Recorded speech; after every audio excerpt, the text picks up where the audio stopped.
1934, Nuremberg in Germany.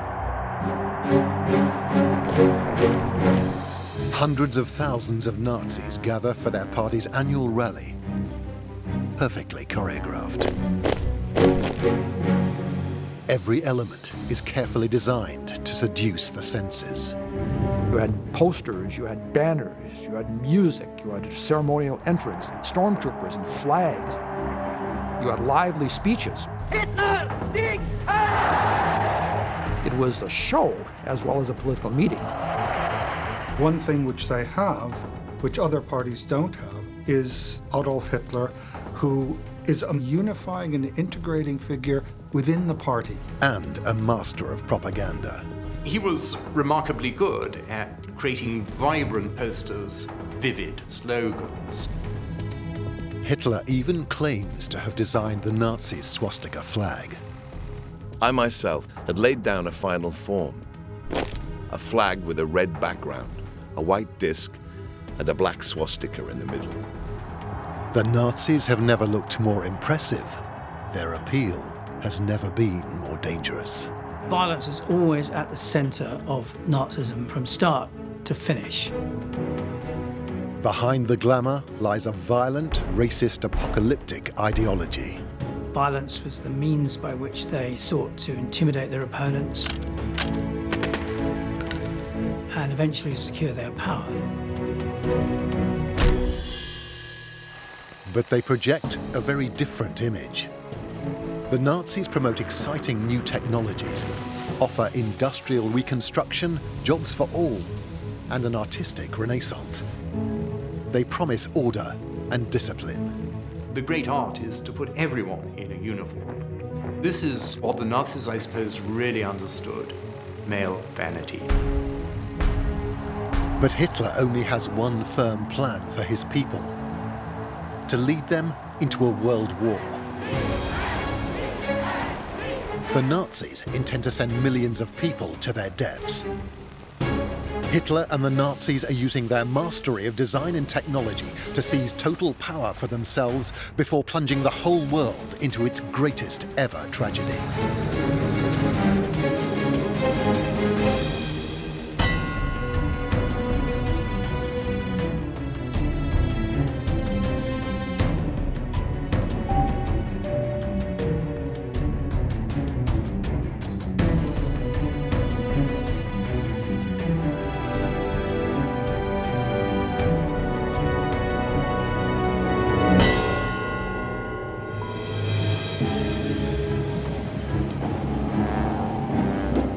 Germany in the early 1920s. The First World War is barely over. Now, revolution is in the air. Shaken by the country's catastrophic defeat, communists and nationalists fight each other in the streets. The people are desperate for radical solutions to their terrible problems. If you think of what people in Germany had been through, they'd been through the First World War, when there's mass starvation. Over 500,000 Germans die because of the Allied blockade of malnutrition in the First World War. There's the terrible carnage on the front, where huge numbers of German men are killed. In Munich, the spiritual home of German nationalism, many former soldiers are drawn to a new, growing political force. It is the Nazi Party, with its charismatic leader, Adolf Hitler. A veteran of the trenches himself, he's winning the city over to his new, darker, more violent brand of politics. But his ambition stretches far beyond Munich's streets to every part of Germany and beyond. In October 1922, he's ready to strike outside the city. Hitler has heard of a cultural event in the small town of Coburg, north of Munich. Socialists and communists will be taking part, so Hitler has decided to crash this party with hundreds of his paramilitaries, the stormtroopers. He's taken the bold step of hiring a special train. He orders his men to gather here at Munich's railway station. The order came. The whole lot of the stormtroops was to turn out. We were about 600 strong. It was a Saturday in the middle of October. We were to assemble early at the central station and bring along rations for 2 days. The band was to march at the front. Hitler turned up well beforehand, and we found a special train awaiting us. The music rang out gaily in the early morning air, and the people had hung out flags to make a sort of festival of the occasion. We stopped once or twice during the journey to pick up a few more of our comrades from the more outlying places, and arrived at last 800 strong. Coburg is a kind of dinky little town with a nice castle on a rock in northern Bavaria. It was a small town. It was very closely allied to the former princely family, so very conservative. Not really an industrial town at all. So the working class, which is the supporters of the communists and the social democrats, the most determined opponents of Nazism, they were very small. There were very few of them. And so it was an ideal stamping ground for the Nazis. They disembark here at Coburg's now run-down railway station. City officials beg Hitler not to march his troops through these streets. They're afraid of conflict with local communists. But Hitler angrily defies them. Conflict is what he wants. The march of the stormtroopers soon becomes a riot. Sure enough, we soon encountered storms of abuse from the crowds en route. Hitler led, and we followed. Stones, however, began to fly around. Then things got hotter. The Reds set upon us with iron rods and cudgels. That was going a bit too far. Hitler swung round, flourished his walking stick. That was the signal, and we flung ourselves upon our assailants. We counter-attacked for all we knew. It was jolly hard work, I can tell you. They rained tiles on us from the roofs and windows and tore up the cobblestones for missiles. But with such slight opposition, it doesn't take very long for the Nazi stormtroopers to demoralize and then scatter their enemies. Once the violence has died down, they spend the night here at the local shooting club. The next day, they go sightseeing at Coburg Castle before returning home to Munich. This bloody riot is portrayed in Nazi mythology as a tremendous victory over the hated communists. 10 years later, a special badge is awarded to those who were with Hitler in Coburg. It becomes the Nazi Party's most prestigious award. Hitler's credibility as a street fighter and die-hard anti-communist is now established. One thing which they have, which other parties don't have, is Adolf Hitler, who is a magnet for support and also acts, and this is really quite important, he acts as a unifying and integrating figure within the party. And he's one of the main reasons why, unlike many of the competitors, the party doesn't fall apart. Nobody ever revolts or rebels against Hitler, and he has a sense of authority and an integrating power which keeps this thing together. Hitler is crucial for boosting the Nazis' popularity. His name appears again and again in their publicity. No other nationalist leader can draw such large crowds. When the movement began, it was tiny, insignificant, limited to Munich. And they had no resources, no money. The one thing they could do was hold political meetings to make propaganda. And Hitler realized that that was something that he was extraordinarily gifted at. Gelöscht! Der Frevel ist gesünd! He could hold an audience. And he could hold an audience week after week after week after week. He captivates people with his simple, racist message. Germany has been betrayed. The Jews are to blame. Only Hitler and the Nazis can make Germany great again. As well as his speeches, Hitler also takes charge of Nazi propaganda in 1920. The impact is immediate. If you had to summarize the basic principles of Nazi propaganda, there would be simplicity, repetition, and emotional appeal. Propaganda had to be absolutely simple so that the message could be understood by everyone, and it had to appeal to the gut, to emotion. He was remarkably good at creating strong, rhetorical, vivid, dynamic posters and huge, vibrant slogans, teaser questions, getting these all over the place, and people begin to notice them. And what happens is, because the posters are so damn good, people start turning up to the meetings out of curiosity. But in 1920, Hitler doesn't just have to compete with other nationalist parties. He also has to overcome the most powerful political force of the 20th century, the Communist Party.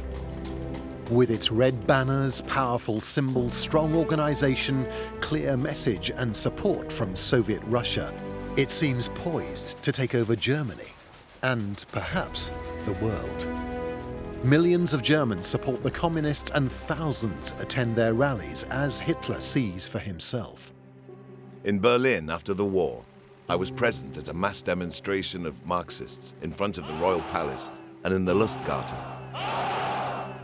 A sea of red flags, red armbands, red flowers was in itself sufficient to give that huge assembly of about 120,000 people an outward appearance of strength. I was now able to feel and understand how easily the man in the street succumbs to the hypnotic magic of such a grandiose piece of theatre.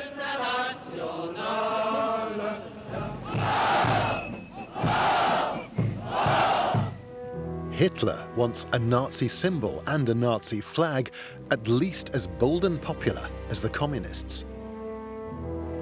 He had an intuitive grasp of the importance of branding. Hitler spends hours in Munich Public Library looking for inspiration, looking for the signs and symbols the party's going to use, the Nordic runes, the stylization. The stylization is his, and the colors are his. The red, black, and white are really highly symbolic. And this is something of which Germans were very, very aware. The flag of the empire was black, white, red. And the swastika flag is black, white, red. So this is simultaneously looking forward to a new, modern, dynamic movement, but also looking back and saying that we are the heirs to a German national tradition. As for who actually designed the swastika flag, Hitler couldn't have been clearer. Every detail was down to him. I myself, meanwhile, after innumerable attempts, had laid down a final form. A flag with a red background, a white disc, and a black swastika in the middle. And this remained final. But like so many of Hitler's claims, this is at best a gross simplification, if not an outright lie. The real creator of the flag is another Nazi, Dr. Friedrich Krohn, a dentist from Sternberg in northern Germany. Hitler dismisses his contribution as a good design very similar to mine. It will not be the last time he takes credit for someone else's work. Hitler was a plagiarist in everything. He didn't originate at all. He stole. He stole the symbols, he stole the rhetoric, he stole everything. But it was restylized. He was a great reimaginer, reconceptualizer. He was also a synthesizer. So you have a cacophony of different symbols, different rhetorics, different ideologies, and he produces this harmony from all this discord. He gives it a narrative structure, he integrates it, he makes it a highly coherent and cohesive symbol system, and he has a great natural talent to do this. From its creation in 1920, the Nazi swastika flag becomes an increasingly common sight, carried by the stormtroopers as they attack their left-wing enemies. But despite their violence, many Germans support the stormtroopers. There's certainly amongst large proportions of the German population a fear of Bolshevism and of Russische Zustände, Russian conditions, chaos, and the fear that if we don't suppress the left, and particularly the communists, this sort of thing could happen here. And that we have to militantly prevent this sort of thing from happening. Enemies of the stormtroopers call them ill-disciplined thugs, but their smart brown uniforms are key to making them look respectable and popular. But who makes these uniforms? Metzingen, a small town in southern Germany. It has a long association with the fashion business, right up to today. It's also long been the home of the Hugo Boss Company and the location of its worldwide headquarters. The Boss family's first shop was here on Hindenburg Street. Hugo Ferdinand Boss takes over his parents' shop just after the First World War, but he has bigger plans. He decides to start making clothes, opening his factory in 1924 with just 10 sewing machines. The workers make everything from underwear to traditional Loden coats. But one of the company's first big commissions is for a large batch of coloured shirts for a distributor in Munich, including brown shirts for the Nazi Party and stormtroopers. Hugo Boss may not have known who the shirts were for at this time, but in later adverts he describes his company as a supplier of party equipment since 1924. The Hugo Boss factory is just one of many small and medium-sized firms that make the huge number of uniforms needed by all the different Nazi organizations. All these companies profit from Nazi Party and later Nazi government contracts. The great art is to put everyone in a uniform. I counted actually about 170 different uniforms in Nazi Germany, but that's the marvelous thing, whether you're a coal miner or whether you're in the Hitler Youth, whatever you are, there's a uniform and a badge and a star and all the rest of it for you personally. And this is what the Nazis, I suppose, really understood, is male vanity, like no regime in history had ever done.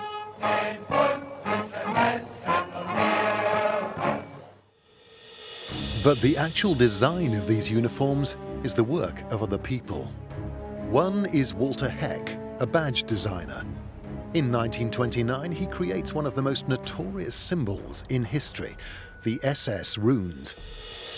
Heck isn't well off, so he accepts just 2.5 Reichsmarks, about $25 today, to allow the SS to use his new, sinister symbol.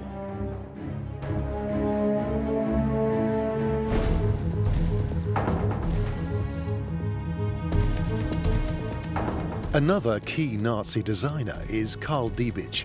He joins the Nazi Party in 1920 and creates many of its most significant items, including the SS dagger.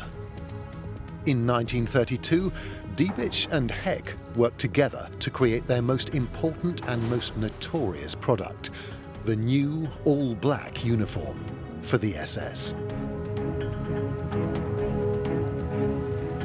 By this time, the Hugo Boss factory is supplying uniforms to several Nazi organizations, the stormtroopers, the Hitler Youth, and the SS. All these uniforms, badges, and symbols help forge a common bond among party members. The unified look also projects the image of a disciplined and organized party. The Nazis are determined to maintain a single style and approach in everything they do. Remember that the Nazi Party is a voluntary organization. Most of the people in it are amateurs. It doesn't pay them their wage. How do you get all those desirable images of high polish in an amateur organization? So they had a lot of training programs. They had a lot of manuals on how to do it, and they had very specific, detailed instructions on how to present a stage, for example. Where do you put the wreath? Where do you put the podium? What about the pleated curtains, what you could do and what you couldn't? Their instructions are very precise. If you have singing, it must be proper singing. It can't be a kind of very sentimental festival of random songs.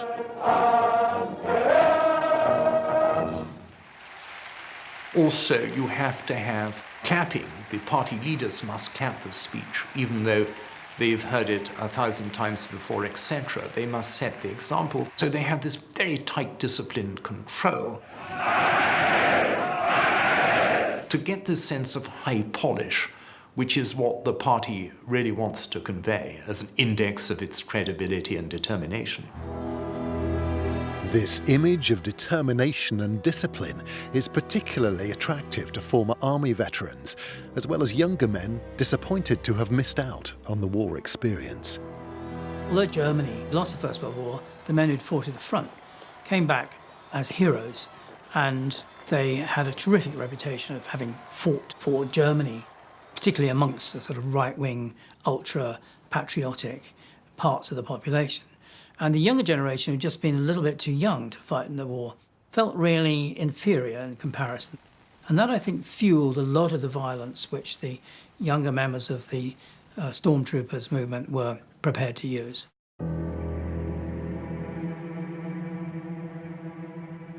When Hitler seizes power in 1933, Nazi ministers sign up many stormtroopers as auxiliary policemen.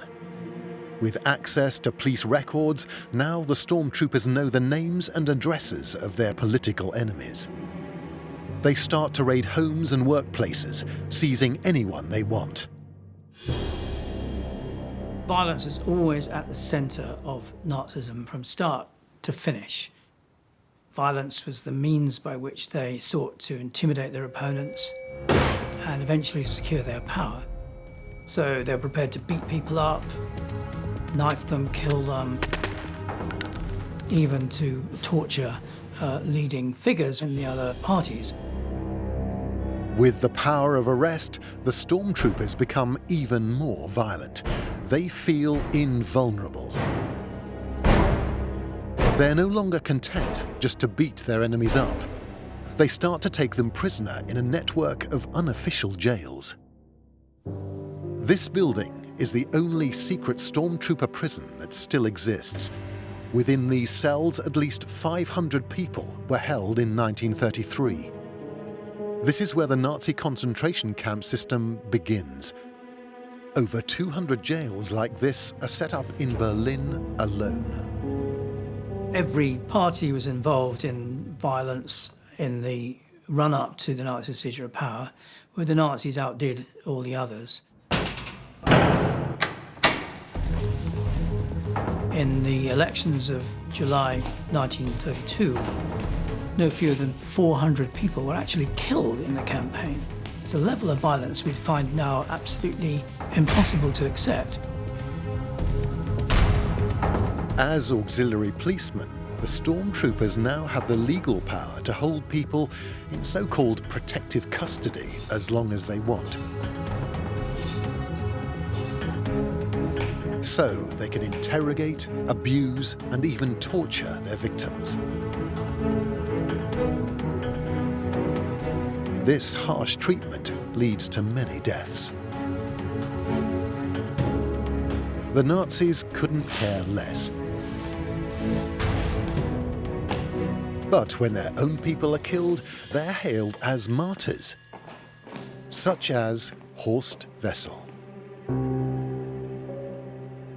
Horst Wessel was a young man from a very respectable background. His father was a Lutheran pastor, and he was attracted towards right-wing politics after the war in the 1920s. His family were very, very conservative, and he went one step further, became an organizer for the Brown Shirts, and got involved in violent altercations in the early 1930s.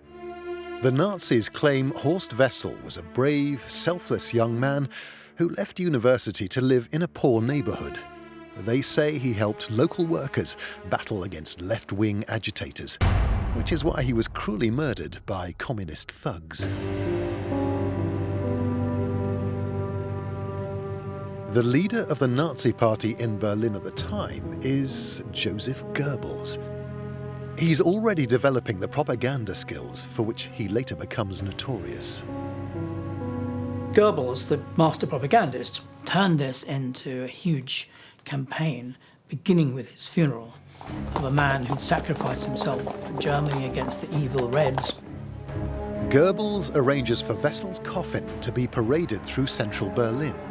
Inevitably, there are clashes between Nazis, communists, and the police. At the cemetery, Goebbels turns Wessel's funeral into a propaganda stunt. He gives an emotional speech at the graveside, praising Wessel's sacrifice, making him sound like a Christian martyr. So he was used, he was reimagined, he was turned into something he never was. Throughout the life of the Nazi Party, he was the ultimate Nazi. He was a believer who'd been cruelly murdered by the communist bastards. Horst Wessel has passed on. His mortal remains have given up on struggle and conflict. Yet I can feel almost physically his spirit rise to live on with us. He believed it. He knew it. That is how he lived. That is how he died. A soldier of the German Revolution. Once he stood with his hand on his belt, proud and upright, with the smile of youth on his red lips, always ready to risk his life. That is how we will remember him. Wessel had written a marching song only a few months earlier. Following his death, the words seem eerily prophetic.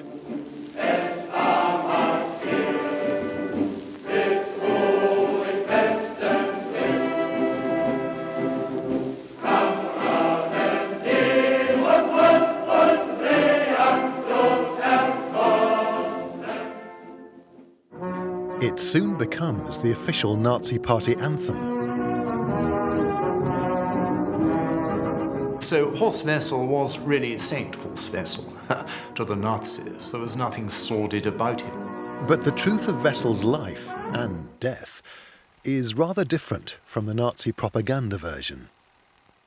What had actually happened is that he'd started living with a former prostitute, and it seems, at least the communists put this about, that his death was due to a personal dispute with her former pimp. The most likely story is only slightly less sordid. Wessel and his girlfriend get into a dispute with their landlady over unpaid rent.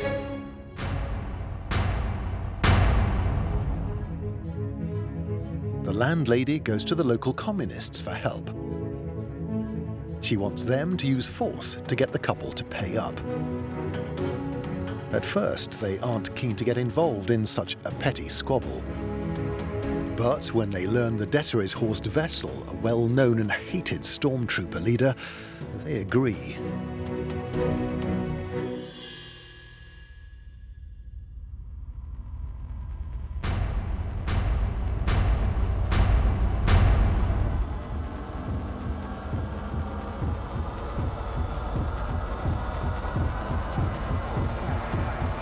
But instead of beating him up, they shoot him in the head.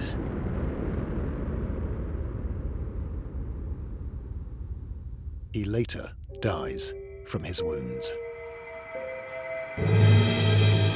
Germany would have totally forgotten this violent yet insignificant man if Goebbels hadn't turned him into the perfect martyr.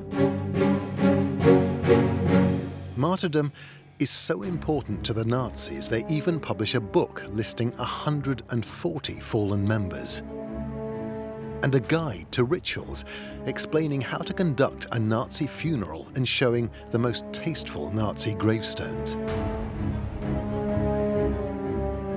When one of the most senior party leaders, Fritz Todt, dies in a plane crash, he's rewarded with an elaborate state funeral.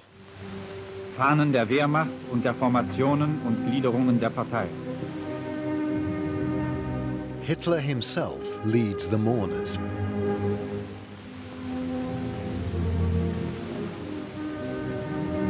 And comforts the family.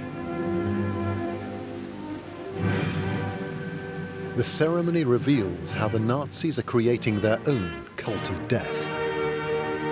It is rich in sinister symbolism, including frequent use of the Nazi salute.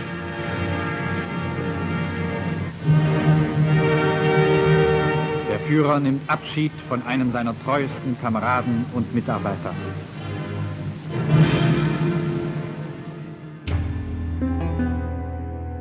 The Nazi salute is one of the party's most recognizable features. Members think it's a traditional Aryan gesture, a manly way for them to show their commitment.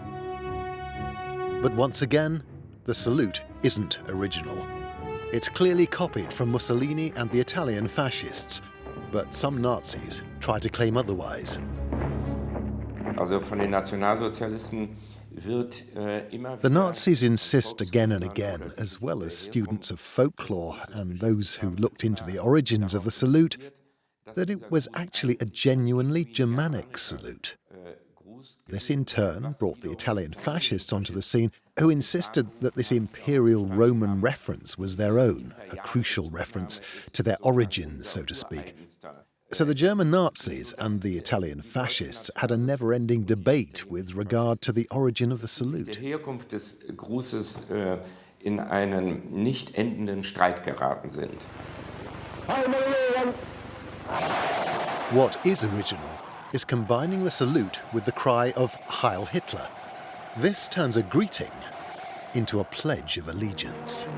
Das Besondere an dem Gruß ist, dass in der ersten Begegnung unter Menschen. The particular thing about the salute is that when people were first meeting, a clear association with Adolf Hitler was demanded and given. So, with the salute and its reply, you were immediately able to carry out something like a conformity check of your counterpart, and that's what turns this salute into an excellent means of monitoring regime fidelity or regime affiliation. That's where the ingenuity, so to speak, of the salute lies. And that's its logic. Des Grußes und das ist mit seiner Logik eben verbunden. The Nazis want to sweep away all the traditional and familiar German greetings, replacing them with the Hitler greeting and the Nazi salute. Conformity is essential to the Nazi project.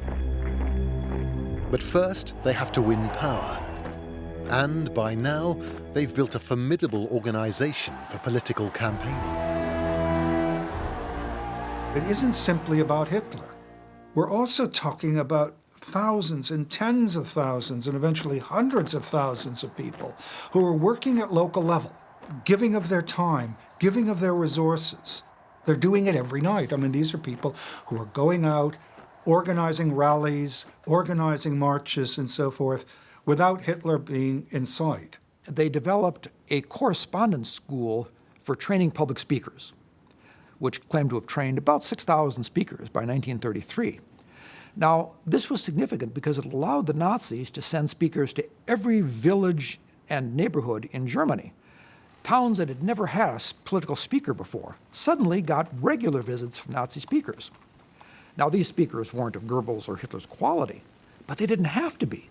They brought the Nazi message to areas that hadn't heard any political speakers before. And one also shouldn't forget that this was an important source of revenue for the party. This is a party which, in its earlier years, activities on the ground are very largely self-financed. That is, by dues, by people contributing small amounts to the party, and also paying not merely membership dues, but also fees to come to hear the speaker. And if a regional group could get Hitler to speak, they could make a lot of money. They also manufacture a lot of regime tat. All those little badges and so forth for party rallies and everything else is actually a way of financing the Nazi party. How does it have so much money? Well, it's a retail organization. It's selling gaudy merchandise, bright shiny buttons, and all the rest of it as a way of keeping itself going and paying its officials. So there is a market dynamic to the Nazi party. The meetings and rallies are major money-making opportunities. You had posters, you had banners, you had music, you had a ceremonial entrance of SD stormtroopers and flags. You had lively speeches. For the great masses of our people, sufficient food should be provided so they can work with all their strength. What the Nazis were very careful to do was to make all of their events entertaining. So you'd have, for example, a choir of the Hitler Youth, you'd have a brass band, then you'd show movies. The point is that it was a show as well as a political meeting. One academic had said, actually, a Nazi party rally in the early 1930s was one of the best ways you could have spent your time. And it conveyed this idea of excitement that we're on the brink of an epic era. They're awfully good at doing that.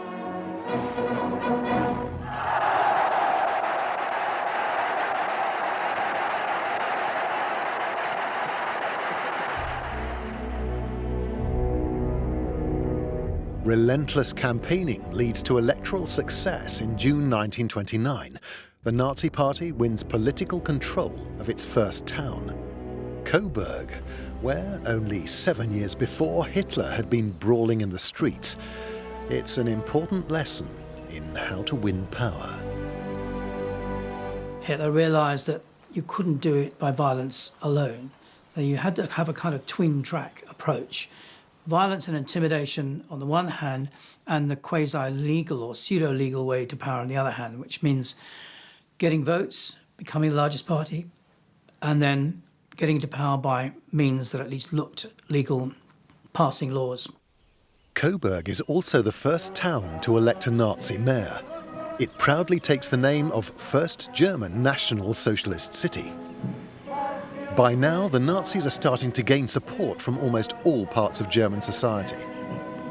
In the early 1930s, they become a catch-all party of protest, so that they are able to appeal to virtually every sector of the population, with the obvious exception of Jews. So that they might not do as well amongst working-class voters than the socialists or communists, but nonetheless, they attract a considerable amount of working-class support. They might not be able to do as well as the Catholic Centre Party in Catholic regions, and particularly rural Catholic regions, but nonetheless, they're able to attract a considerable amount of Catholic support. So that one sees that the Nazis are able to gain support really from across the political spectrum. We think of the Nazis sort of entering with a fixed ideology and a concrete program. It wasn't like that at all. There is one quote from them which says, "We don't want high bread prices, we don't want low bread prices. We don't want bread prices to stay the same. We want National Socialist bread prices." And so it was this indeterminacy, this flexibility, this whole process of, if you like, inventing it on the hoof, which explains their electoral success.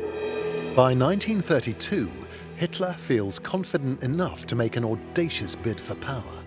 He launches a nationwide election campaign to become president of Germany. To reach as many people as possible, he does something no German politician has ever done before. He takes to the air. Well, it was totally novel. Very few people had ever been by plane. Hitler recognized, though, the utility that he could hit many cities in a single day. It's not the huge rallies necessarily in Berlin or Hamburg or Munich or whatever, but in district towns where he attracts 10, 15, 20,000 people.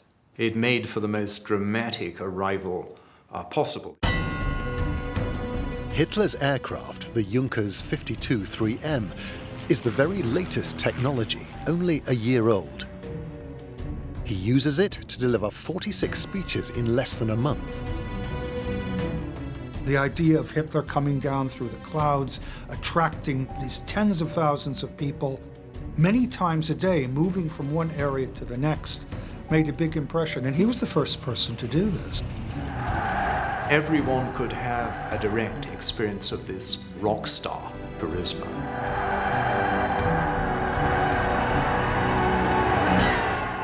Anticipation could be built. Often the schedule fell behind. Hitler was an hour or two late in arriving. But that only built attention. And when Hitler would finally arrive, there would be an explosion of cheers and Sieg Heils and so forth. So it was a very interesting and effective method of building the Hitler myth. Nazi propaganda exploits the image of the daring Hitler, not afraid of this still quite risky technology. One has to remember that this is a young man, a relatively young man for a politician. He is the representative of that younger generation who comes up from the trenches and as such is making a big impression on the German population. Despite Hitler's dynamic and relentless campaigning, he doesn't win the presidency, losing to the incumbent Paul von Hindenburg. But in fierce parliamentary elections, the Nazis do become the largest political party in the Reichstag, opposed by a similar number of communists and social democrats. German politics is increasingly polarized and violent. Democracy itself is becoming discredited. There are rumors the army is preparing a coup. Reluctantly, President Hindenburg appoints Hitler as chancellor to create some kind of stability. Hitler grasps this opportunity to start the process of Nazi political domination. It's a mistake to think that Hitler's appointment on the 30th of January 1933 was the seizure of power. It's only the beginning. Between then and July 1933, that the Nazis then used mass violence combined with a series of laws and decrees that they pass to seize complete power. By the summer of 1933, up to 200,000 opponents of the Nazis, again mainly on the left, had been put into concentration camps. That's an essential part of the Nazi seizure of power.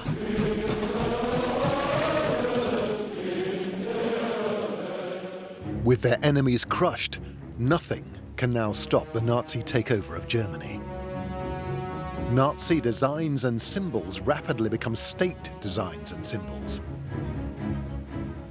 Und durch ist Zeilen unseres Lackes und Symbol des deutschen Volkes und Reiches erheben.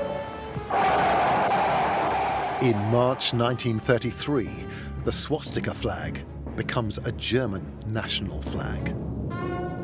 In May, the Horst Wessel song becomes part of the national anthem. And in July, the Nazi salute and Hitler greeting become compulsory for public employees. But they are soon being used by everyone. Hat es ein paar Monate gedauert und sämtliche It took just a few months, and all greetings then common in Germany, regional or in different dialects, disappeared in no time at all and were replaced, substituted by the Hitler salute. durch diesen Hitlergruß. Most need little encouragement, but for those who refuse to use the Nazi salute, there are severe penalties. Also das erste Konzentrationslager war in Dachau eingerichtet. The first concentration camp was established in Dachau, and already in 1933 there are reports of people, vicars for example, who refused the salute, who were detained in the Dachau concentration camp for a few weeks or for even longer. Konzentrationslager Dachau inhaftiert wurden. The Nazis insist this is now the only acceptable German greeting. Die Nazi-Partei hat The Nazi Party reminded people again and again, in public, everywhere. Beer glasses were sold with the German greeting on them, with Heil Hitler. On advertising columns, there were large posters saying that in Germany you must greet with Heil Hitler. So there was tremendous public propaganda favouring the adoption of this salute. So these two things complemented each other. There was a real readiness within the people to use this salute, but that, of course, was also supported by massive propaganda. Aber die wurde auch durch massive Propaganda natürlich mit gestützt. Es war außerordentlich schwierig. So it was extremely difficult to withdraw from the obligation to make the salute. If so, you were suspected straight away. And the suspicion was then, briefly, well, it led to the risk of you being denounced to the authorities. Sich denunzieren zu lassen. With every passing day, the Nazis take over more and more of daily life. The Nazis then reshaped the whole of German society to be part of the Nazi machine. For example, the trade unions were banned and abolished and their property seized, and a labour front, a Nazi labour front, was created to represent all the workers. Nazism claimed to be much more than a political party that was only interested in winning the next election. It claimed to be a worldview that had an interest in every aspect of human life. They simply were interested in everything. They were interested in transforming German views of art, German education, German media. If you had a football club, it had to become part of the Nazi Football Association. So, and very often, local towns and communities would have 3 or 4 different choirs, for example, a socialist choir, a liberal choir, a conservative choir. It was a very highly politicised society. These are all scrapped by the Nazis and turned into the Nazi choir, as it were. So in the end, there was nothing left except the church and the army. The church and the army were the only 2 institutions that were not fully Nazified. As somebody once said, wherever 2 or 3 people met, Hitler was there in spirit as well. In August 1934, Hitler's final obstacle falls away. The 86-year-old president, Paul von Hindenburg, dies. Hitler announces that the presidency has died with him. From now on, he declares he is the head of state with a completely new title, Leader of Germany, the Führer. Total power is now in his hands. Hoffnung kämpft mit Verzagtheit, Zuversicht mit Verzweiflung. Immer wieder aber wird die Nation emporgerissen vom Schutz ihres Daseins. In just 15 years, the Nazis have grown from a tiny, eccentric fringe group to a huge political party totally dominating Germany. Its annual rally and congress in Nuremberg is now a major national event. The Nuremberg rallies were a theatrical performance of Hitler's vision of Germany. Hitler asks an up-and-coming young director to film it for him. Her name is Leni Riefenstahl.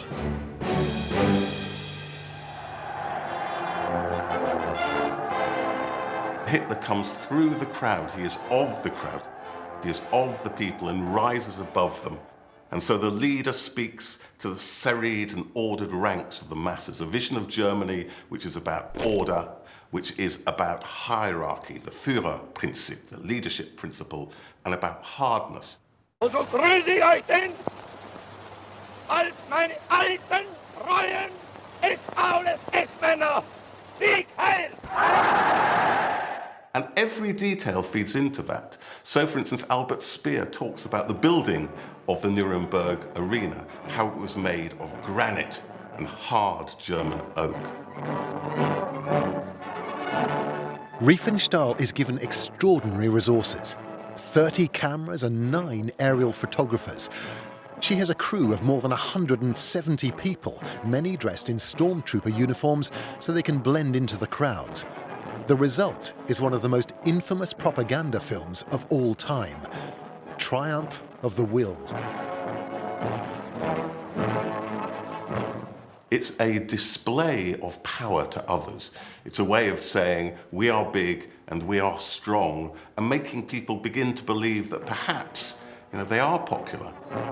Perhaps they're not very left field, in a sense creating a norm of acceptability.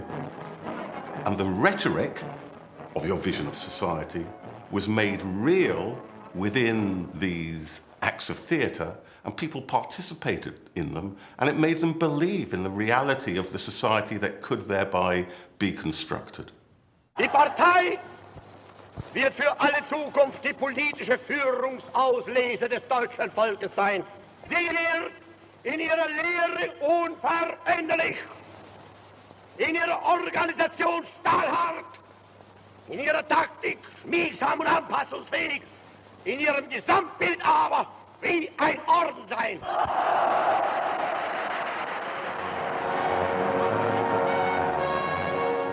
Goebbels was once asked what was his greatest propaganda achievement, and he said it's Hitler. It's the Hitler myth.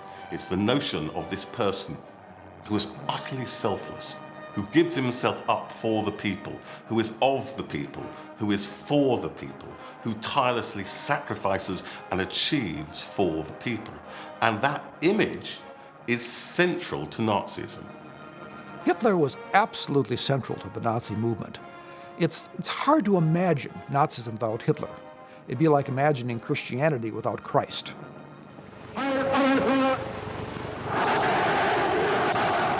He was the ideologist of the party. He was at the beginning and throughout the chief propagandist of the movement. He was really the center point about which all of Nazism revolved. Without him, there was no Nazi movement.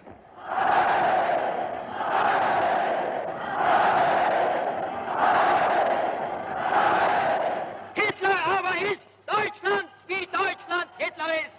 Hitler, Sieg! Sieg! Sieg!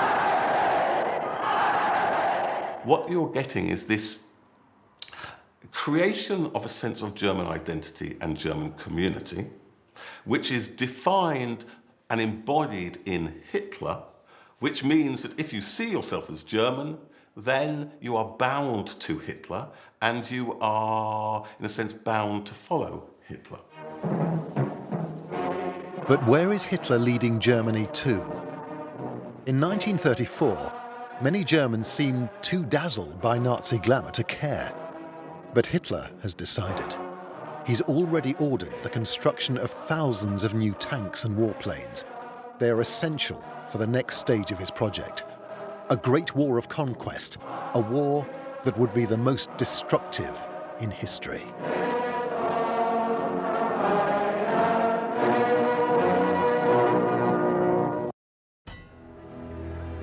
In 1934, the International Motor Show in Berlin. One of Adolf Hitler's favorite events. Here, he promotes the Nazis' boldest propaganda project, building the motorways.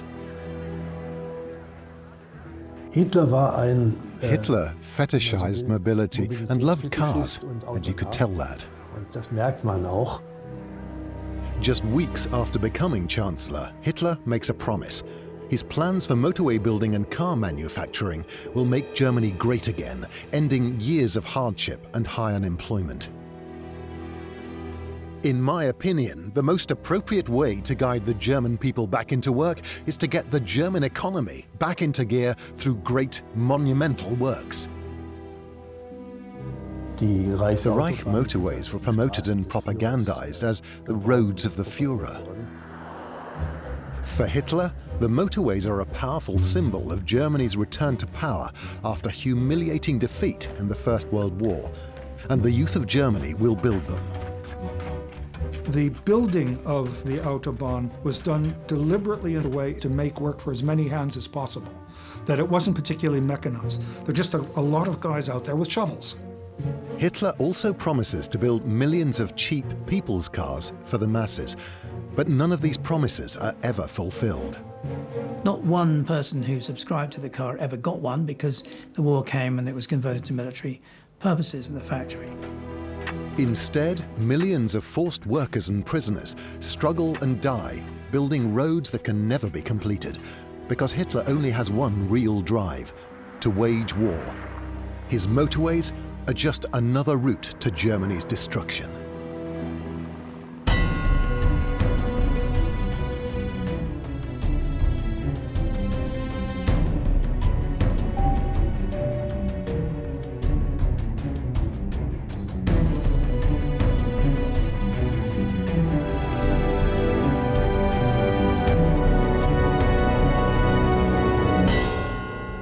In 1924, Landsberg Castle in southern Germany. Adolf Hitler is imprisoned here for staging a coup, but the authorities are surprisingly tolerant. The conditions in Hitler's fortress prison are far from harsh. He's many visitors and many books. During his enforced idleness, Hitler rereads one of his favorites, the autobiography of Henry Ford. I will build a motor car for the great multitude. It will be so low in price that no man making a good salary will be unable to own one. and enjoy with his family the blessing of hours of pleasure in God's great open spaces. Hitler is inspired by Ford's vision of mass motorization. He also identifies with Ford himself, a brilliant industrialist from humble origins who creates the world's most famous car, the Model T. As soon as he's released, Hitler starts campaigning for the Nazi Party right across Germany. But now he refuses to take boring trains. Instead, he prefers to travel by car to demonstrate his vision of national reconstruction through motorization. Hitler enjoyed driving powerful Mercedes cars at high speed, or being chauffeured in them. Hitler was a real car fan. But Hitler's motorcade is something of a novelty. At the time, car ownership is still a privilege of the rich. Germany had fewer motor vehicles per capita than either Britain or France, to say nothing of the United States, during the 1920s and the early 1930s. Hitler wants to do for Germany what Ford has done for the United States, so he pushes his party to promise three things: jobs, cars and roads, for everyone. Hat das dann sehr schnell durchgesetzt. Very quickly, he asserted and propagandized that the German economy should be grown or restored to health, mainly through car manufacturing and road construction. Erfolgen sollte. In 1933, Hitler consults an expert on road construction who is also a loyal Nazi Party member. His name is Fritz Todt. Todt war von Hause aus Bauingenieur. Todt was a construction engineer, a road builder. He had a senior position at a very reputable construction company. He joined the Nazi Party very early on, in 1922 or 23, I think. In contrast to many other Nazis, he was very competent in his field, and most people describe him as a level-headed guy. The most crucial person in the development and realization of the motorways was definitely Fritz Todt. Todt presents Hitler with a plan for a national motorway network. He argues it will create jobs, boost tourism, and even have strategic military benefits. However, Todt's proposal isn't original. He borrows from plans created a decade earlier by the motorway lobby Hafraba. The Autobahn program begins in the Weimar Republic. That the first Autobahn is the one between Bonn and Cologne, which was supposed to be the first leg of an Autobahn going from Hamburg down to Frankfurt, down to Basel, the Hafraba. So that the idea of the Autobahn are already there. It is more than just an idea. These are comprehensive blueprints. These plans were very meticulous and were very advanced by the late 1920s. They had drawings for every 20-kilometer stretch, down to every last detail, which the Nazis were able to base their plans on with only minor variations. When the Nazis come to power, Hitler appoints Todt General Inspector of Roads. He gets to work immediately. Naturally, sweeping promises about route completions were made. By 1937-38, 10,000 kilometers were meant to have been completed. The overall plan envisaged 22,000 kilometers of motorway. Im Verkehr beginnen wir nunmehr neue Schlagadern zu bauen. Wir haben 4 Jahre damals uns ausgebeten und wollen diese 4 Jahre nützen, zum Nutzen und Frommen unseres deutschen Volkes. Damit wohl in erster Linie für den deutschen Arbeiter. Germany had 35 or more % of the workforce unemployed when the Nazis came to power. The depression in Germany was deeper than anywhere else in Europe, and it's a big reason why the Nazis managed to come to power, because they promised to try and deal with it. People were fed the propaganda, this is a means to an end, a great glory will arise from this, and you're a part of that great glory. In other words, this idea that we live in epic times, you want to be part of that, then get digging the motorway, because everything will come to you, all the goodies, because then we'll be able to deliver by lorry and we'll be delivered fast, and you'll have a great future awaiting you. Many unemployed people put great effort into applying for jobs on the motorways. The Federal Archives have records of the unemployed sending in poems and using these poems to put themselves forward to finally get a job on the motorways. Queuing up for the dole, many years I spent. Now, finally, I hold a shovel in my hand. Doing physical work in nature out there worked on me like a miraculous cure. This is why I work with gratitude for the master builder of all time, to realise the jewel in the crown of his monumental plan, the Reich motorway. The building of the Autobahn was done deliberately in such a way as to make work for as many hands as possible, that it wasn't particularly mechanized. There are just a lot of guys out there with shovels. The routine was that workers were given work clothes and equipped with spades and shovels. The authorities would officially release them from the estate of unemployment. Then they marched off or were transported to the construction sites by lorries, which were driven by members of the SA in a kind of triumphal march. The population showed great interest. Sometimes hundreds of thousands of people crowded around these construction sites.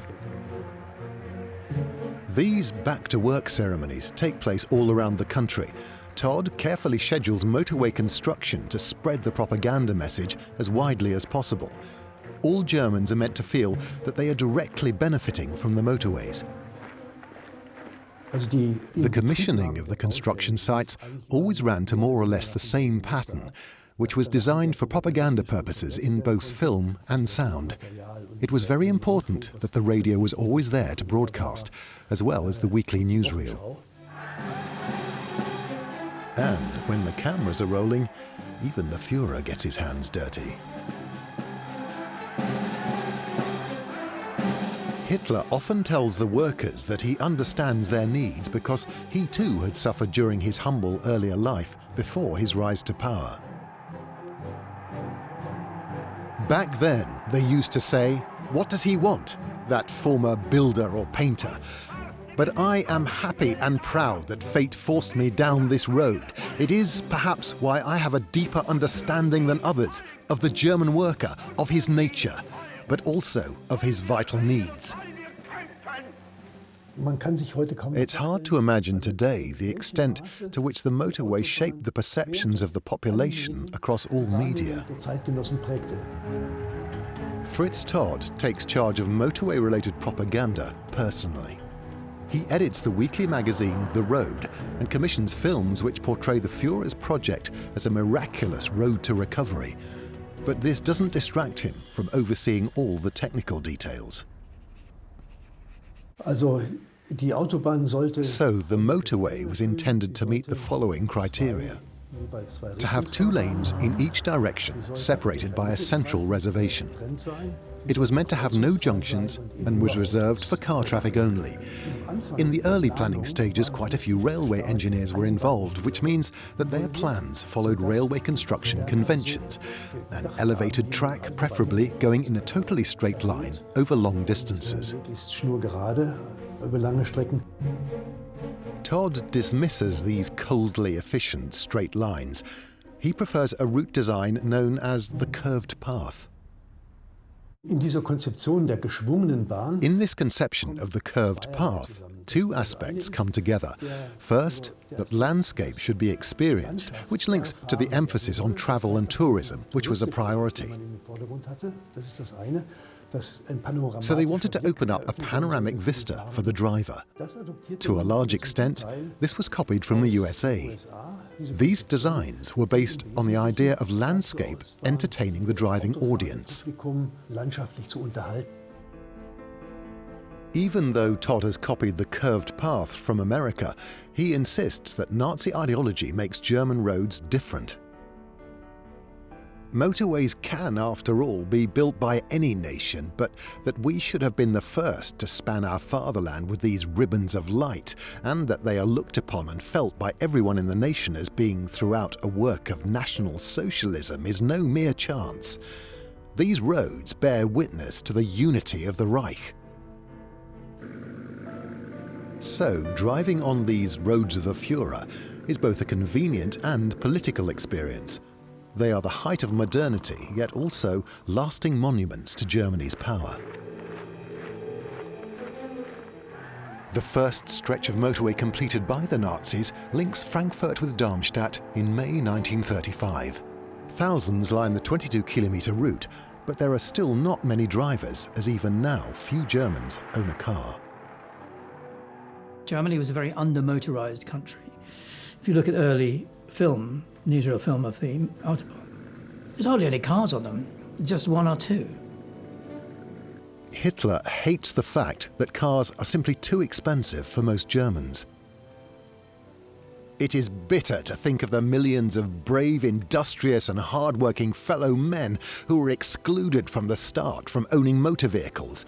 This class of people would really benefit from car ownership, especially on Sundays and on holidays, when it would be a source of joyous happiness previously unknown to them. But Hitler is planning a solution. The German people were meant to be furnished with the German people's car, similar to the Americans' Ford Model T, and as soon as possible. The people's car has to be cheap enough for workers. Hitler tells German manufacturers that it must cost no more than 2 months' average earnings. It must be possible to give the German people a motor vehicle that does not cost more than a mid-range motorbike used to. The price was set at 990 marks by diktat. The car was not allowed to cost any more, but economically, this was completely unachievable. It was a big problem for the motor industry because selling it for 1,000 marks was not going to bring them in any profit. Despite their reservations, the car industry builds a prototype designed by Ferdinand Porsche. It only just about managed to go without any frills or any luxuries at all. Very, very uncomfortable. But the manufacturers calculate that even a basic people's car will cost far more to make than Hitler has decreed. When they tell him, he is furious.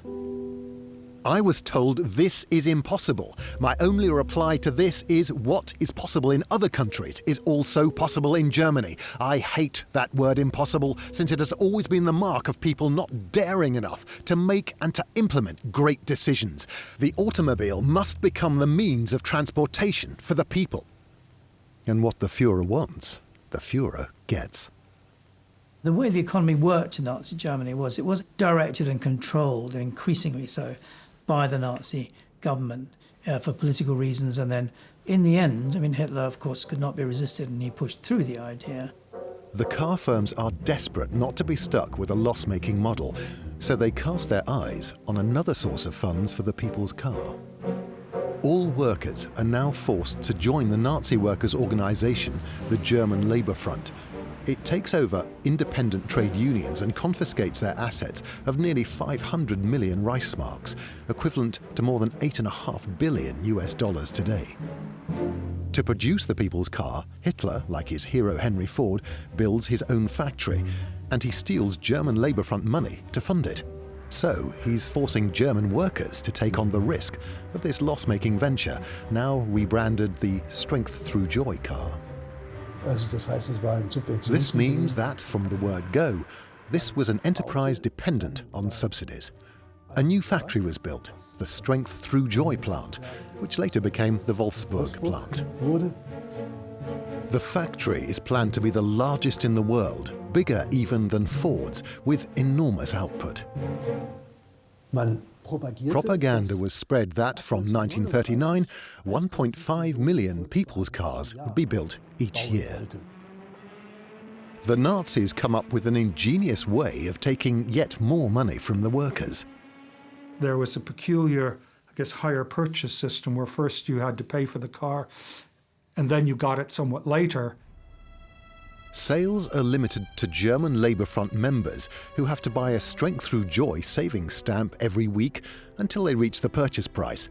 But if they miss a single payment, everything they've spent is forfeit. So the workers are paying for their cars even before the factory is built. This was a new thing, the idea that I in my remote village might actually be able to have a car. And the Nazi party were telling all the time you could. It was only a matter of waiting, be patient and you'll get one. So a lot of it was aspirational consumption. You lived in hope, and they played on your hope. Hitler wants more people to own cars, but there is one group he does not want to see on Germany's roads: the Jews. There's a great diary from Nazi Germany by a Jewish professor called Victor Klemperer, who, with great pride and joy, buys a car, and then he's banned from driving it. Jews are banned from driving. The Jews driving offends the German traffic community, especially as they have presumptuously made use of the Reich motorways, which were built by German workers' hands. This prohibition hits us terribly hard. Jews are banned from driving and even owning cars. Victor Klemperer records the growing list of small, everyday pleasures now denied to Jews like him. They're wearing us down with ever new tricks. Ban on purchasing flowers. Ban on going to the barber. Compulsory surrender of bicycles. It is allowed to cycle to work, but Sunday outings and visits by bicycle are forbidden. Gradually you see, these things that he likes doing are kind of gradually circumscribed and stopped, and his life kind of closes in because he's able to do less and less. The Jews are persecuted because the Nazis believe they are an inferior race, whereas Germans are seen as superior, partly because of the concept of German work. The idea was that there was a special element of honor in German work, that there was an element of sincerity, of a work ethos that was specific to the German people. That was part of the Nazi ideology, and also something that Hitler very much stressed in his public speeches. I am asking you to bear in mind that we live in a time which sees work as an essential matter, and that we want to build a state which values work for its own sake and respects the worker because he is fulfilling a duty to the nation. The Nazis create a new national organization to embody this ideal, the Reich Labour Service. It takes over existing job creation schemes around the country. School leavers, students and long-term unemployed men are forced to do at least 6 months' service, creating an army of cheap labour. The propaganda message is clear. Physical labour should be admired and experienced by every German, regardless of social class. I ask you to keep in mind that we want to build a state which uses its labour service to teach everyone, even the pampered son of high-born parents, to value work and respect physical labour in the service of the national community. Whether you were a prince or whether you were a pauper, you had to build roads. The Reich Labour Service's propaganda also says it is unifying the country and overcoming regional differences. The Reich Labour Service was an important organization of the Nazi regime because it was an important element of Nazi propaganda. The most important propaganda opportunity was certainly the annual rally in Nuremberg, where the Reichs Labour Service since 1933 was always a central element of the propaganda marches and demonstrations. So you would have 100,000 young men marching in front of Hitler, showing to the Führer that this organization was a powerful and important tool for the regime. Kamerad, woher stammst du? Aus Friesenland. Und du, Kamerad? Aus Schlesien. Von der Waterkant. Vom Schwarzwald. Aus Dresden. Von der Donau. Vom Rhein. Und von der Saar. Ein Volk. Ein Führer. This is, of course, one of the great achievements of propaganda.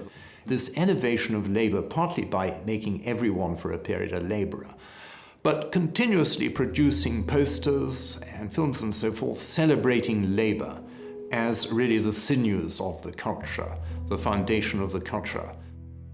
It was a symbol of the regime in its attempt to overcome the Great Depression. It had young men, mostly men, put to work to show that the regime was trying to help the people, that it was an active attempt to overcome the crisis. And that was the most important propaganda element that it actually had. Young men walking with their spades through small villages, singing their songs, looking happy, and being back to work.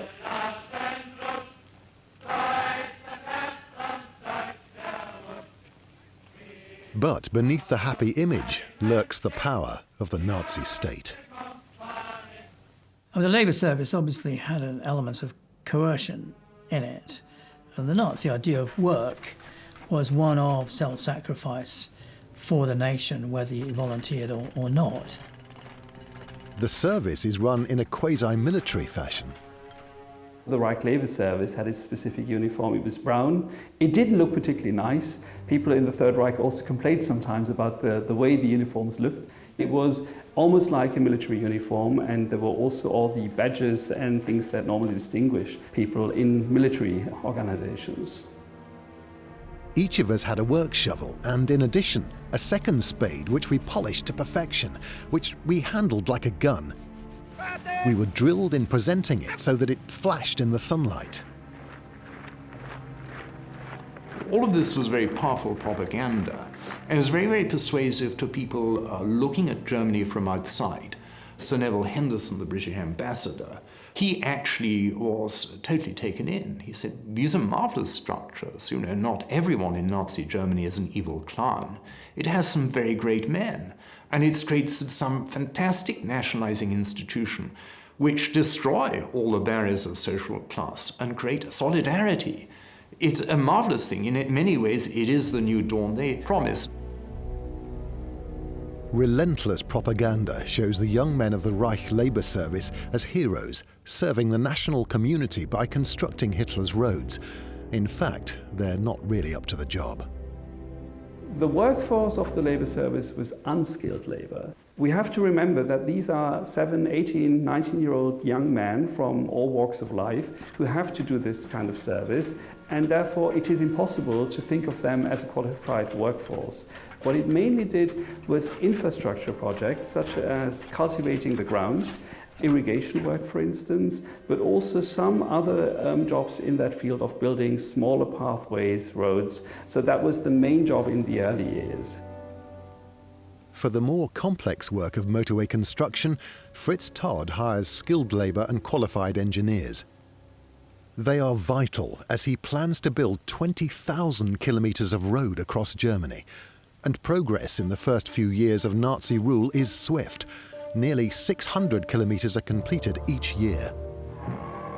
The completion of every regional section of motorway is celebrated and broadcast nationwide, with the Führer present, painting a picture of future prosperity. In 10 Jahren wird schon hier in Massen der deutsche Volkswagen darüber brauen. Dazwischen aber Hunderttausende an Omnibussen. Hitler claims his make-work schemes are curing unemployment. The reality is different. While it is true that unemployment levels are coming down, but it would be wrong to say that the Labour Service played an important role in reducing them. Other factors really were more important to explain the economic upswing. It had started already in 1932, prior to the rise to power, and a good part of it also owed to the rearmament of the military. So in that sense, it was also an artificial and aggressive form of overcoming the economic crisis. And the Nazi state is tightening its grip on the working class. There was the idea and the rhetoric of supporting workers and celebrating also the hard physical work of laborers, but in practice the regime did little to really support them. If you look at the development of wages, for instance, you see a downward trend in the second half of the 1930s. Workers had formed trade unions to protect their interests, but the German Labour Front, which replaces them, exists to control the workers, not represent them. The Labour Front doesn't care about the conditions of those toiling on the motorways. So obviously at the moving workplace of building a motorway, they'd be living in very rough temporary accommodation. They'd be served pretty basic food, the wages weren't great, and if you objected, you got into trouble. The day would have started with flag raising and then very much a routine day of work and of labour.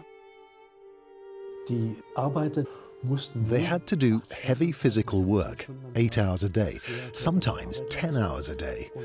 And this led to severe health problems. There was a new phrase which nearly gained the status of a new medical condition, shoveler's sickness. This was caused by the uneven strain when shifting soil, and it presented itself through symptoms such as torn ligaments, joint strain, back pain and such like. They were not to be envied. Even after work time was regimented too, so that the German Labour Front was responsible for after work hours as well. So the regime was making sure that people's leisure time also was quite heavily regimented. The Nazis start banning strikes as early as 1933, yet conditions are so bad on the motorway construction sites that sometimes workers feel they have to lay down their shovels. In 1934-35, there were some reports of strikes. Now, this is always difficult because officially there were no such things, but we know that there were some minor uprisings. Strikes in the 1920s caused political unrest. The Nazis will not tolerate such dissent. Workers who had written stirring poems about their new jobs are now chanting different rhymes. The motorway is knocking us dead. Tomorrow, we'll go back to voting red. But in those cases, the authorities took drastic measures. They threw these people in prison or sent them to re-education camps. This is the site of one of these camps, a former Labour Service barracks. After the barracks burned down, the Nazis turned this exposed site into a prison camp for workers. Now, it's a memorial to all who suffered here. The SS special camp Hinset was used for the retraining of German workers that were accused of antisocial behavior. For instance, they came to work too late, they start drinking alcohol or complained about the bad working conditions. And the conditions must have been, of course, inhumane. The prisoners had no proper uniforms or proper shoes. Climate is very rough, wet and cold. Screams and beatings and barking dogs welcomed the arriving prisoners. They had to work 13 hours a day. The head was shaved. And they had a special haircut, which means in the middle it was very, very small. And the prisoners called it Hinseter Autobahn. And it was actually used just in case a prisoner escaped. Everyone saw from his haircut, you must be a prisoner. This was the intention. The idea was to retrain them, and they had to do hard physical labor, military drill, and in the evenings they were indoctrinated by Nazi ideology. The Nazis believe that the needs of the national community outweigh individual needs. As far as the Nazis were concerned, human beings were only acceptable if they were able to contribute to society in a positive way. So they needed to be healthy, they needed to be productive to society, so working and playing their part in society, whether they were women or men, boys or girls. Everyone had a role. The ideal Nazi family would have the father going out to work as a breadwinner in the public sphere, the woman at home as a wife and mother, keeping home, doing the cooking, nurturing her children, nurturing the future of Germany, as it were. Hitler needs workers and soldiers to turn his vision of empire into reality. So what he wants from German women are German babies. But not enough of them are doing their duty. There had been a declining birth rate from the late 19th century across Europe, but most pronouncedly in Germany. And Hitler, especially with his territorial ambitions, was keen to reverse this with pro-natal policies. So when the Nazis came to power, they shut down birth control centres, which had been some of the most advanced in Europe at the time, and made abortion illegal. German women, be true to your task. See to it that Germany shall not be a people without youth, that is, without a future. When you have blessed as many children as possible with life, only then will you have your greatest purpose in life.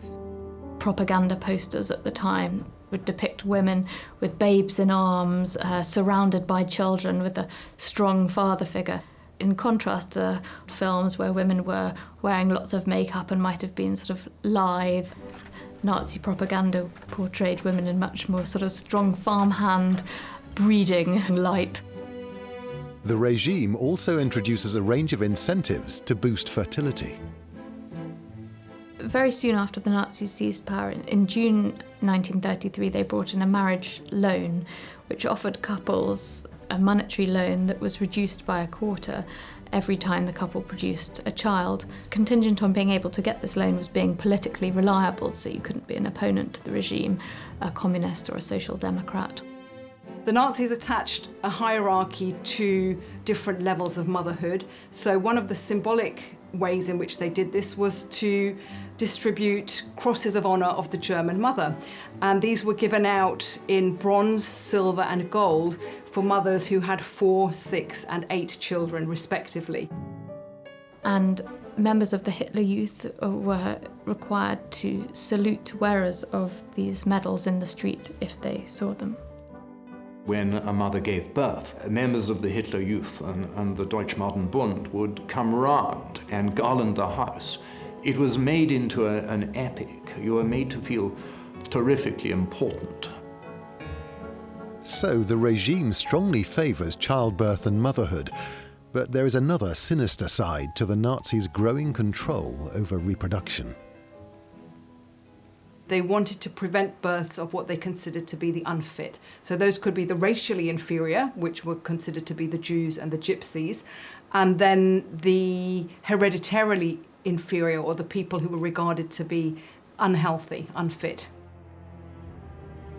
The Jews were seen as particularly culpable for polluting the Aryan German race, in spite of the fact that they were only, I think, 1% of the population of Germany.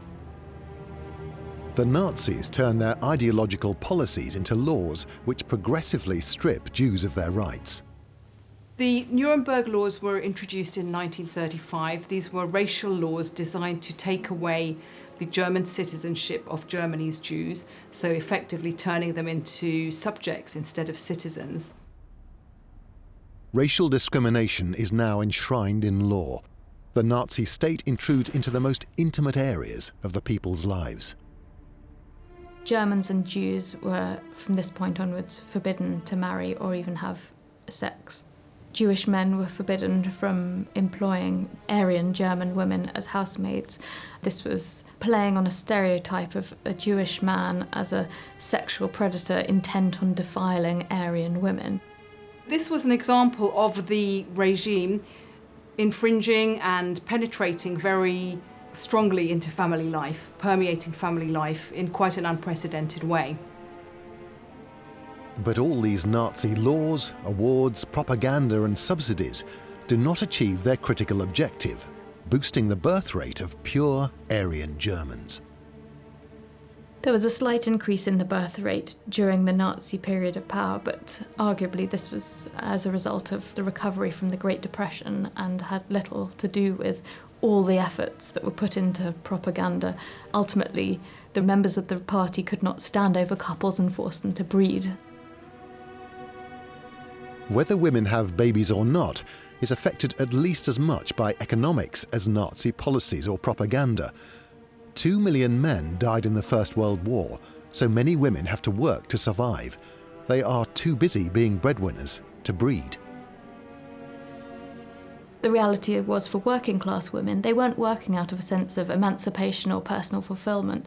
They were working because their husband's wage was insufficient, so they worked out of financial necessity. German women actually participate more in the workforce than in Britain or the United States, but the Nazis prefer them to stay in acceptably female roles, such as agriculture. Women worked most frequently on farms, but there are also women doing factory work and increasingly doing secretarial work too. The Nazis were keen, if women were going to work, they wanted them to work in what they considered their natural spheres. But Hitler is turning the country towards war. Having militarized the economy, the regime is now forced to soften its line on women's roles because military conscription is taking many men out of the workforce. From spring of 1935 onwards, all young men had to join the armed forces, and that immediately snapped up a couple of million. As they came into the labour market, they went into the army. A massive arms build-up began in a small way already in 1933, but by 1936 or 7, the arms industry was sucking in labour and resources from all over the economy. A new source of labour is needed to replace the male factory workers. So Nazi ideological principles are abandoned. Even mothers leave the marital home to take up jobs. Women were a fantastically cheap labour source in comparison to men. Their wages remained persistently lower than men. They were a resource that the regime couldn't afford to ignore when they were in the business of rearming. Yet before Hitler can start his war in the east, he first wants to fortify his border in the west. He orders Fritz Todt to build an enormous defensive structure, the West Wall. But his workforce is busy building the motorways, so Todt turns to the unskilled workers of the Reich Labour Service. It was part of building these fortifications in the west of the country, the so-called Westwall, which was an important new dimension that absorbed many of its units in 1938 and 1939. So the whole idea of education, of indoctrination was less important, and work hours, work days become much longer. 600,000 men build the West Wall, working 7 days a week. Todt's work is so crucial to Hitler's war plans, he grants him authority over the nation's entire construction program with his own task force, Organisation Todt. Now Todt is able to complete the West Wall in just over a year. With its 630 kilometres of bunkers and fortifications, this is a real line of defence as well as a show of strength. And it bears a striking resemblance to Todt's other propaganda project. Der Westwall, wenn man ihn so in der Landschaft liegen sah. When you saw the West Wall embedded in the landscape, it looked a bit like a prickly motorway, crossing hills and valleys, just like the curved path of the motorways. Durch diese Betonelemente, also diese Höcker. And the idea was that these massive concrete dragon's teeth and fortifications would stop tanks from penetrating, which is what happened. But perhaps even more powerful was its psychological and visual effect. Vielleicht sogar mehr als real. Todt completes the West Wall in summer 1939. His career is made. September 1939. Germany is now at war. At first, Hitler is victorious. As the Reich's borders expand both east and west, Fritz Todt extends his plan for the motorway network. But the new roads are no longer intended for enjoyable drives with scenic views. These roads have an aggressive political purpose, supply lines for the army and routes for future German settlers. Für den Fall eines Siegs oder They were already making plans for huge thoroughfares that would have connected the empire with the territories they planned to enslave in the event of victory, which they were convinced would come. These plans would have extended the motorway network from Holland, France and Italy, that is, from the west and the south, all the way to Moscow. Dann also letztlich bis vor Moskau. These are big plans. But even at home, there's not enough labour to build the motorways. Workers have been lured away by the high wages offered creating the West Wall, so to keep expanding his motorway network, Todt has to find another solution. It was one that had previously been rejected, mechanisation, turning to technology. Remember that in the early years, work was done almost exclusively by hand, and now road construction machines were deployed to replace labour.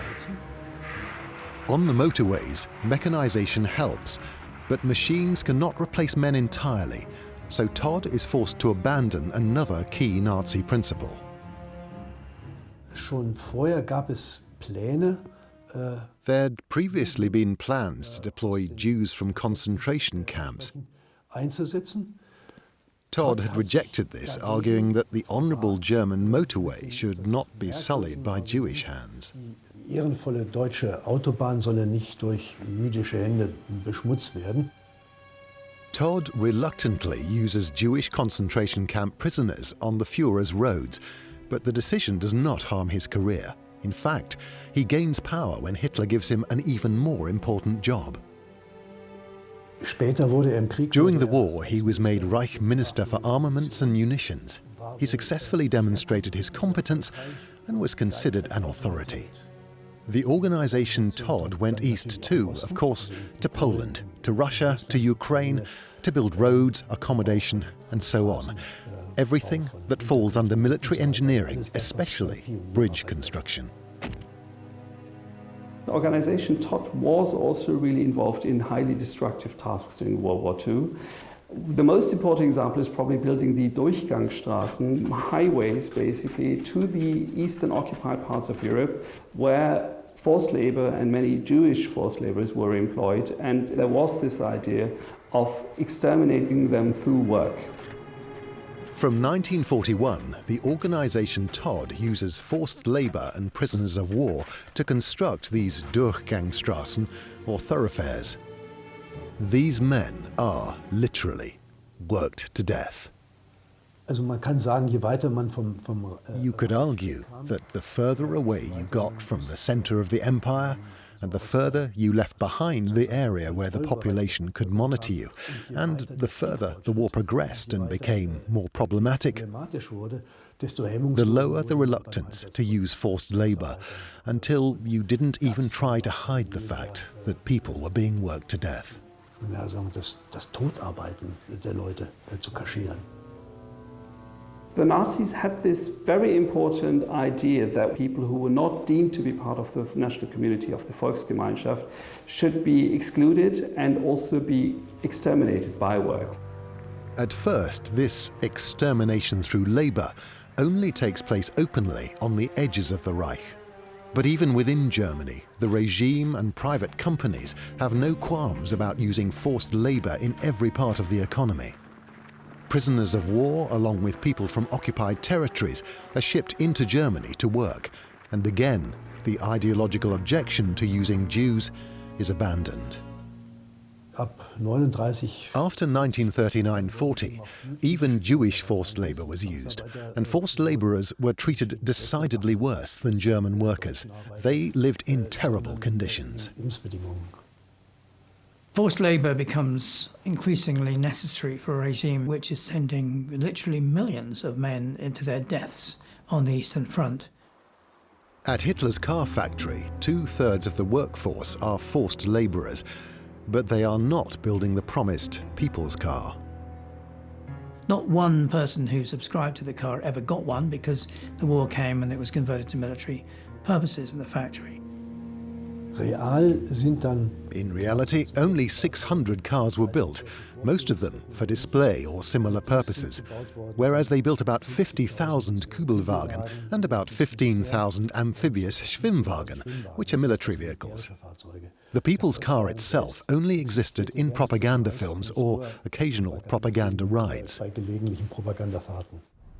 More than 300,000 German workers paid their weekly contributions in the hope of owning a people's car. They had hoped in vain. In January 1942, Hitler himself issues a decree banning all private car journeys. No one is now allowed to drive on the Führer's roads unless it directly supports the war effort. And finally, all motorway construction in Germany comes to a complete stop. But Fritz Todd does not live to see all this.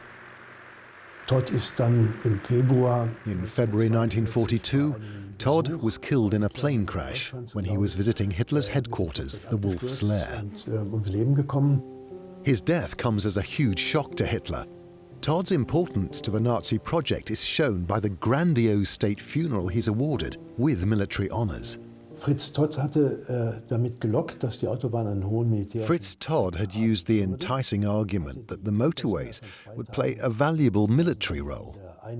He had the idea that 60,000 men could be moved from one border to the other within 2 days, but this was delusional. Even if they had completed the motorway network, this would have been impossible, firstly because they lacked trucks, secondly, rail transport was much more efficient. So the military was in fact quite sceptical about the motorways, and they were concerned that they might be used by enemy aircraft as guidelines. Well, the motorways turned out to be incredibly useful for bombers because they were very white and bright, and they went from one city to another, and so you could use them as navigational aids, so they in the end were painted over with camouflage. The army's fears about the Führer's roads are realised during the 1943 Allied bombing campaign. Germany's decisive defeat at Stalingrad is a sign of even greater reverses to come. But Hitler is in denial and carries on regardless. His propaganda machine starts using a new slogan, Total War. Total war meant lots of mobilization on the home front as well as on the fighting front. And eventually, in January 1943, the call-up for work began. Total war had a specific economic purpose, and that is to fully militarize its economy. The Nazis issue decrees that minimum working hours for all workers must go up, and Hitler is finally forced to accept that women must work in the munitions industry. Women were working in evacuation procedures, air raid protection. They were working in distribution of goods, so the real mobilization. Although it went against earlier Nazi propaganda and earlier Nazi motives, was a pragmatic attempt to get the whole nation working together for this total war effort. The very survival of Germany is in doubt. So now, almost every Nazi principle is sacrificed. Even children are drafted into military service. Hitler's top propaganda project, the motorway network, lies unfinished under camouflage. Todd's workers had only managed to build 4,000 kilometres, less than 20% of the promised network. Despite its scale, the West Wall only holds back Allied forces for a few months. Nazi Germany is now suffering defeat after defeat. The Allies are advancing on all fronts. Die Alliierten hatten natürlich keine allzu große Ehrfurcht vor der Autobahn. The Allies, of course, did not show a great deal of respect for the motorways, but drove right over them with their tanks. Zerstörten, ausgebrannten Autos. The motorways were littered with destroyed, burned-out cars, which had been abandoned as people fled. And finally, the motorways were used to move German prisoners of war because there were no trucks or trains to transport them. As was common with prisoners of war, they were marched along the roads partly to humiliate them. So, once again, the motorways became the roads of the Führer. Straßen des Führers. Hitler promised a network of superhighways to link up his European empire, but he failed to deliver. In the end, the limited scale of the motorway network reveals the huge difference between the Nazi propaganda and the grim reality. September 1942. A German climbing team battles its way to the summit of the highest mountain in Europe. It's a hand-picked team of Nazi Germany's elite mountain troops. They raise the Nazi war flag on the summit of Mount Elbrus in the Caucasus Mountains, deep inside the Soviet Union. It's a decisive moment in the war. I think people really did think that the Germans had everyone on the run in the autumn of 1942. If you look at the huge strides they make in the Caucasus and down into that part of the southern USSR, it looks like it's completely one-way traffic, absolutely. This is the peak of Nazi Germany's power. It controls huge territory and enormous resources. You've got to be aware of the extent of the German Reich by early 1942. It really stretched from Archangel in the north down to the Caucasus in the south. That is a huge landmass that they dominated. But Hitler wants much more. He believes the German people must dominate the globe. No matter how much territory or how many prisoners his army sees, he is never satisfied. The Nazi view of war was that it was essential for the health of the race, of the German race, that they kept on fighting, that they never stopped. It was war without limit and war without end. A nation without war was a feeble, weak nation. Hitler's global war demands an ocean of oil for his enormous numbers of tanks, planes and ships. Just a few hundred kilometers beyond Mount Elbrus lie the vast oil fields of the Caucasus, which he must capture to defeat the Soviet Union and fuel further conquests. But Hitler must move fast. Despite Nazi propaganda, German industry is crippled by shortages of every kind, from steel to rubber.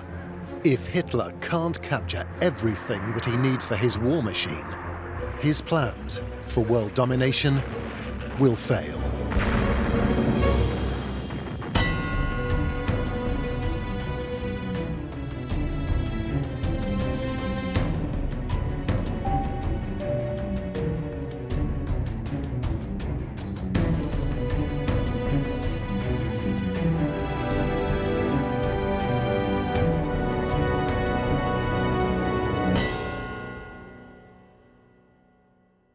In 1924, Adolf Hitler is in jail.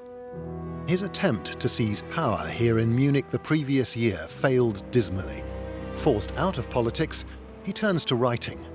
In his book, Mein Kampf, he creates an extraordinary vision of how he plans to turn Germany into a global power.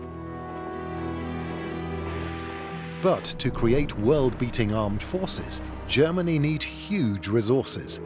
Hitler's plan is simply to steal them, especially from the countries which lie to the east of Germany.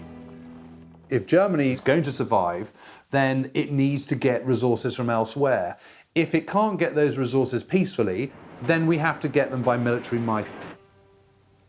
Hitler believes that the land and resources of Poland and the Soviet Union are the German people's by right, but he can only gain this Lebensraum, or living space, by conquest. But at the end of the First World War, Germany was virtually disarmed and its military industries crippled. So when Hitler comes to power, war seems impossible. Muss man sagen, dass Deutschland eigentlich Stand 1933. In 1933, Germany no longer really had an armaments industry. There was a small army from the Weimar period, but it had no tanks, there was no air force, and the navy had been frozen at a very low strength throughout the Weimar period. As for arms factories, they actually didn't exist at all. Also, und die Betriebe existierten eigentlich auch nicht. However, Germany's armed forces are not idle. Despite restrictions imposed by the Allies, they're working in secret to rebuild their combat power. They have plans for a rapid military expansion. In the 1920s, the Reichswehr had already trained its men one level above their actual rank. So this helped to increase relatively smoothly, despite many problems, the increase of the army from a small force of 100,000 to 4.5 million. The Weimar's army, the Reichswehr, always accepted that it was a transitory force in the sense that it sought to expand in the future and knew one day it would. They were forbidden an air force, they were forbidden a major navy, and they were forbidden tanks. That meant, of course, they had to think outside the box, and that meant they were more open to technological solutions to their problem. The German military works covertly to create the very latest weapons that get around these restrictions. A fake corporation is set up in Holland to work on new U-boat designs, which are then built for other countries, such as Finland and Turkey. Germany gains valuable intelligence, which it then uses to make its own improved submarines. Another German front company in Switzerland makes advanced machine guns. They will dramatically increase the army's firepower on the battlefield. So, even before Hitler becomes Chancellor of Germany, rearmament has already begun.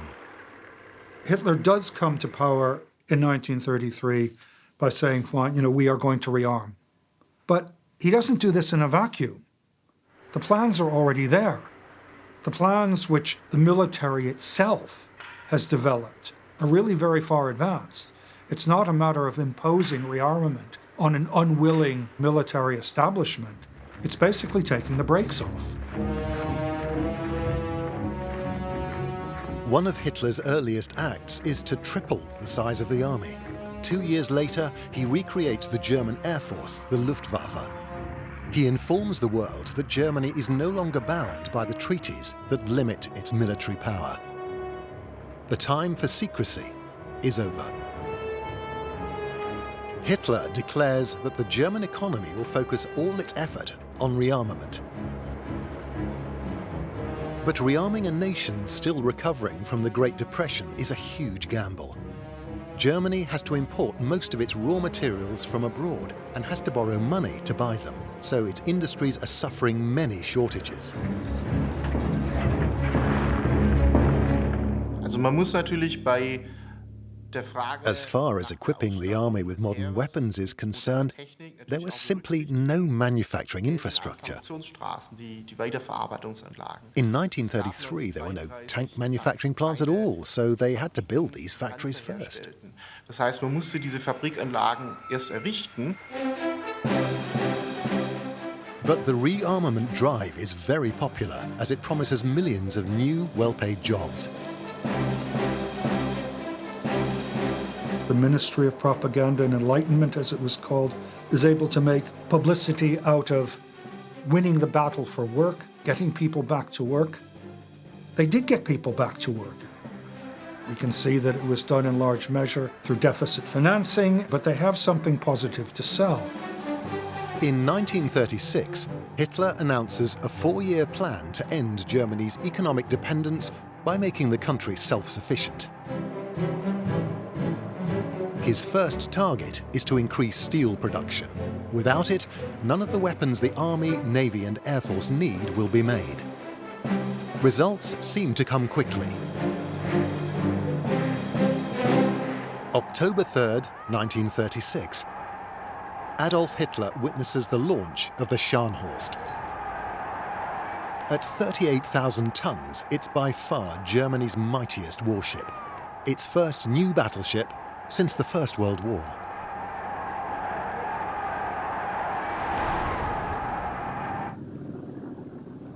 From Hitler's point of view, it's all about size, it's all about scale. Where's the fun in smashing a champagne bottle against the hull of a U-boat? Massive, great battleship bristling with huge guns. Then that's something he can feel proud about. The Scharnhorst is just the first of Hitler's new battleships. In the pipeline is its twin sister, the Gneisenau. Later, 2 even bigger battleships are launched, the Bismarck and the Tirpitz. At 50,000 tons each, they are among the largest battleships in the world. Hitler wants a navy that can challenge Britain's control of the seas.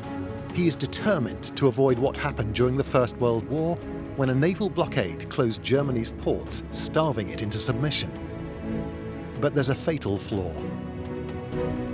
Germany simply does not have enough resources to build a fleet anywhere near the size of its enemies.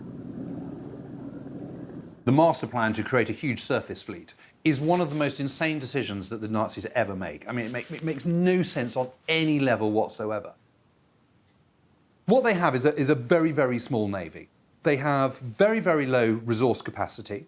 They have huge demands for iron ore and steel and so on, which they are using to build up their aircraft, the Luftwaffe, to build tanks, guns, and all the other stuff to have a large army.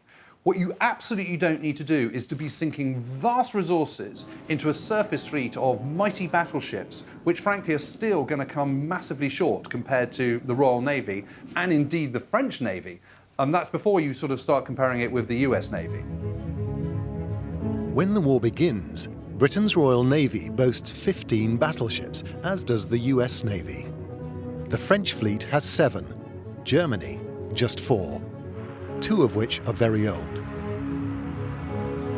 So the German Navy is hugely outgunned, and Hitler's over-ambitious plan has also revealed major problems with the steel industry.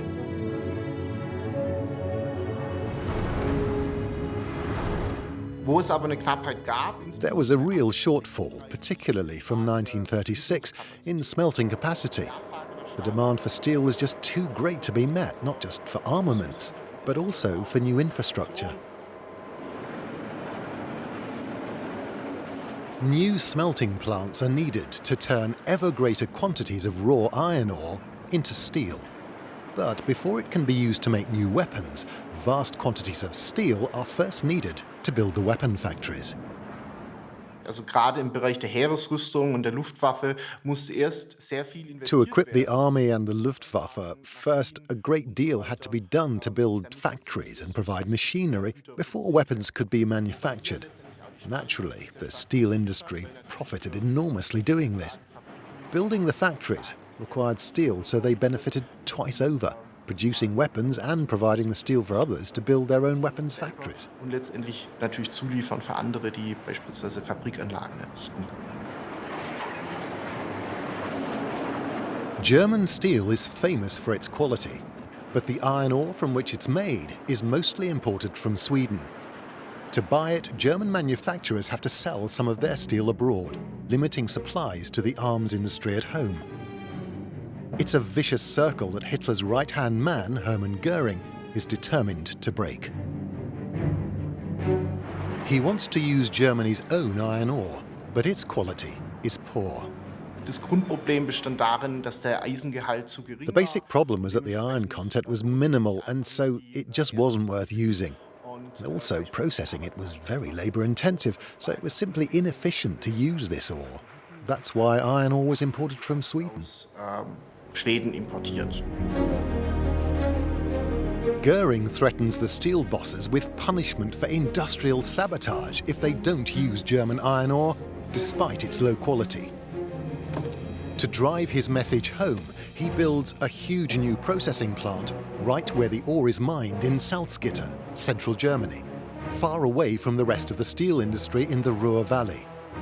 The Reichswerk Hermann Göring will grow into the largest company in the world, a vast state-controlled steel conglomerate with 500,000 workers. Industry is being challenged by the Third Reich.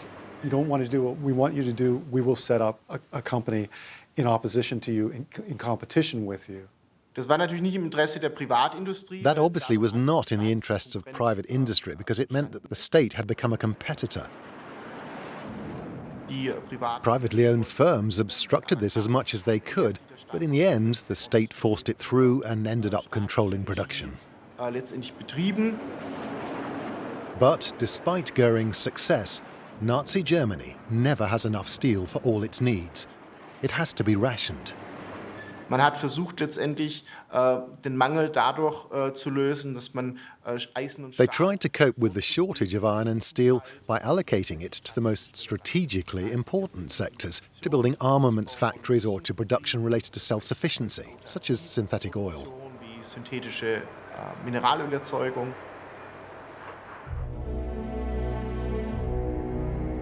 Politz on the Baltic coast.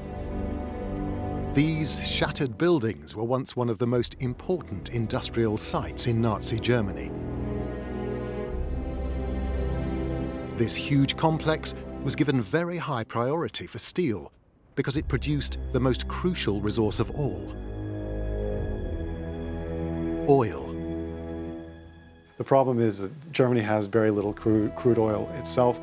It increases pretty dramatically during the Nazi period, but still minuscule compared to the needs of the country. With very little oil of its own, Germany's world-leading chemical company, IG Farben, tries to find a way to make it synthetically. In the 1920s, it makes a breakthrough, creating a process to make crude oil from coal.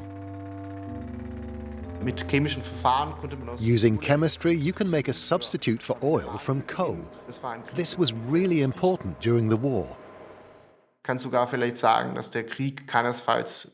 The war would never have lasted until 1945 if the Nazi state hadn't been able to create fuel substitutes because it had hardly any natural oil supplies.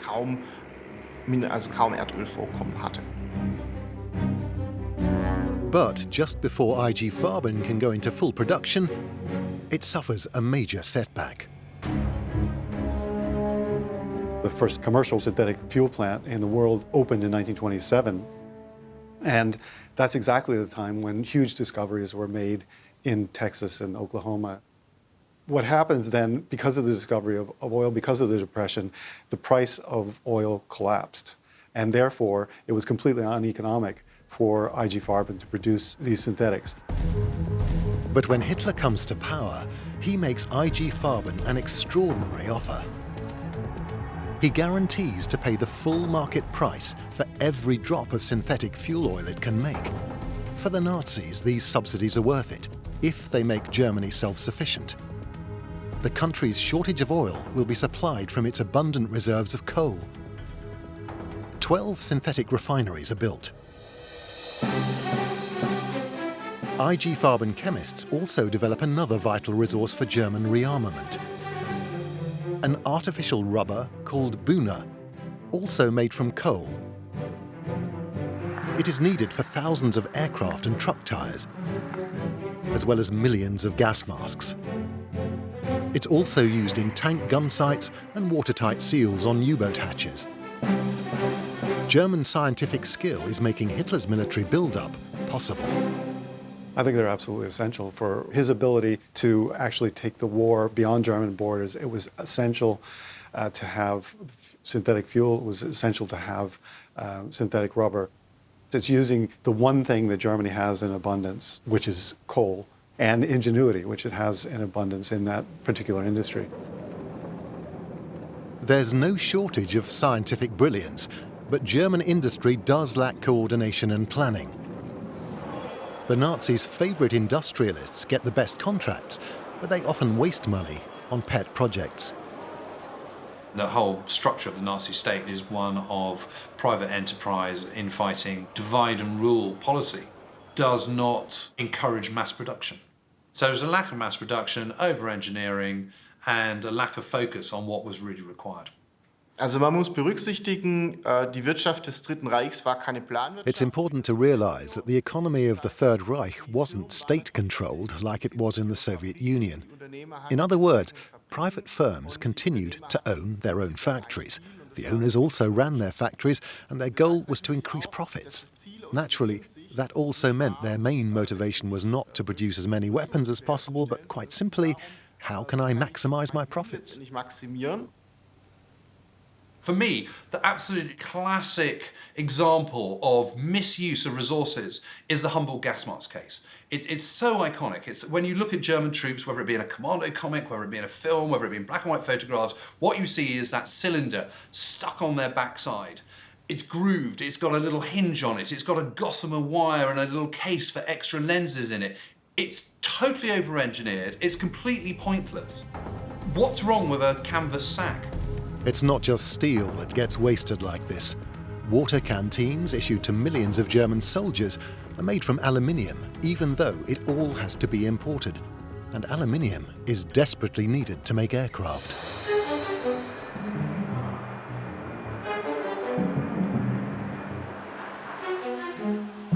When Hitler seizes power in 1933, Germany has no air force. The aircraft industry employs fewer than 4,000 workers who make fewer than 400 aircraft that year, all civilian. To have any chance in a future war, Germany needs to rebuild its air force, and fast. For this vital task, Hitler once again turns to his most senior minister, Hermann Göring. In April 1933, the former First World War fighter ace is put in charge of the new Air Ministry. He oversees massive state investment, turning the aircraft industry into the most important sector of German rearmament. But almost everything has to be created from the ground up. New housing has to be built for the workforce, which grows dramatically to 60,000 in just 2 years. But for German bosses, all this effort is offset by the prospect of huge profits. The way the economy worked in Nazi Germany was it was a capitalist economy with free enterprise, as it were. It wasn't like Soviet Russia where everything's nationalized, but it was directed and controlled, increasingly so, by the Nazi government for political reasons, and then pushing military production. The German aircraft industry, of course, was highly developed, but the problem was it wasn't centralized. It dissipated its energies across all kinds of different models, different parts. It was enormously complicated. German industry in the 1930s, in many ways, is far behind the US in terms of mass production. The introduction of mass production is very limited in the way we understand it. The automobile industry is mostly craft-based. In Germany at that time, a whole range of different other industries were mostly craft-based. Hier muss natürlich auch berücksichtigt werden, zum Beispiel die Rüstungsindustrie. Man hatte sicher The arms industry is just the same. Compared with the United States, it was certainly still using outdated production methods. In the USA, Henry Ford-style assembly line production had been strongly developed by the 1920s. This kind of mass production was still rare in Germany. Teilweise war letztendlich auch der Anspruch, dass man eher sehr hochwertig. Partially, this was because it was claimed German industry was creating better quality goods, but ultimately, productivity was being neglected. So although it can be said that the armaments industry in Germany had relatively high quality standards, it was not able to produce weapons in large quantities. This was true in the 1930s and, to a large extent, also during the war. Despite these limitations, by 1936, some of Nazi Germany's most iconic aircraft have been designed and built. The Bf 109 fighter, the fast twin-engine Heinkel 111 bomber, and the fearsome Stuka dive bomber.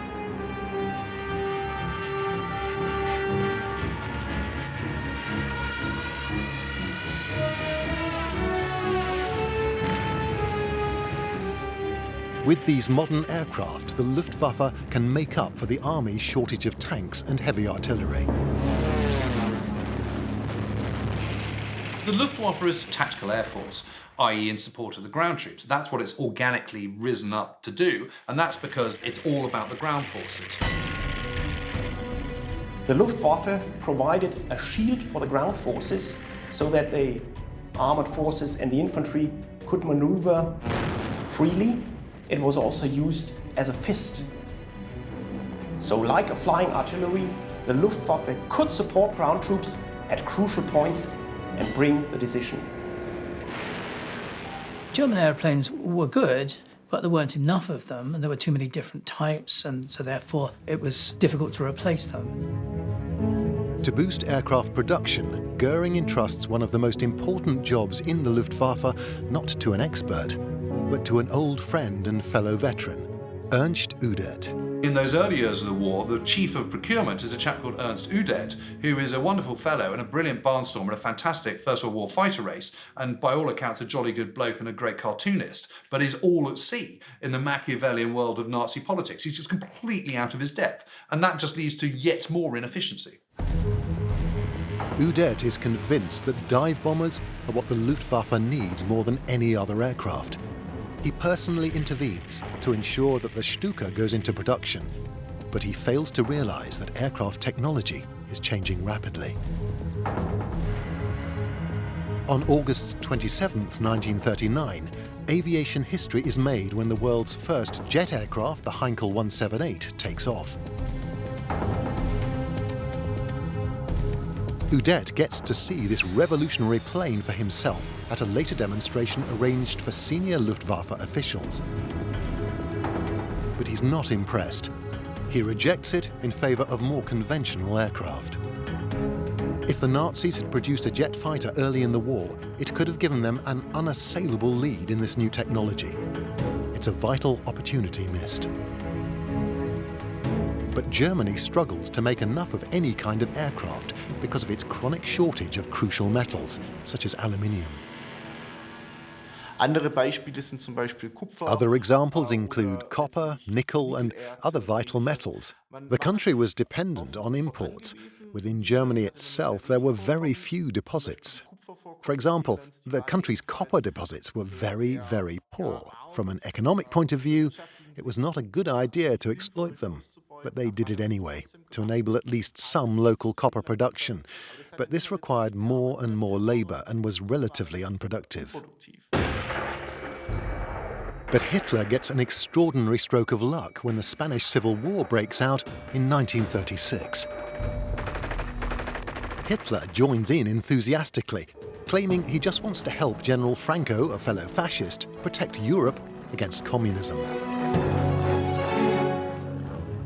Between 1936 and 1939, the Germans deployed the Legion Condor to the Spanish Civil War.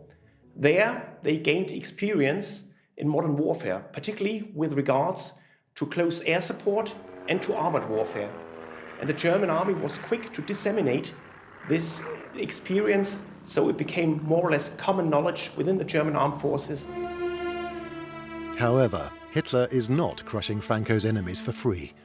Germany is paid with huge supplies of iron ore, copper, and other vital metals. To use this windfall, in 1936, Hitler sends troops to reoccupy the Rhineland, home of much of Germany's steel production. It's a flagrant breach of the Versailles Treaty, but Hitler gets away with it.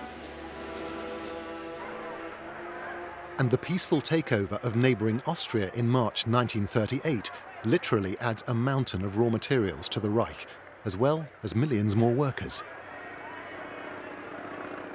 Die Annexion Österreichs hatte für die Stahlindustrie insofern Bedeutung, dass The annexation of Austria was particularly important for the steel industry, as Austria had substantial deposits of high-grade iron ore. There was even an Iron Mountain, so called because it contained so much high-grade ore. man halt zum einen Zugriff auf dieses Erzvorkommen hatte. As well as seizing this, they also took over all the steel production of Austria, which included a whole range of companies which produced and processed steel. Die eben Stahl erzeugt und verarbeitet. Czechoslovakia is Hitler's next target. First, he absorbs the ethnic German region, the Sudetenland. Then he seizes the rest of the country by force in March 1939. The extra manpower is welcome, but that's not all he's after. Well, the interesting thing about Czechoslovakia is that actually it's quite advanced militarily by the standards of the day. And particularly in that northern stretch, the Sudetenland, the German-speaking parts, are the Skoda Works. The Skoda Works are already producing a vast number of tanks, and pretty good tanks. I mean, they have a reputation as being armaments manufacturers. Absorbing these countries doesn't just deliver new military hardware. Germany also loots their central banks for vital foreign currency. The Germans faced in the mid and late 1930s considerable problems of insufficient foreign exchange, which they're able to solve by taking over the foreign exchange of Austria and then of Czechoslovakia. So that's the way that the problems of limited resources get solved. This asset stripping goes a long way to easing Germany's chronic shortage of resources, but it's still not enough to create armed forces large enough for Hitler's dream of world domination. The amount of resource that Germany had at its disposal, they were certainly able to provide a substantial amount of armament, not to fight the entire world, but certainly, as it turned out, to conquer much of Europe. And also at each stage when they succeed in taking over other territories, they're able to take over resources. Hitler has long argued that the land and resources of the Soviet Union are Germany's by right, but he's not yet ready to fight for them. Instead, Hitler astonishes the world by agreeing a peace pact with the Soviets. In secret, the two countries also agree to divide up Poland and the Baltic states when Germany invades, and the pact also gives Germany vital economic security. The agreement with the Soviet Union is not just something that is short-term in terms of allowing the conquest of Poland. It's also a way of guaranteeing supplies and not having a second front in a war of attrition that Germany doesn't think it can win. In return for technology advice, trainloads of oil, metals, and enormous amounts of grain begin to flood into Germany from the Soviet Union. Hitler has now achieved as much as he can through diplomacy, and the German economy is reaching a critical point. It can't just keep on making weapons forever. There's no question that the economy ramps up very rapidly into the late 30s, but there are severe problems there, and everyone recognizes that it was only a preparation for going to war to get resources somewhere else to feed that economy. So it was approaching its limits, really, mainly in terms of raw materials.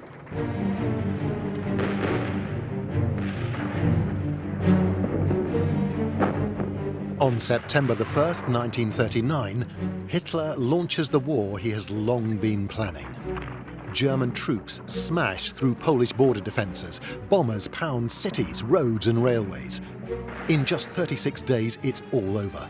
Poland has been crushed. It's a stunning victory. But the parades and propaganda films conceal the truth about Germany's readiness for war. You could be forgiven for thinking that the Polish campaign, for example, was conducted purely by mechanized forces, because most of the footage is of motorized tank units. But even so, the main bulk of the German army was still foot-borne, and its artillery was horse-drawn, but you do not get a terrific amount of that on the newsreels. France and Britain support Poland and declare war on Germany. Flushed with victory, Hitler wants to attack the Allies immediately, but his generals say this is impossible. The armed forces were not fully equipped when war began in 1939 or during the rest of the war, so inevitably the problem got worse. General Georg Thomas is head of the Army's Economy and Armament Office. In a detailed report, he makes it clear that the army is short of everything from ammunition to fully trained troops. It needs time to rebuild its strength after the losses in Poland before taking on France and Britain. Hitler reluctantly postpones the attack until the following year. But when the time comes, his first move is not against France, but Norway. He's keen to secure Germany's supplies of high-quality iron ore. The majority of good quality iron ore came from Scandinavia, especially Sweden, in the 1920s and 1930s, and ultimately right up to 1944. However, the ore was often shipped through Norway, so Norway and Sweden had a special strategic importance for Germany. In winter, when Swedish ports are blocked by ice, iron ore has to travel by rail to the Norwegian port of Narvik before being shipped to Germany. To secure this economic lifeline, Hitler launches a surprise invasion in April 1940. Narvik is the scene of bitter land and sea battles before falling into German hands. They secure the rest of Norway in just 2 months.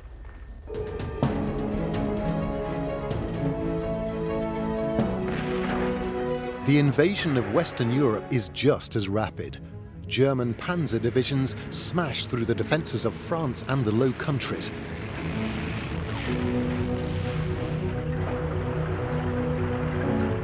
The British army is forced back to the coast and retreats across the Channel. In 6 weeks, France surrenders. It's a lightning victory. But once again, the propaganda images of German mechanized might represent just a fraction of Hitler's armies.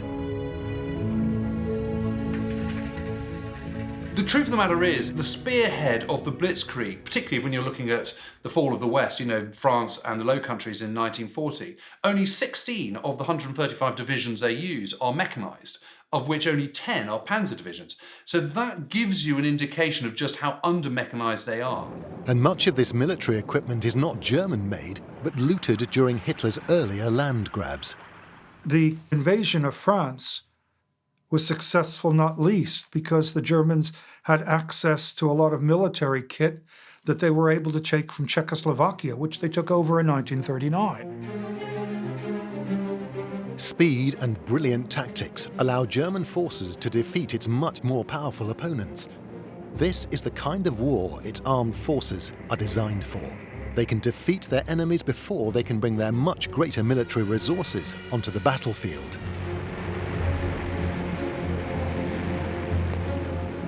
But the first signs that Hitler's war machine is running out of steam appear in the skies over southern Britain. Aircraft production has always been its biggest problem. You know, in the Battle of Britain, for example, it's not a shortage of pilots, it's a shortage of planes that undoes them. I mean, you simply cannot have a situation where, you know, at the absolute height of the battle, you've got some squadrons that simply don't have any flyable planes on a given day. I mean, it's absolutely ridiculous. And at the height of the Battle of Britain, in July, the best figures that the Germans are able to do is 50% of what the British are producing in terms of single-engine fighters. You know, it's no wonder they lose. The Nazis now dominate Europe, although Britain remains undefeated. But Hitler isn't concerned. He knows how to get all the resources he needs. He plans to seize them from the Soviet Union.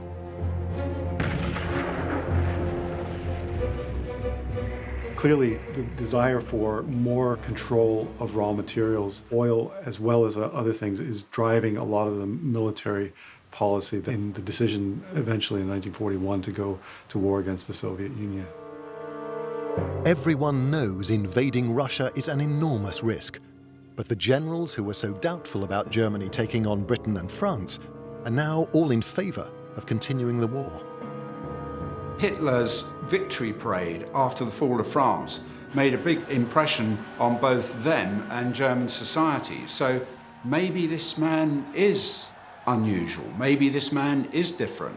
And so with Barbarossa, they go in with the benefit of the doubt. Hitler had made it work so far, why shouldn't it happen again? But one military man disagrees. General Thomas prepares another report. It reveals that the army only has enough fuel for 2 months of campaigning and that its artificial rubber tires will not survive Russia's harsh conditions. Goering refuses to pass the report on to Hitler. He tells Thomas that with all the loot they're taking from the West, they cannot fail. Thomas is one of the few in the army that really is thinking in those terms. He is thinking very deeply about it and thinking, as it turns out, correctly about what the limits were of the German economy and the relation to military capability. On June 22nd, 1941, Operation Barbarossa, the invasion of the Soviet Union, begins. 3 million German soldiers in 3 vast armies storm towards Leningrad, Moscow and Kiev. These cities, Hitler believes, are the key centers of communism. At first, the invasion is a stunning success. The German army kills and captures hundreds of thousands of Soviet soldiers and seizes vast territories. The army believes the capital, Moscow, should be the main target. But after just 2 months, Hitler suddenly orders all efforts to be directed south to Kiev and the Ukraine. When his baffled generals complain, he tells them they know nothing of the economic aspects of war. Hitler may have accused the generals of not understanding economics, but he didn't understand economics very well either. And basically, what you're describing is not so much an economic view of the world or an understanding of the world. It's really the raw materials, the goods, the power that comes through that, both in terms of consumption and in terms of projection of power militarily. That is what Hitler is after. Hitler wants to capture the huge coal fields around the city of Kharkov. The war is depleting Germany's previously plentiful supplies of coal, and it's the railways, the Reichsbahn, which are suffering. You have to remember that the glue that is holding the entire German war effort together in terms of mobility is not the Air Force or indeed panzers, it is the Reichsbahn. And the reason the Reichsbahn plays such a crucial role is because it doesn't use oil. Steam trains operate with coal, which is one resource that the Germans do have something of. The Ukrainian coal fields are captured, but Hitler's diversion has used up much vital oil. Other shortages reveal that the German military is not prepared for such a massive operation. The advance grinds to a halt, even before the winter snows arrive. There's a long list of the reasons why Operation Barbarossa failed. For example, it will look lack of logistics, lack of resources, lack of reserves, stiff Soviet resistance, the constant shift of operational aims, so be it Moscow, be it Kiev, or be it St. Petersburg. But there was certainly one factor which did not play a role for the German failure: the onset of the winter. When the winter started in 1941, Operation Barbarossa had already failed. It's the Nazis' first serious setback. Over 180,000 German troops are killed.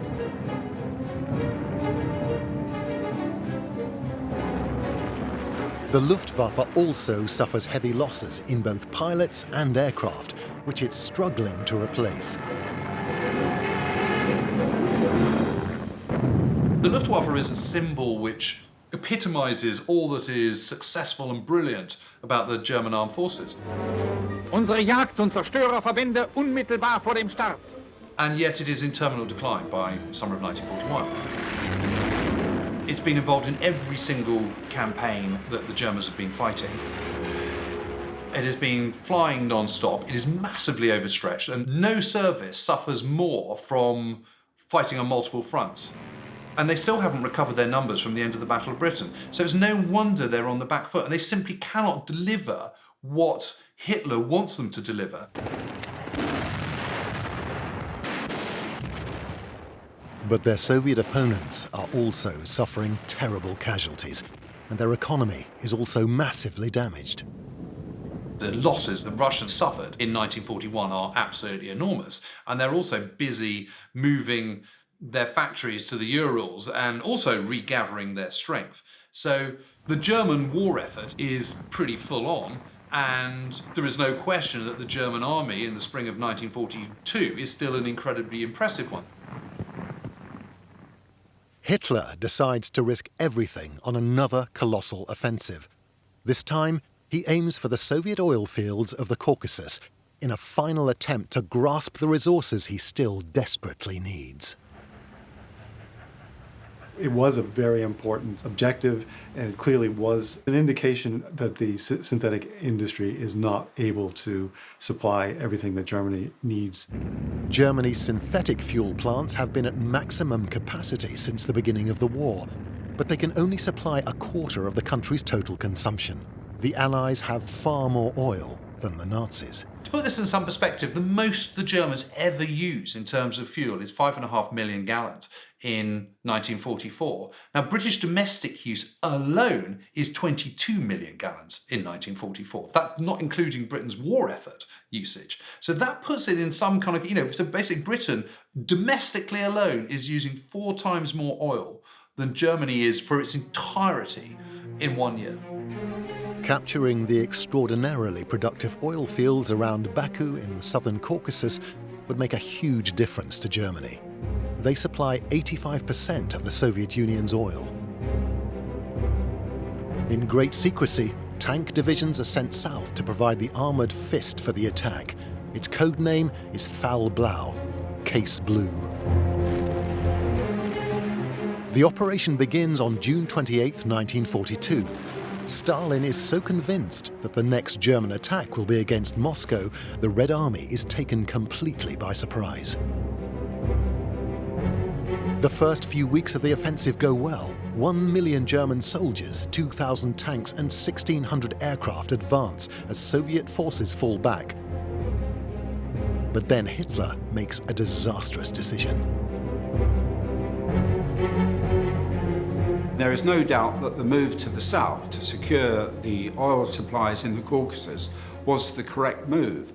But where it went wrong, of course, was that with the initial success of Operation Blau, the Soviets, for the first time, retreating rather than fighting to the death, Hitler thought that as a consequence, his belief in the innate superiority of the German army was triumphing over the Soviet Untermensch, and that therefore he didn't have to wait until he'd captured Stalingrad before moving on to the Caucasus. He could do both at once.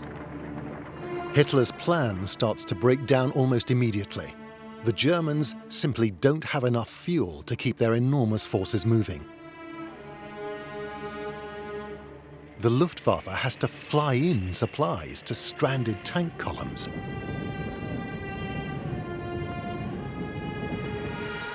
On August 9th, 1942, German troops achieve a small success when they capture the oil fields at Maikop on the Black Sea. But the retreating Red Army has wrecked the wells. German engineers can only get 70 barrels of oil a day out of the devastated facilities. The advance on the rest of the oil fields grinds to a halt. By October, even Hitler accepts they are out of reach. The Nazis' final resource raid has failed, but it probably never could have succeeded.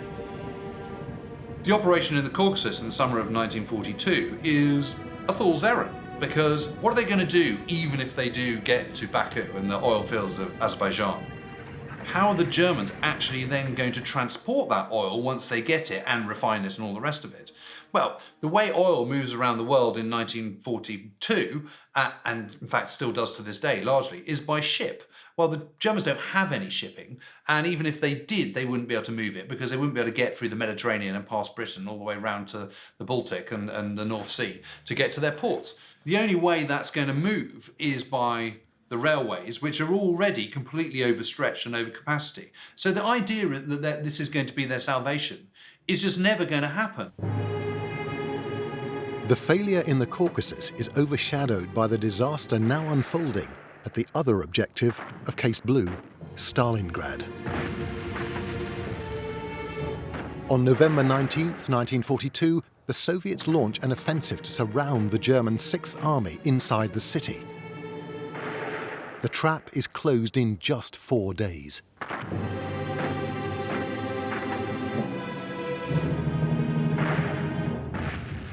Attempts to relieve the 6th Army fail. The demoralized and starving Germans make no attempt to break out.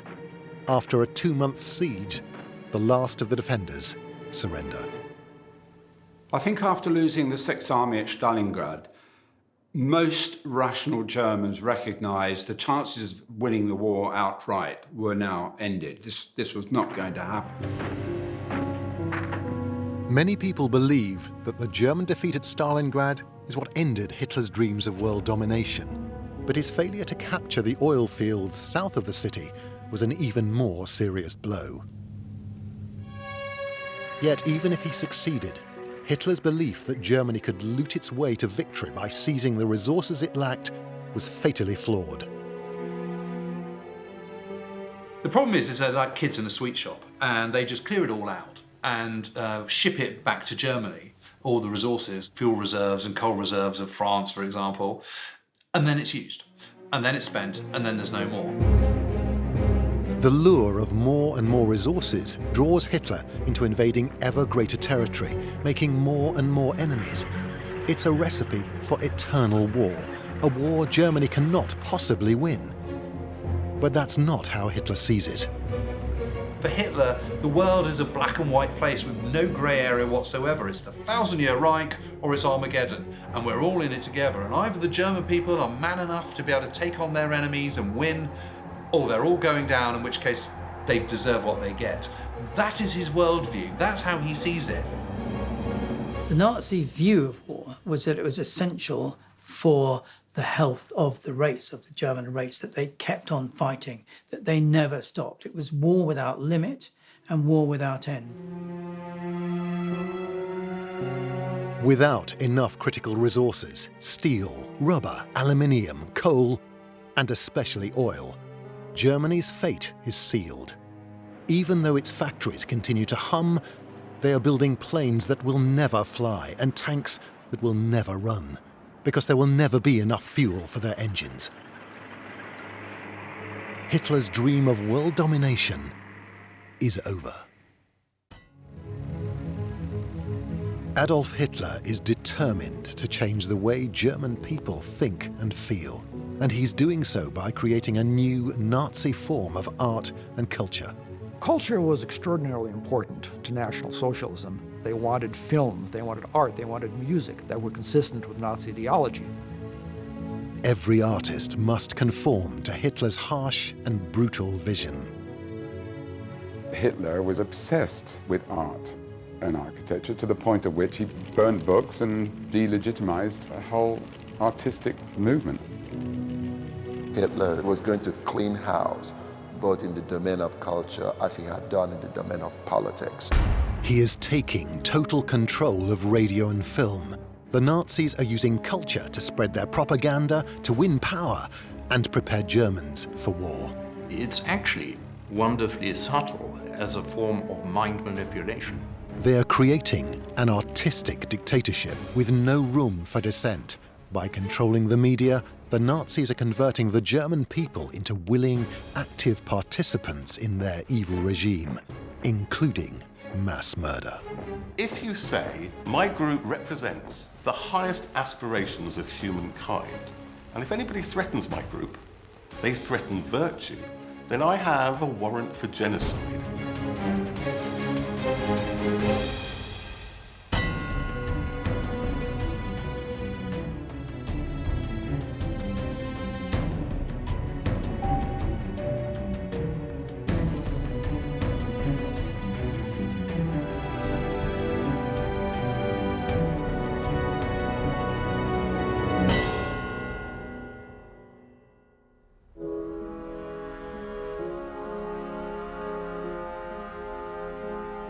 In 1913, Adolf Hitler is struggling to make a living. A self-taught artist, he sells his watercolors of Munich's sights to the tourists, but he wants much more. His burning ambition is to become a great artist. Hitler grew up in provincial Austria, but moved to Vienna and tried to get into the Academy of Arts. Although he could paint and draw buildings, he was never any good at people. So he was turned down, and he was actually told, rather kindly, I think, by the examiners that he should be an architect. He didn't listen, he tried again, was rejected again, and his ambition to become an artist was not fulfilled. Hitler never forgets this painful rejection. His revenge is to transform German art, making his own image its most potent icon.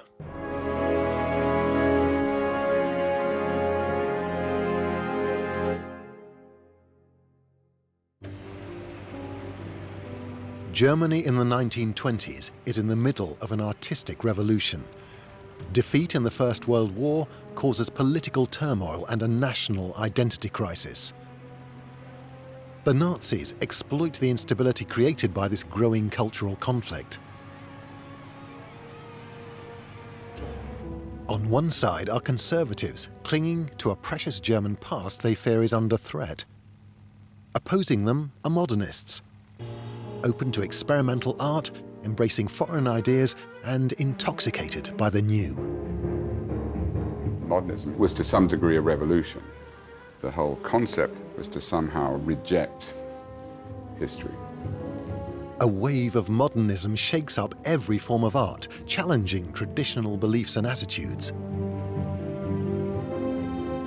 There was a sense of revolution in the 20s, and that was expressed by artists, by poets, and inevitably, of course, by architects, because there was a belief that there should be a new architecture for a new society.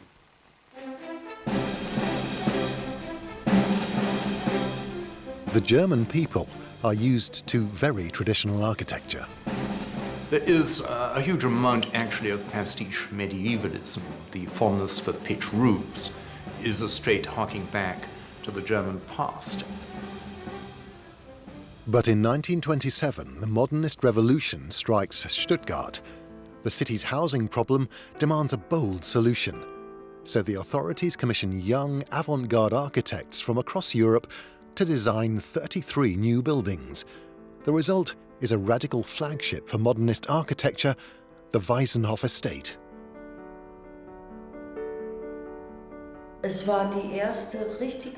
It was the first exhibition of construction and architecture which was intended for long-term residential use. Usually, these show homes would have been knocked down. The architecture of the Waisenhof estate was very new aesthetically, very colourful with flat roofs. The flat roof was completely new for the Stuttgart area. Another striking element was the large windows. The designers were using new, mass-produced, prefabricated elements to make the buildings cheaper for the masses. Das Bauen für die Masse der Bevölkerung kostengünstiger zu machen. These modernist architects have a social conscience. They create cheaper housing, which they feel is also liberating. Homes for people to live in radical new ways.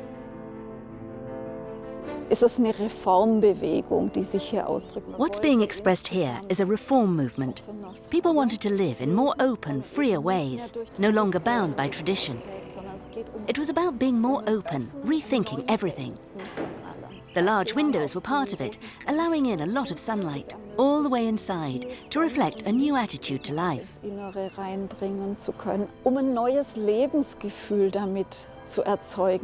Waisenhof's left-wing international vision of living attracts visitors from around the globe, and they can buy postcards of the buildings. I've brought along my postcards, which I've been collecting for years. Each one has its own story. For many, the Waisenhof's design is too radical, too challenging. Satirical postcards even depict the estate as if it has been lifted out of the Arabian Nights. German visitors write home about their discomfort and confusion. This afternoon, I walked around the exhibition. I can't critique it because I don't seem to get it. The picture doesn't show military barracks, but houses of the future.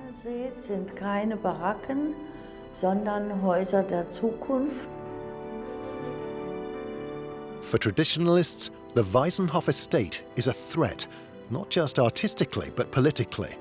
One critic even calls its flat roofs a Jewish Bolshevik design. Cultural turmoil grows in the late 1920s and early 1930s. The Waisenhof's architects, led by Ludwig Mies van der Rohe, along with artists such as Picasso and expressionist filmmaker Fritz Lang, are criticized, abused, and even blacklisted. Their radical art and architecture is making many Germans uncomfortable and even afraid. Hitler and the Nazi Party exploit these fears of the radical and foreign. They present themselves as the champions of a brave, new and pure German culture. They also use the arts and media to spread their propaganda. Culture was extraordinarily important to National Socialism because they claimed to be a worldview that encompassed everything. They wanted films, they wanted art, they wanted music that were consistent with Nazi ideology. Hitler's views about culture owe a lot to Alfred Rosenberg, an uncompromising traditionalist who had joined the Nazi Party before him.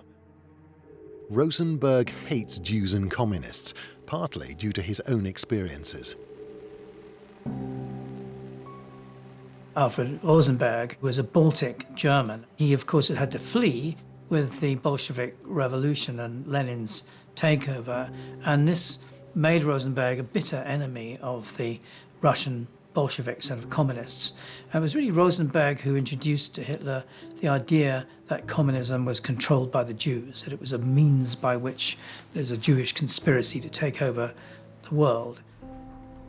As an author and editor, Rosenberg writes passionately about Aryan superiority. He spreads conspiracy theories blaming influential Jews for poisoning and undermining German culture. This, he argues, is the Nazis' most important battleground.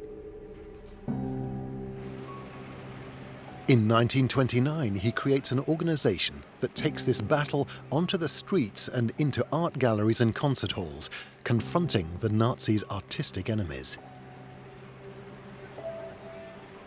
The Fighting League for German Culture would go around and kind of attack modern works, demand for exhibitions to be closed, pour scorn on modernist paintings and art and so on. And that had some resonance with Hitler.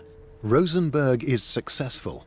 His hatred of communists, Jews and non-Aryans profoundly shapes Nazi ideology. Later, it helps define the Nazis' racist vision of architecture, art and culture. The Nazis viewed everything through a racial prism. Jazz music was hated because it was regarded as black, and abstract art was hated because it was regarded as Jewish. The argument you see for a Nazi is that the Jews are trying to sabotage German culture. So it was this idea of an existential threat to Germandom, but it was primarily cultural. They're going to destroy our culture by subverting it. That was the reason. In reality, Jewish artists, musicians and writers are fully integrated into German society and have been for generations. But with society disenchanted and bitter after the First World War, the Nazis play on centuries-old anti-Semitic fears to portray Jews as the enemy within. Nazi propaganda says Jews are polluting the people and a threat to the nation's racial and cultural purity. A threat that must be eradicated. If you say, my group is the sum of all good in the world, my group represents the highest aspirations of humankind, so my group's interest is the universal interest, and if anybody threatens my group, they threaten virtue, then I have a warrant for genocide. By destroying them, I'm protecting virtue. And I think that's absolutely central to the Nazi ideology. But first, the Nazis have to take power. In 1933, they do just that when Hitler is appointed Chancellor of Germany. This key victory allows him to make bold changes to Germany's government, gaining total power over the next few months. One of Hitler's earliest changes is to create the Ministry of Popular Enlightenment and Propaganda. Hitler knows exactly who he wants to lead it to win the nation's hearts and minds for Nazism, and it isn't Rosenberg. Instead, he chooses the much more practical and effective Joseph Goebbels. Joseph Goebbels came from a Catholic background in the Rhineland. He fancied himself as an intellectual, and he was regarded as a Nazi radical, and he certainly liked the socialism in National Socialism more than some other Nazis did. I think Hitler realized his ambition, his ruthlessness, his talent for propaganda. Möge die helle Flamme unserer Begeisterung niemals zum Erlöschen kommen. Sie allein gibt auch der schöpferischen Kunst einer modernen politischen Propaganda Licht und Werk, das Herz eines Volkes zu gewinnen und es auch zu behalten. Goebbels had proved himself to Hitler serving as Nazi leader in Berlin with his violent, provocative tactics and bold propaganda. Now, his mission is to carry out the same role for the whole of Germany. Goebbels was clearly a very gifted propagandist. He had a way of drumming up issues, of putting things onto the front page, of creating sensations. He was a great media manipulator, and Hitler recognized this. To clear the way for the Nazis' new cultural regime, Goebbels takes part in an intellectual purge. In May 1933, in 19 university towns across the country, Nazi supporters organize mass book burnings. It's called the Action Against the Un-German Spirit. Books on philosophy, history, politics, even novels are hurled into the flames, as well as anything written by or about Jews. The era of an exaggerated Jewish intellectualism is now at an end, and the future German man will not only be a man of the book, but also a man of character. And to this end, we want to educate you. That was a frightening symbol for all of the world. It was a crematorium of learning and scholarship, which actually anticipated another kind of crematorium years later. The book burnings are intended to halt modernism and cleanse German society of anything that doesn't fit into Hitler's worldview.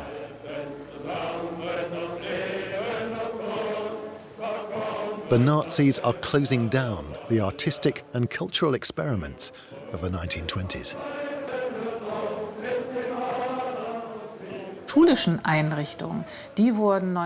Educational institutions were immediately brought into line in 1933.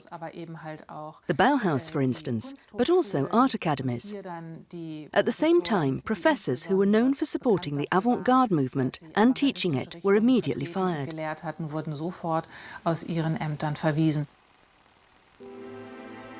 Jews, for example, are fired from their civil service positions. And what's important to realise is that civil servant, or Beamter in German, doesn't mean just people sitting in Berlin, running the ministries. It covers universities, it covers a lot of legal officials, it covers teachers, it covers a huge area of German life.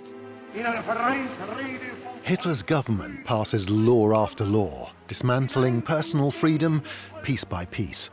The Nazis also use boycotts and bans against Jews and communists.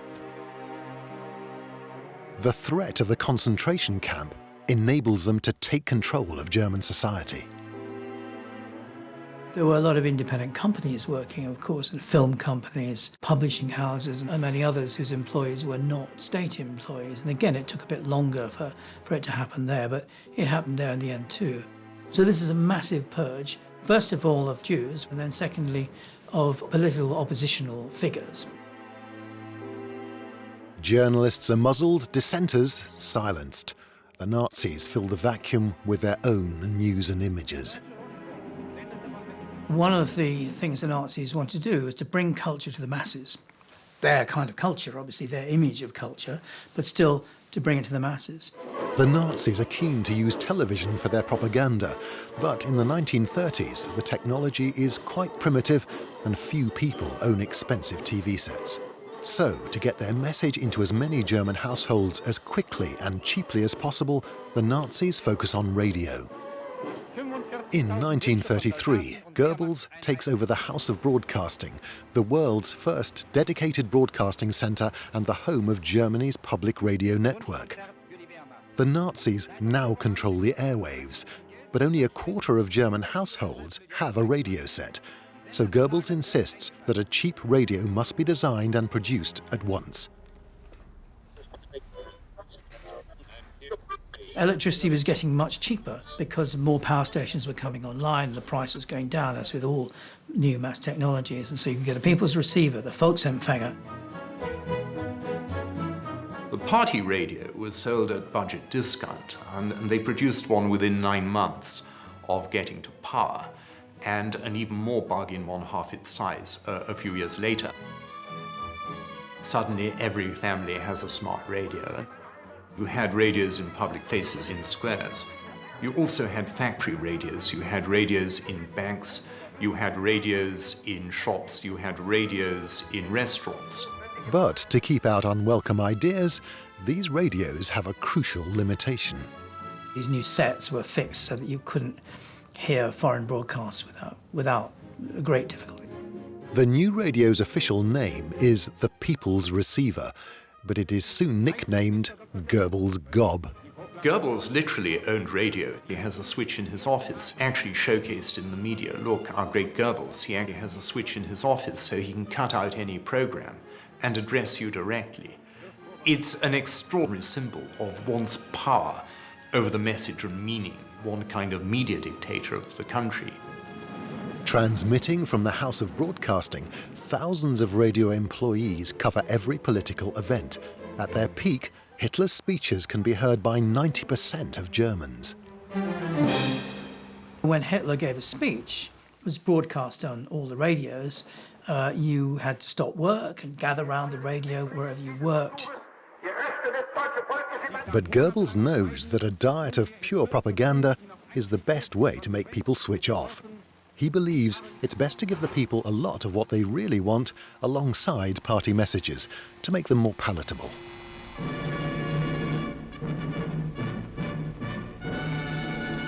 It was not, emphatically not, screaming, ranting speeches from party officials. Meine Damen und Herren, ich bin romantisch und ich schwärme so für die Natur. A very high proportion of broadcasts on these radios were of entertainment programs.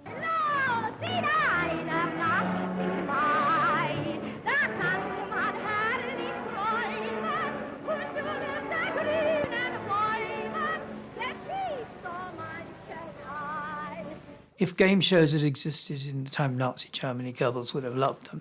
Any sort of non-political thing that people enjoy.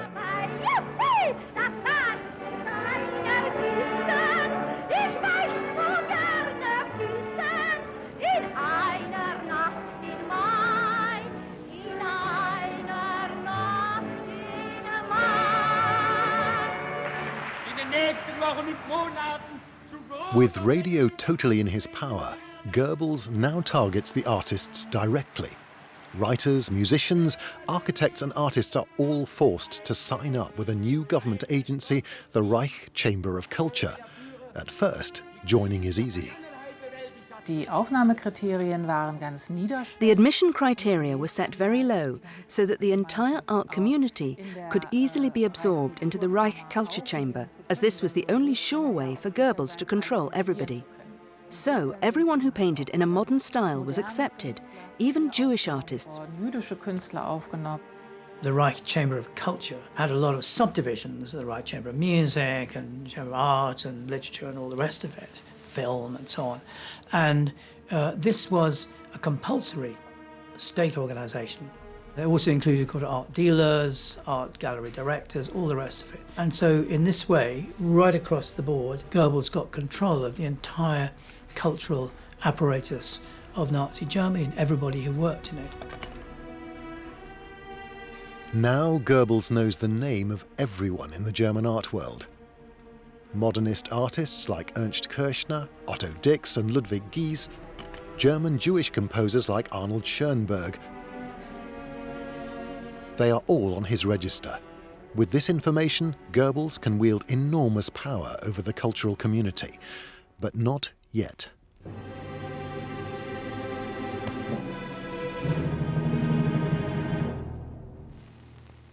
We cannot imagine the resurgence of the German people without the resurgence of German culture and, above all, German art. Today, we are performing a symbolic act. October 15th, 1933. Adolf Hitler lays the foundation stone for a new institution that will drive the Nazis' cultural transformation of Germany, an art gallery in Munich called the House of German Art.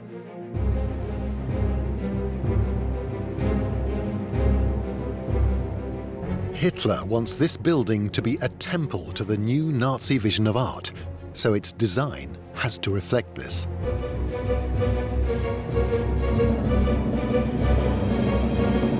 There was an enormous interest in the planners of the building to create a ceremonial space, a space that has a certain kind of aura, that has a certain kind of spatial power. Hitler designs the House of German Art with one of his favorite architects, Paul Troost. Classical styling is combined with modern engineering. The result is a totally new building, absolutely in line with Nazi ideology, reflecting their imagined historical origins. They like the word eternal Germany, the idea that the roots of Germany went back to the distant past, even going back to the Romans and the Greeks. So it was essential that culture be incorporated into the Nazi worldview in ways that suggested Nazism was not a recent development. It was really an ancient tradition come to new expression. It feels pompous and monumental. Bombastic is to do with the expression of power, and it's to do with the, humiliation of the individual in a way. And so it's all about belittling people and, and impressing you. And what's sinister about the architecture of that period and what Hitler wanted to do with it is not the architecture itself, it's the fact that it represents an attitude towards the individual and authority. Hitler's gallery will take 4 years to build. He wants Germany to be racially and culturally pure by the time his temple to Nazi art opens. In 1935, new anti-Semitic legislation, known as the Nuremberg Laws, is announced. These don't just restrict the political and human rights of Germany's Jews even further, they are the start of a plan to drive Jews out of German cultural life. The moment has come for Goebbels to wield his new powers. Many artists, composers, writers and filmmakers have their membership of the Reich Culture Chamber suddenly cancelled. And now, after 1935, every individual member had to re-register with the Reich Culture Chamber. They had to submit an Aryan certificate or proof of ethnic identity. And this is when they began to systematically exclude Jewish artists, as well as those artists who still worked in a modern style. Approved artists are given licenses to continue working under a new registration system. You can't have a license unless you can prove that you have Aryan heritage, so-called. So that's a very effective, brutal but effective mechanism for excluding Jews from the industry. As Goebbels' grip on Germany's artists tightens, modernist paintings disappear from the walls of art galleries. Museum directors who dare to support expressionist art are sacked. Artists who can go abroad flee. Goebbels also wants to control and purify Germany's most popular cultural activity, the cinema.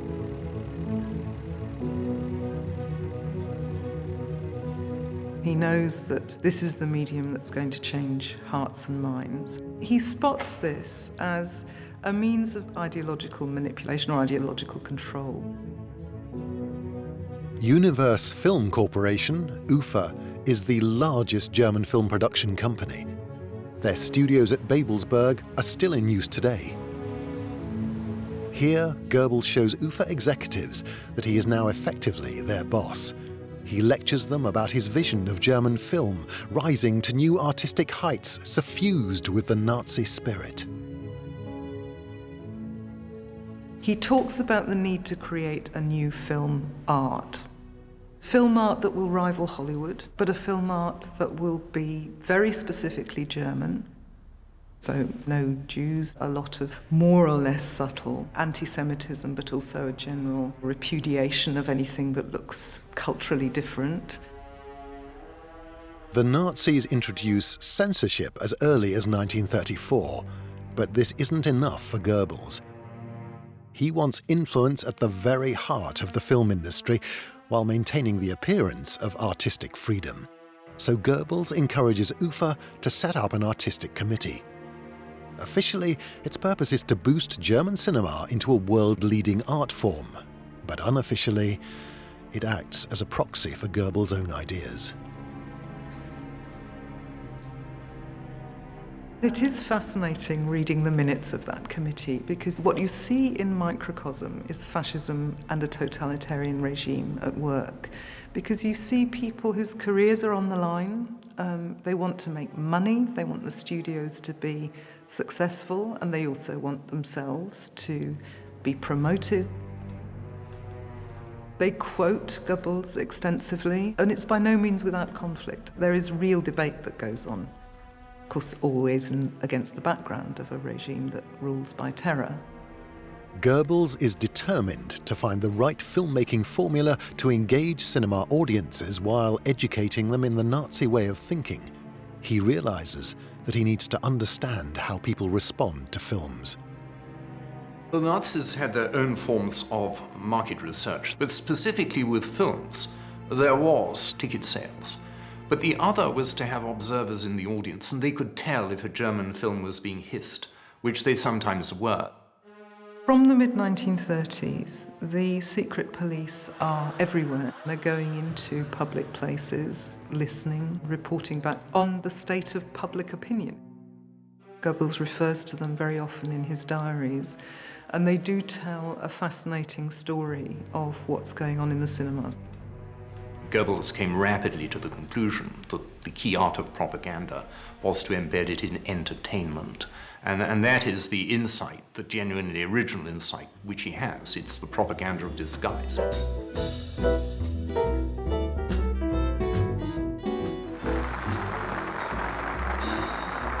Under Goebbels' control, German cinema is effectively nationalized, but it also flourishes. More films with better quality and popular themes draw bigger audiences and even win international acclaim. There are exotic adventures, there are musical comedies, there are melodramas, and they target different audiences and they capture people in different ways. And it seems to me that that is really what certainly the early years of National Socialism are about. They're about laying the ground for the increasing reign of terror of the National Socialists. They're about creating consent amongst a population that is learning to live with National Socialism and that doesn't need to see images of terror. What it needs to see is that something new and good is happening. So, cinema goers in Nazi Germany and abroad see a highly edited version of reality. They wanted to project the feeling, the sense, the look of a modern Western country. It shouldn't look like a totalitarian dictatorship. It shouldn't feel like that to the people who lived there. It's actually wonderfully subtle as a form of mind manipulation.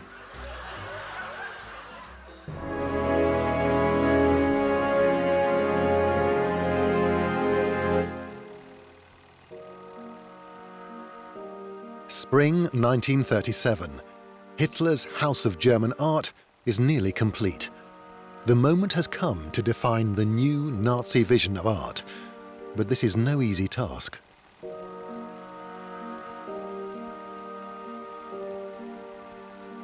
have been constant arguments about what was German art. Massive arguments about should we show expressionist art or should we show more traditional 19th century German art. The Nazi Party is split into two factions. Back to basics traditionalists like Rosenberg want conventional, figurative art, heroic people and striking landscapes. Progressives like Goebbels prefer the bold, abstract images of the Expressionists. Each side is desperate to win Hitler's personal endorsement. Even within the Nazi Party, there were many who defended Expressionism. Both Expressionism and Expressionist artists were regarded and defended by them as being essentially German art. But it is widely known that personally, the Führer is no fan of Expressionism. Hitler tried to be an artist and he'd failed with his painstakingly pedantic representations of buildings and scenes, expressionist paintings, colourful, vivid, alive, but not particularly representational. And Hitler thought, why are these people succeeding with this rubbish when I failed? Hitler appoints a jury to choose works for the first Great German Art Exhibition. They present 800 works for his approval, but they are not to the Führer's taste. When Adolf Hitler came to look at the first selection in the spring of 1937, he flew into a rage and tore painting after painting off the walls because they were still much too modern by his standards. It seems only one man can decide what is allowed inside the Führer's House of German Art, Hitler himself. He fires the jury and makes a new selection just in time for the opening in July 1937.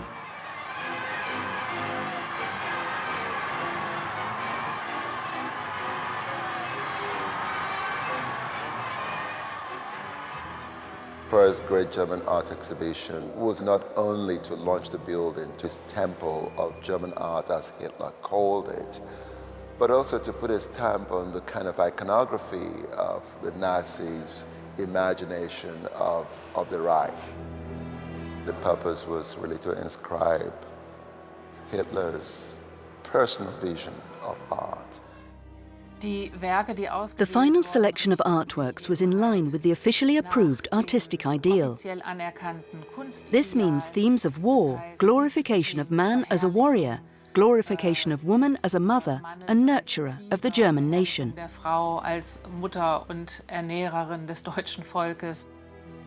curatorial conception of Hitler during this period would have been not necessarily about the quality of the art, about the formal aspects of it, but more on the imagery. It was just simply pure propaganda. Hitler fills 40 rooms with nearly 900 landscapes, portraits and sculptures. The Nazi vision of art is now clear. The House of German Art is packed with strong, simple representational and naturalistic artworks, with the occasional classical pastiche. Adolf Wissel's paintings of idealized farming life hang next to Adolf Ziegler's neoclassical nudes. Weakness, disease and doubt are all banished.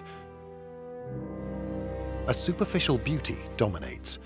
Hitler's favorite sculptor, Arno Breker, creates muscle-bound male nudes, Aryan supermen in stone. National Socialist Germany wants art that is once again German art, and it will be an art that lasts forever, as all of the creative values of the nation will last forever. Hitler's intent was to introduce a new imagery, a new iconography that elevated the people, that brought the vision of this wholesome society more clearly to the public. This statement of intent obviously had a dimension, which was the destruction of the progressive forces that were pitching a completely new vision of what modern art ought to be. Hitler was going to clean house in the domain of culture as he had done in the domain of politics.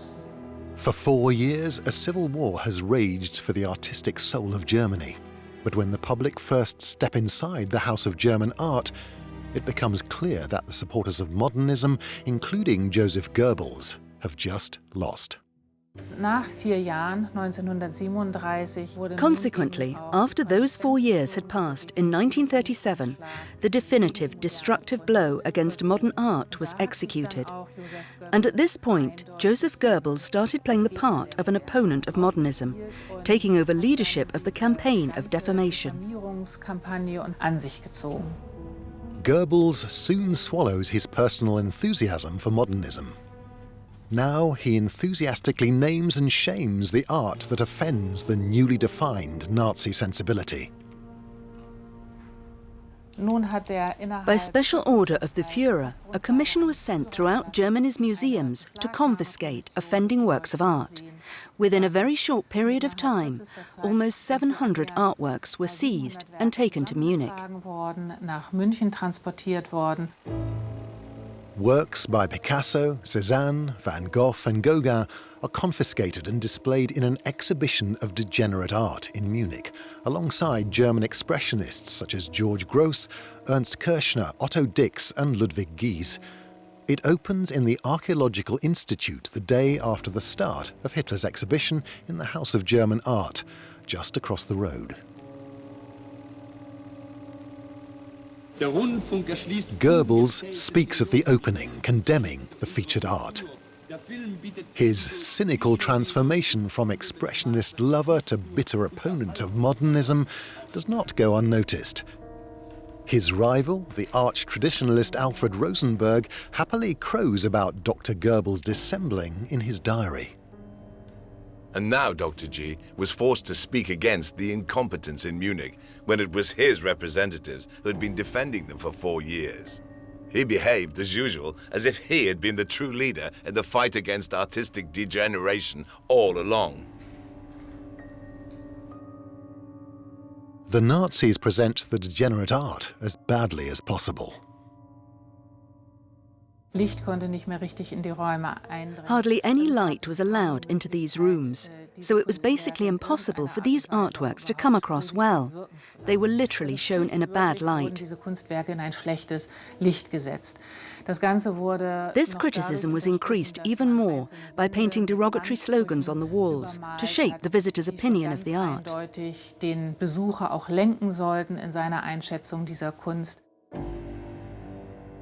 Over 3,000 people a day visit Hitler's bland exhibition at his House of German Art. But the exhibition of degenerate art attracts 20,000 visitors a day. They come to be scandalized and outraged. Busloads of Nazis were taken in from the countryside, had never been to an art exhibition before, and they were there standing, jeering at it and making faces, which is of course part of the exhibition in a way. The exhibition tours Germany's major cities and is seen by 1 million people. The aim is to explain to the nation what makes degenerate art unacceptable. Anything depicted that deviated from its life model was viewed as degenerate, and the same applied to unrealistic colour schemes. Any work of art by a Jewish artist was considered degenerate. This is how they tried to define more clearly what they were against.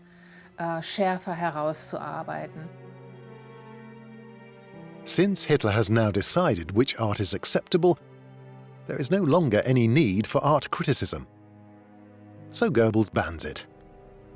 Reviewers are instructed to focus only on whether an artwork conforms or not. Artists themselves are given no choice, either conform or stop producing art.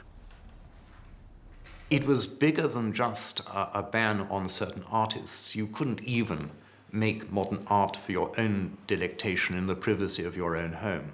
You weren't allowed to paint abstraction, period, which is as totalitarian as they come. Many artists simply went into inner exile. They tried to avoid attention, not to provoke, and shut themselves away.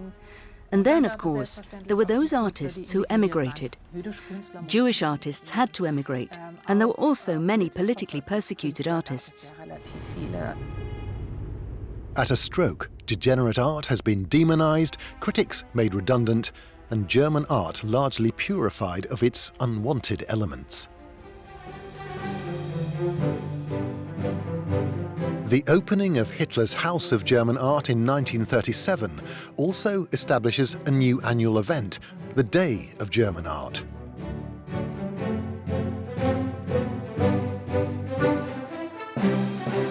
It features grand parades and exhibitions of new Nazi-approved artworks, all glorifying Nordic myths and military strength. The aim is to make sure the German people know that Hitler and the Nazis are the true guardians of German culture. Their point was that the arts are critical to civilization and a critical way of distinguishing Nazi Germany from other countries, specifically America, which they regarded as the anti-culture. And therefore they wanted to show how cultured they was as a source of power and distinction and as a way of branding the regime. It was all part of the cultural obsession which is made central to Nazism as a brand, as an ideology.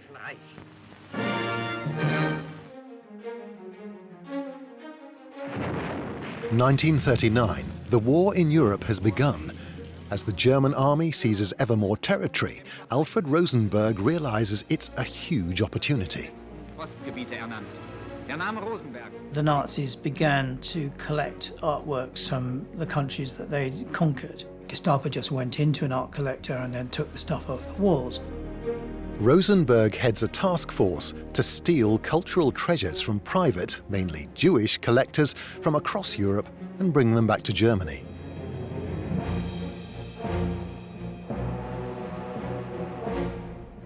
So Alfred Rosenberg headed west in 1940, straight after the occupation of the Western Territories. This is where he set up the task force Reich Leader Rosenberg, which grew into the biggest ever art theft outfit. Publicly, this mass theft is portrayed as artistic research or a noble campaign to save vulnerable artworks. But in his diaries, Rosenberg reveals his true motivation. In Paris on the morning of the 28th, I inspected the Jewish artifacts and artworks confiscated by my operational staff in France. Rothschild, Weil, Seligman, etc. had to give up the fruit of 100 years' worth of stock market profiteering. Rembrandt, Rubens, Vermeer, Boucher, Fragonard, Goya, etc. were all represented in great number. Ancient carvings, tapestries, etc. The appraisers estimate the value to be nearly 1 billion marks. Rosenberg's men steal 30,000 art objects from Jewish homes and collections in France and Belgium. As the war rages on, the Nazis take full control of the film industry, radio, the press, music, and the theatre. But by 1943, the war is going badly for Germany. Joseph Goebbels is struggling to maintain morale at home. During the last phases of the war, the propaganda expenditures kept steadily declining. Several reasons for that. First, the Nazis simply didn't have the resources. They'd sent a lot of their propagandists to the front lines. In fact, Nazi publications for propagandists regularly had the obituaries of former speakers, former propagandists who died here or there on the war fronts. But Goebbels knows the show must go on. He orders UFA, Germany's biggest film studio, to keep making movies even after some of their studios are destroyed in bombing raids. Escapism is what the people need. The cinema comes up as a place of refuge. It was not only a place of safety, but it was also a place where you could lose yourself, where you could actually go somewhere else for a couple of hours. So what's wanted is a big prestige colour spectacle. So in 1943, you have a film like Munchausen. It's a big fantasy spectacular. It's a colour film. It's a funny film. It doesn't appear to have anything to do with fascist ideology. One can argue about that, but it's a fantasy adventure. Back in reality, the Nazis' own adventure is running out of time. Bombing raids are becoming ever more frequent. Goebbels orders cinemas to open as soon as possible after raids. To protect the film industry, Goebbels and Hitler draw up a list of cinema talent, so-called God-gifted artists who are exempt from frontline duty. They wanted to preserve the very best artists they had. These were all artists that could be depended upon to be productive in ways consistent with Nazi ideology.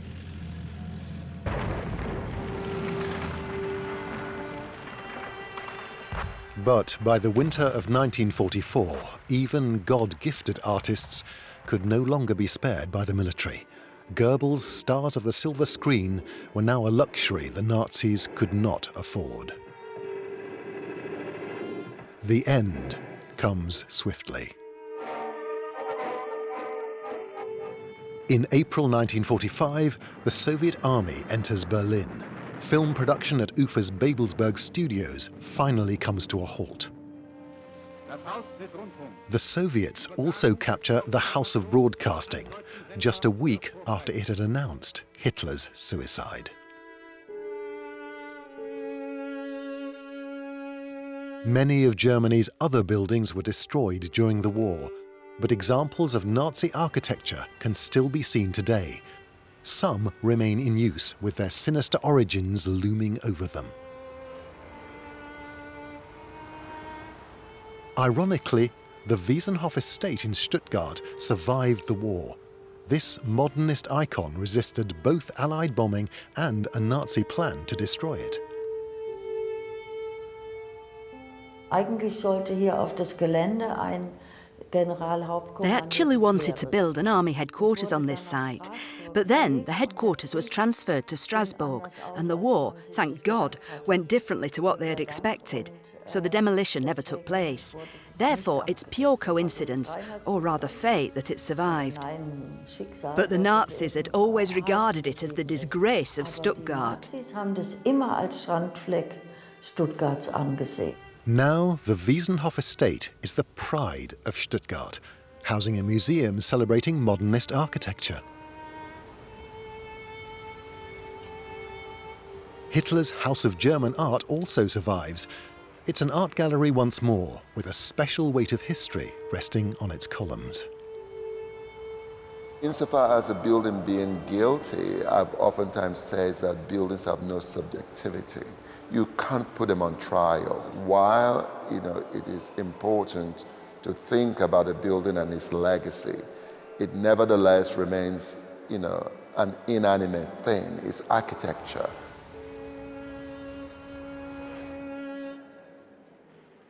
No longer limited to German art, the building is now just the House of Art. Hitler's art collection has long been replaced with the kind of challenging international works that the Nazis tried to eliminate. The building's portico displays the artwork, The Joys of Yiddish. We have to continue to, in a sense, denazify the building through acts of disobedience against the strictures placed on the building in terms of the art that it formerly hosted. That's part of our reflection on the legacy and the history of a building and this place in Munich and Germany. In the end, the Nazis' cultural war came to nothing. The artworks Hitler selected to represent his new Nazi vision of art are now derided as unsophisticated kitsch and remain hidden away.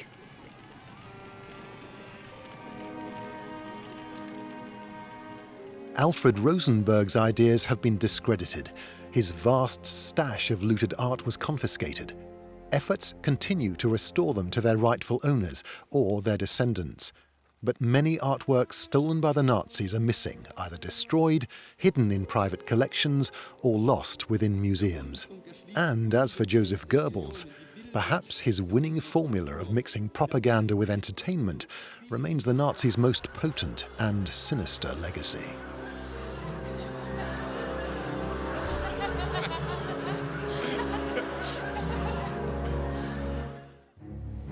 May 1945. Germany is in ruins. The Nazis have been defeated. German soldiers are surrendering to the British Army to avoid capture by vengeful Russians. But the British know that Nazi criminals are hiding among them. They notice a short, middle-aged man wearing an eye patch behaving suspiciously. His identity papers say he is Sergeant Heinrich Hitzinger. When they confront him, he makes an extraordinary revelation. He takes off his eye patch, replaces it with spectacles, and announces his real name: Heinrich Himmler.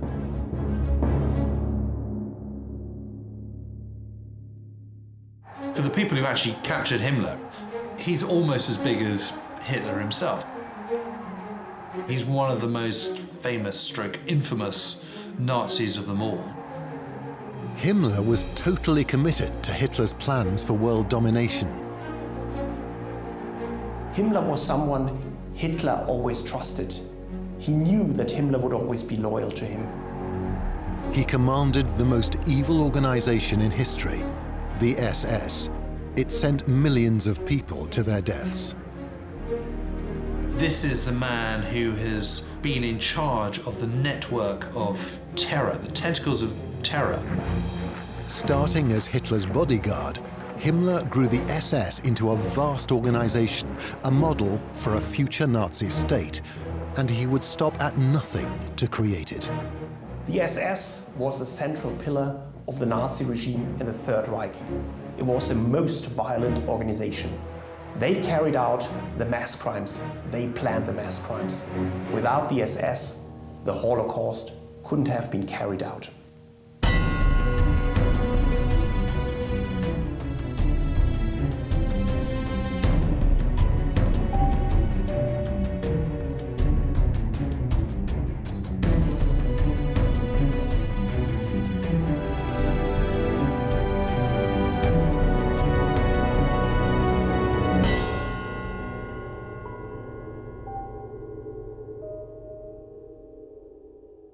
In 1923, Munich in southern Germany. Armed right-wing nationalists are making a dramatic attempt to seize power, led by Adolf Hitler. One of them is Heinrich Himmler. He's carrying the Nazi flag at the head of Hitler's troops. This is the Beer Hall Putsch, the Nazis' first attempt to overthrow democracy. For Himmler, who fantasizes about being a great military leader, it's the most exciting moment of his life. Himmler starts out as being a very minor figure indeed in the Third Reich, and he actually is a very conservative, comfortable Bavarian family. So for Himmler to be taking part in a street kind of paramilitary putsch in 1923 is a real quantum shift from anything he's done previously in his career. So he missed out on being involved in the First World War because he was still in training. So this is a real moment when he announces himself in the public sphere and starts to live up to some of these sort of masculine fantasies of being a soldier. But the Nazis are stopped right here in front of an old war memorial by the police. Bullets fly. 16 of Hitler's men are killed. Himmler is no hero. He flees, dropping the flag on the ground where it's soaked in the blood of the Nazi dead. By chance, Himmler is linked to the Nazi Party's most sacred icon, the blood flag. Martyrdom was really the essence of a lot of what the Nazis were doing, their rituals. For example, the ritual of the blood flag at Nuremberg, where Hitler carries the flag, and he baptizes every flag of the stormtroopers with the blood flag. So it's a kind of transmission of divine essence. Himmler's connection with the blood flag is a crucial factor in his rise to power. He joins the stormtroopers, the Nazi Party's paramilitaries. Their job is to take on Hitler's political enemies in the streets. Himmler joins in, but he's out of place among so many hardened brawlers. When Hitler creates a totally new force, he has a chance to make his mark.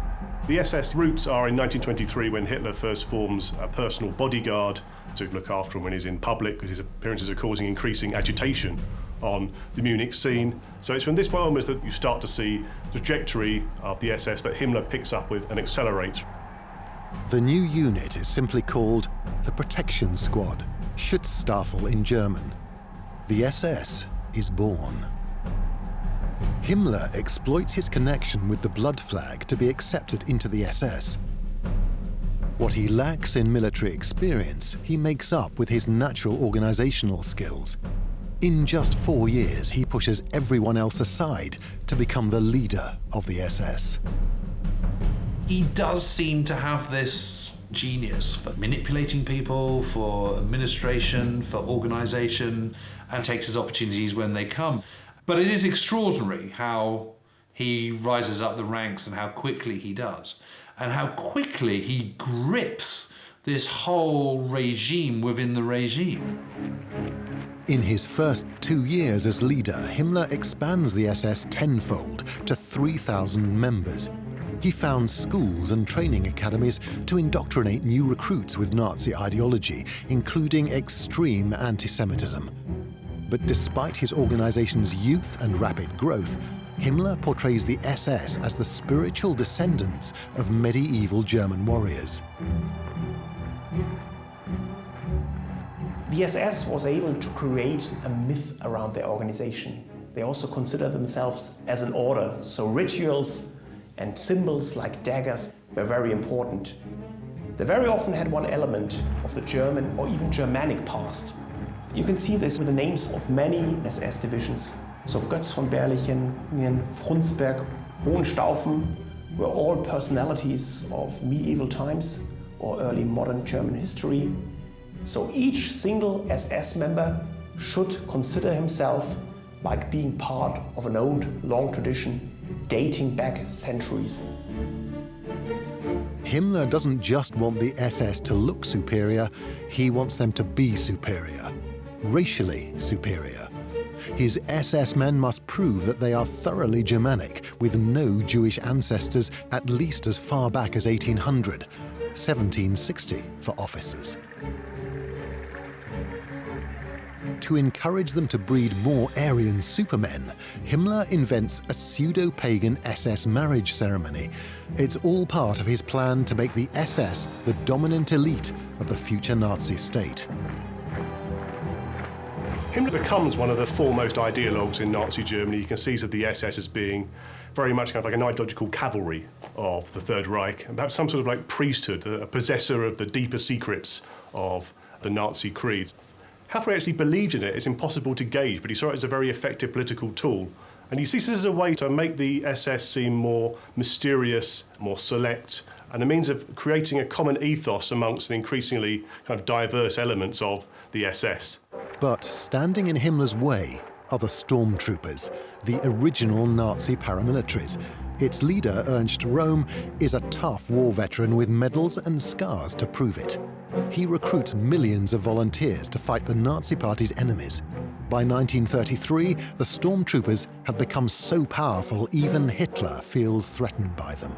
The relations between the Nazi Party and the SA, the brown shirts or stormtroopers, were always a bit fraught. Because the stormtroopers are, in a way, more radical in terms of use of physical force than the Nazis. The stormtroopers are also more politically radical than most Nazi leaders. Its working-class members believe in the socialist part of National Socialism.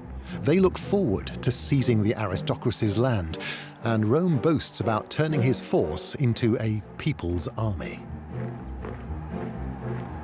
Their leader, Ernst Röhm, was making a lot of noises about using the then 4 million strong brown shirts to replace the army, and the army generals say, no, you can't do this. In the past, Hitler depended on stormtrooper muscle to drive his political enemies off the streets. But in 1933, Hitler becomes chancellor and wants to look more respectable. Röhm and his thugs threaten the establishment Hitler has just joined. They are becoming an embarrassment. The SA were really not disciplined at all. They were kind of layabouts who just got very, very drunk. People were terrified of them, in fact.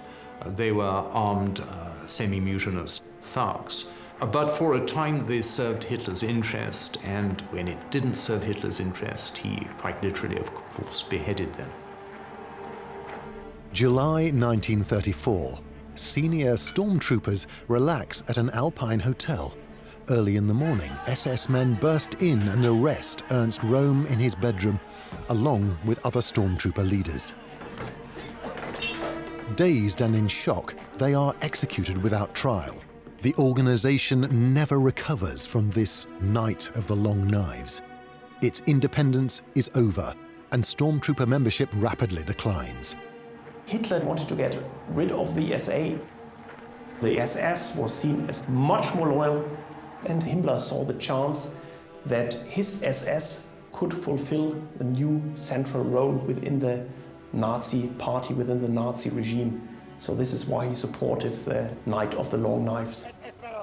Vor wenigen Monaten hat sich über der Bewegung ein schwarzer Schatten erhoben. Himmler takes advantage of this power vacuum to infiltrate his own men throughout the German state. What he is able to do is say, look, you don't like those Prussian aristocrats, you don't like the army. This way, we can maintain control. We can be your own personal military. We can be your own personal security office, your intelligence office. We can have control of every part of the state, which means that you have control of every part of the state. And this is incredibly attractive to Hitler, and he thinks, well, great, fantastic. Himmler now accelerates his plan to establish an SS state. He created the first Nazi security and intelligence organization, the Sicherheitsdienst, or SD, in 1932. They spy on anyone seen as a threat. Communists, trade unionists, journalists, even Nazi Party members are investigated. So when Hitler takes power in 1933, the SD are ready. They already have lists of their political opponents who are arrested and sent to the first SS concentration camp, Dachau. Dachau is by far the most important of the early Nazi concentration camps because it's the first camp that's set up solely by the SS, and to an extent it's a model for the later SS camps in the 1930s, even up to Auschwitz.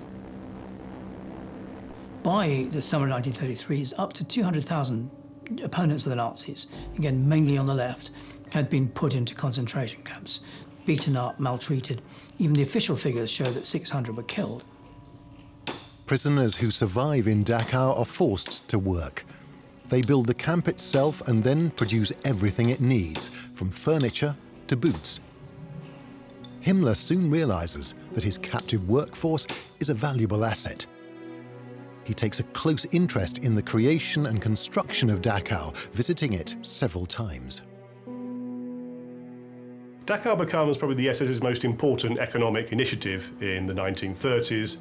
You have the concentration camp itself, you have an enormous training barracks for concentration camp guards, and you have the prisoner labour. And here you see kind of the first roots of deployment of prisoner labour for economic purposes that you would see flourish throughout the system. Prisoners are soon forced to turn out a range of goods for the commercial market. The SS even corners the bottled water market. The SS becomes more and more powerful. It takes on all kinds of different functions. It has a whole economic empire. Himmler, for example, was a freshwater fanatic. He didn't believe in alcohol, and the most popular German mineral water, called Apollinaris, became part of the SS economic empire. I can never drink a glass of Apollinaris without thinking about this. As his business empire grows, Himmler also gains power over state security. Hermann Goering creates his own secret state police from the political and intelligence sections of the Prussian police in 1933. Within a year, Himmler wins control of it. It's known as the Gestapo. Its headquarters on Prince Albert Street in Berlin becomes notorious. Today, a memorial stands in its place. In the 1930s, this building and the men who work here strike terror into all who oppose the Nazis. Die geheime Staatspolizei hat in ihrem Hauptquartier hier im Sockelgeschoss des südlichen Quergebäudes, das heißt also The Gestapo set up a prison here in the basement of the southern building. There were 38 single cells and a larger common cell. Here, people were held for the duration of their interrogation by the Gestapo. When someone was arrested by the Gestapo, he was brought here, and it was the Gestapo's aim to get them to talk as quickly as possible. During the interrogation, there would be brutal torture. Torture was always an integral part of the investigation. It was normal. So normal, in fact, that the work of the Gestapo was well known by the German public. Wenn Sie sich den Titel Geheime Staatspolizei anschauen, könnte man When you think of the title of the Gestapo, the Secret State Police, you get the impression that it was an organization that worked in secret, identifying hidden enemies of the regime. And to some extent they did that, of course. But the Gestapo was anything but a secret organization. They operated in the open. Their work was reported in the newspapers, so the people definitely knew the Gestapo existed and what its job was.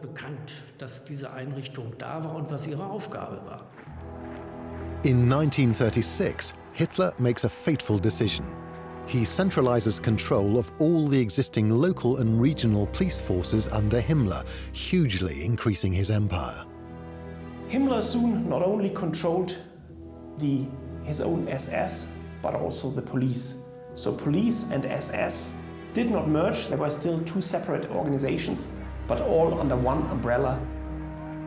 German police, just like any other police service, it has its detectives, its plainclothes policemen, the criminal police. It has its ordinary day-to-day policemen who do traffic, who do home security, all sorts of safeguarding the welfare of the people. All that gets incorporated into the SS as well. Himmler now controls the regular uniformed police, armed paramilitary units, as well as thousands of detectives. They don't resist Himmler's takeover. The police forces were generally much more positive towards Nazism and their ideology than, for instance, the army. This also helped this process to integrate the police into the SS. The SS starts like this and it just goes, and until it's got its arms and tentacles into literally every single aspect of the Third Reich. The whole of Germany's security apparatus is now firmly under Himmler's control. The Nazis deploy all these state forces to implement their racial policies. Their aim is to purify the country. They proceeded to purge the German people from elements which they considered alien, such as Jews, homosexuals, and so on. And the SS and their various sub-organizations like the security services, the Gestapo, played a crucial role in this. November 9th, 1938. Himmler orders the Gestapo and SD to orchestrate a nationwide attack on Jewish businesses and synagogues. His men destroy thousands of buildings and murder hundreds of Jews. They send 30,000 more to concentration camps. So many shop windows are broken that the attacks become known as the Night of Broken Glass, Kristallnacht. Many Germans find the violence shocking, but that didn't mean they sympathized with the Jews. The sight of smashed shops, of broken glass, of buildings being burnt, of disorder, of things getting out of control, disturbed a lot of people. But one has to distinguish between distaste for some of the public acts of anti-Semitic violence and being willing to look the other way, being indifferent to violence being done to the Jews. So even though Germans hate disorder, Himmler now knows they tolerate his persecution of the Jews. To consolidate his power further, he creates the Reich Security Head Office, or RSHA, basing it here at the Gestapo HQ in Berlin. The Nazis have now totally penetrated all the country's security forces. This was the center of the SS and the police, the center of Himmler's SS state. The most important thing about the Reich Security Head Office was that state institutions, namely the Gestapo and the criminal police, were brought together with a party organization, the security service of the SS, the SD. And this is a typical characteristic of this apparatus of terror and also of the Nazi regime, this linking of party and state institutions. That's a kind of coordination of the entire security apparatus in Nazi Germany, and it does give them a great deal of power, which grows and grows during the war. And some historians have even said it was sort of starting to swallow up the normal apparatus of the state. Gestapo offices across Germany become local command centers for Himmler's SS state. Nazi terror was now systematically applied from places like this, the regional Gestapo office in Cologne. On the one hand, there is this bureaucratic terror, which took place in the offices. People were recorded, lists were written, people were summoned and interrogated, and when they were suspect in the eyes of the Gestapo, heavily tortured, sometimes in the offices. But most importantly, there were these cells. The cells were used very consciously for intimidation, especially in the mid-1930s. People were brought here without any judicial process, with no access to a lawyer, and then they were sitting in these cells and often did not even know what they were accused of. One community is particularly targeted by the Gestapo. The Nazis despise the Roma and Sinti, popularly known as gypsies. They portray them as incorrigible thieves and vagrants. It was a very, very small minority of the population, really fractional percentage. And they had kind of kept themselves to themselves in their way of life. And it was a way of life that didn't fit very comfortably or very easily with the German settled population. It became very clear, actually quite early on, from 1934, 35, from those kinds of years onwards, that the Nazis wanted a clean Germany without a sullied image, and that involved removing the Sinti and the Roma. And that was in many cities, Cologne and others.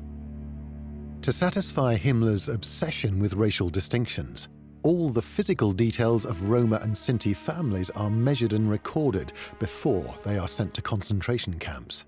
The techniques first used during the rounding up and transportation of the Sinti and Roma will be perfected during the Holocaust, when millions of other racial undesirables will be exterminated. It's important to take into account that there was more than one genocide going on. So the Nazi extermination of Europe's Jewish population, that was one genocide. At the same time going on was the genocide of the Sinti and Roma. And they called it the Paraimos. That was their great devouring, their equivalent of the Shoah. So of gypsy victims, in total, a figure of around 1 million. So 1 million Sinti and Roma victims of National Socialism across Europe from the occupied territories. On August 31st, 1939, Polish troops strike at this German radio station in Gleiwitz. The attack is reported by German radio news and even the BBC. Hitler is furious and orders the invasion of Poland in retaliation. But, of course, the Gleiwitz attack is a fake, part of an elaborate SS deception plan, Operation Himmler. The attackers are really German SD agents dressed as Poles.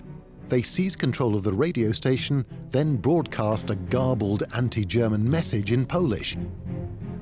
Finally, the Nazi agents dump several bodies at the scene. Nazi propaganda claims these are the Polish attackers. The truth is much more sinister. Around a dozen prisoners from Sachsenhausen are murdered, dressed up in Polish uniforms, as evidence of a Polish border incursion, and therefore justifying the declaration of war against Poland. Himmler has given Hitler the excuse he wants to launch his war in the east. The German army rolls across the border into Poland, a dramatic conquest ahead of them. Himmler wants his men to lead the way.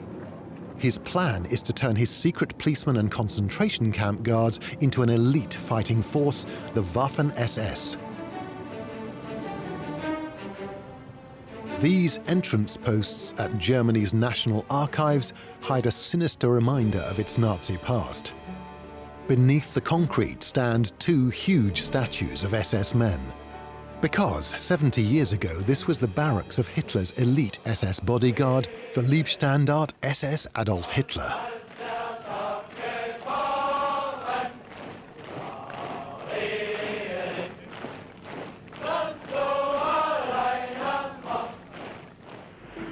They may look impressive, but these are far from being super soldiers. Nazi propaganda had always portrayed the Waffen-SS as an elite force. However, reality was quite different, particularly in the early days of the war. The SS was not very well equipped, their training standards were absolutely poor, and the quality of the officers' corps was also very low. Very often, SS officers were former army officers or NCOs who were seen as second class or third class, and there was no real perspective of a great career, so that's why they joined the SS. The Leibstandarte and two other SS regiments take part in the conquest of Poland. Himmler believes they are more than ready to carry the SS emblem onto the battlefield, but appearances are deceptive. They look more efficient than they are. They're the first people to have camouflage, which Himmler immediately patents. But just having the kit doesn't make you a soldier. The problem with the kind of militarized units of the SS, which then later becomes the Waffen-SS, is that their whole organization, the whole leadership is based around people who simply don't have the experience of that leadership.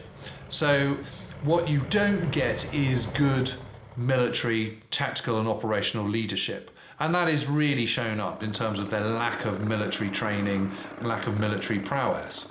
And they have to learn the hard way through bitter experience before they become pretty efficient. Normal army generals and officers got really fed up with them because they would storm into the enemy without any thought for themselves and be mown down in huge numbers, whereas the conventionally trained military men were saying, hold back, let's have some tactics here. So in many ways they weren't that effective. They were just too fired up, really, to engage in military offensives in a rational way. In just over 5 weeks, the German military crushes Polish resistance. The SS do not distinguish themselves on the battlefield, but they do massacre hundreds of Jewish civilians behind the lines to Himmler's satisfaction. Then Gestapo agents and SD men draw up lists of prominent Polish leaders who must be arrested and executed. The job is given to 5 so-called action groups, or Einsatzgruppen. The Einsatzgruppen are drawn from various parts of Himmler's organisation. So you have some SD men, you have concentration camp guards, on secondment, you have some policemen, and they're essentially involved in operations against the Polish elites, against the intelligentsia, so against clerics, against army officers, and increasingly also against Jews, who are perceived always by the Nazis to be implicitly a kind of a malevolent opposition leadership. The 3,000 men of the Einsatzgruppen murder more than 60,000 Poles by the end of 1939. Then they force Poland's Jews into improvised ghettos all over the country. Thousands die in the brutal roundup. Many more will die of malnutrition and disease in the years to come. The SS are moving ever closer to their final solution. But Himmler craves an even greater military role. So he convinces Hitler to allow him to increase the number of his combat troops. When the Blitzkrieg is unleashed on Western Europe in May 1940, 3 full SS divisions are ready to take part. One is the Totenkopf, or Death's Head Division, formed from former concentration camp guards. On the 26th of May 1940, they capture 96 British soldiers in the French village of Le Paradis and massacre them. That is part of the SS culture. When you are a camp guard at Dachau, for example, you're used to treating your enemies like dirt. These are people to be despised, to be spat on, kicked, beaten, executed if they step out of line. And as far as the commander at Le Paradis, for example, was concerned, those British men had stepped out of line. So therefore he lines them up against the wall and shoots them. The massacre is not a one-off. 2 days later, members of the Leibstandart SS division murder another 80 British soldiers. Yet, far from being condemned, these men win high praise from Hitler, who tells them, "Henceforth it will be your privilege to lead every German attack." He's already planning an assault on the regime he hates above all others, the Soviet Union. Hitler believes the ruthlessness of Himmler's combat units will be vital for his campaign. Hitler believed very much in the power of the will, and so therefore you had to be aggressive, and if the enemy was going to overwhelm you, if you were strong enough, if your willpower was great enough, you could beat them back. What distinguished the Waffen-SS was, above all, their fanaticism. They were highly ideological. The kind of training they went through was very brutal, very political kind of training. Waffen-SS units were generally much more likely to commit atrocities than ordinary Wehrmacht units. This was partly, at least partly, due to indoctrination, or to be more precise, one element of indoctrination in Nazi ideology. I would call it a cult of toughness. So you have to be tough against yourself, but also you have to be tough against the enemy. You always see the world in black and white. So those who are not for you are against you, and you can treat them ruthlessly, or you have to treat them ruthlessly. June 22nd, 1941. The all-out attack on the Soviet Union begins. By now, the Waffen-SS has expanded to 6 divisions. 1 or 2 of them are attached to each of the 3 invading army groups. Their tenacity in defense and ferocity in attack finally earns them a reputation as elite forces. 4 of the core divisions of the SS, the Leibstandarte, das Reich, Totenkopf and Viking, all became motorized divisions and later armored divisions. This meant they could be used as a mobile reserve. So every time in a time of crisis on the Eastern Front, Waffen-SS divisions were rushed in or were sent in order to solve the crisis. But just as in Poland, combat divisions are not the only SS units which invade.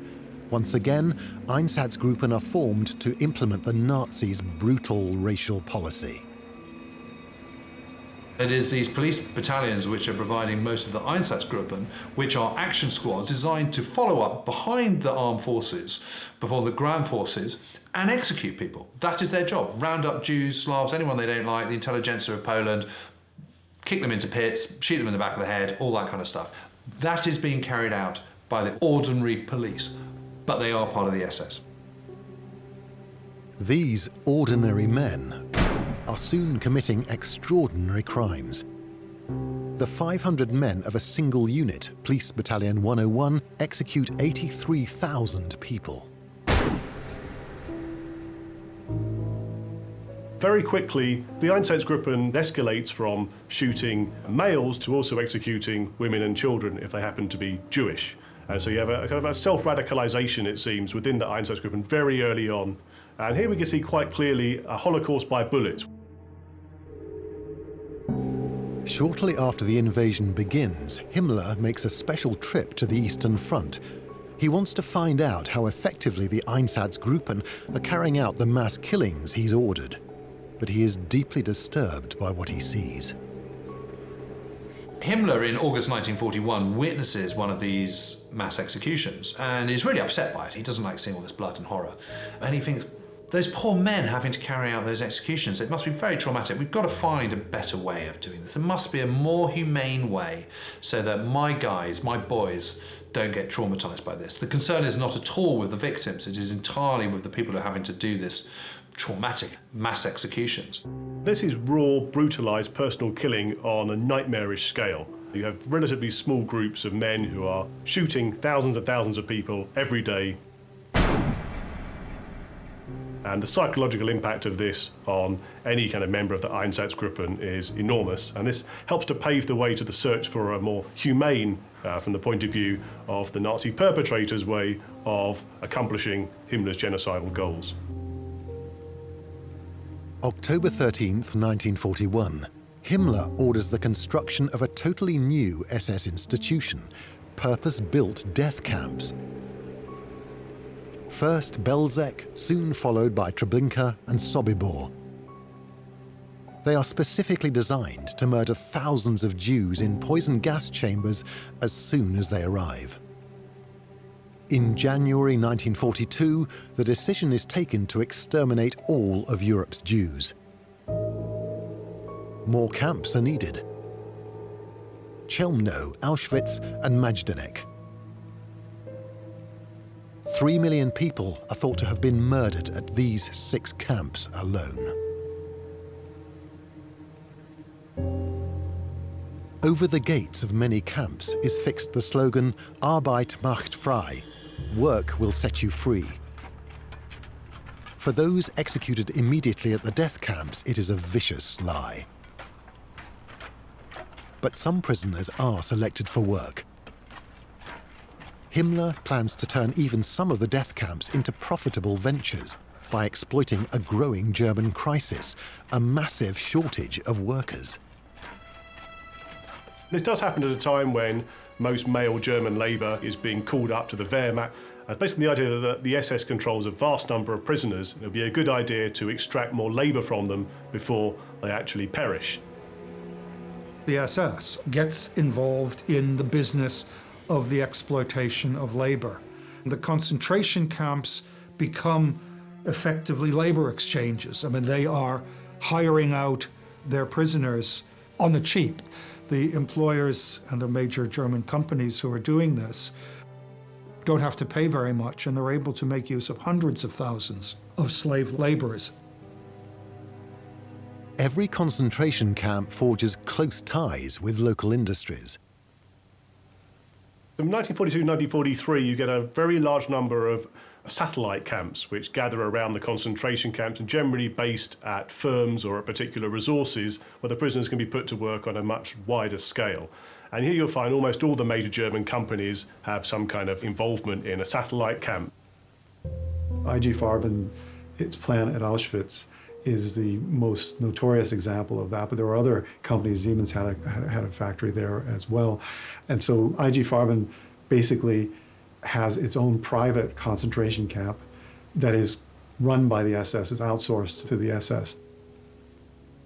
IG Farben, the largest chemical company in the world at the time, employs thousands of Auschwitz prisoners to build and operate a synthetic rubber plant. And it is not alone. This is very much emblematic of a wider attitude of German commerce and business towards prisoner labour as a resource to be used. So there's a resource here that companies can say, we should use, because if we don't, somebody else will. And we have a responsibility to contribute towards the German war effort and to protect the profits of our shareholders. The Mauthausen-Gusen concentration camp perfectly demonstrates the brutal SS business model. Prisoners were first sent here from Dachau in 1938 to work in the granite quarry. But Mauthausen rapidly expands to become one of the Nazis' largest labour camp networks, with nearly 100 subcamps spread across Austria and southern Germany. Stone from the quarry is first used to construct the camp. Once completed, the SS starts selling stone on the open market, making a big profit. The SS did have its own empire, economic empire, especially in the East, and that was focused on a combination of producing certain types of things, craft goods, stonemasonry, all sorts of things like that. So they were producing these goods, but they're also using up the humans in the process of that. And this idea of killing people through work is something that is developed in the SS.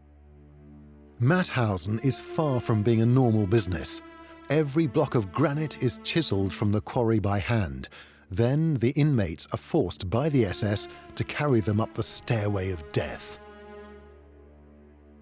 For the sick and starving prisoners, carrying stone blocks up 186 steps is effectively a death sentence. But the SS policy of exterminating racial enemies through work conflicts with its other top priority, making money. And so there's an attempt to transform, to some extent, the camp's culture of death, basically make the prisoners live longer and produce more. But it's very difficult to actually affect any kind of meaningful change because the cultures of the camps are wired very much towards killing rather than preserving prisoners. They're too punitive, really, to extract labour in any kind of rational sense. Yes, it's a concentration camp, not a death camp. There aren't gas chambers there. But the people there are as sure going to die as the people being led straight to the gas chambers. It's just a stay of execution. The whole point is to just get these people in, work them to death, and then get another bunch in. So that you've got this constant cycle of prisoners and slave labour coming in and doing your work for you. Mauthausen becomes notorious for its appallingly high death rate, so its labour force has to be constantly replenished. Political opponents of the Nazis are brought here from across Europe, including many resistance fighters and even thousands of Italian soldiers. When Italy was defeated and surrendered in the summer of 1943, the entire Italian army was carted off to Germany to man factories, where they had a very hard time because German workers resented them. They thought they'd let the side down by surrendering. They're using these people, treating them like absolute filth, grinding them into the dust, so much so that it's actually called the bone grinder. Himmler inspects Mauthausen during 1941, its most productive phase. Trading with 45 major companies, it is one of the Nazis' most lucrative concentration camps. In 1944, it generates more than 11 million Reichsmarks, equivalent to about $140 million today. But the human cost is also enormous. 300,000 prisoners die in the process. What's particularly chilling about the whole thing is the application of modern management techniques as time goes on to more effectively exploit people until they die, so that you get more production out of them by using these modern management techniques, but the assurance of death in the end, or of wearing people out completely, is there as well. By 1945, Himmler's SS business empire controls 500 firms. Its slave laborers are now a common sight all over the Reich, but they are not enough to supply Germany's ever more desperate need for workers. So millions of other people are shipped to Germany from the occupied territories to become forced laborers. Forced labour becomes increasingly necessary for a regime which is sending literally millions of men into their deaths on the Eastern Front. And so the more men need replacing in the factories and on the fields of Germany, the more labourers are forced to come in. So there's 7 million foreign workers in Germany by 1944. 70 years ago, this was part of GBI Camp 75-76. These barrack buildings housed up to 2,000 forced workers. The camp is in the middle of a residential area, so the primitive living conditions and harsh treatment of the inmates would have been obvious to local Germans. And this is just one of 3,000 camps that housed forced laborers in Berlin alone. Virtually the whole of the economy by 1944 becomes dependent upon labor which has been brought to Germany with various degrees of coercion.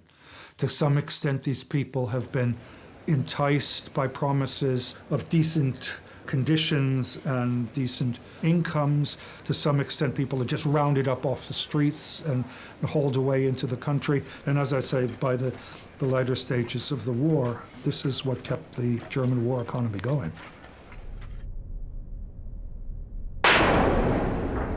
At Gestapo headquarters in Cologne, the cell walls bear the names of forced workers from all over Europe.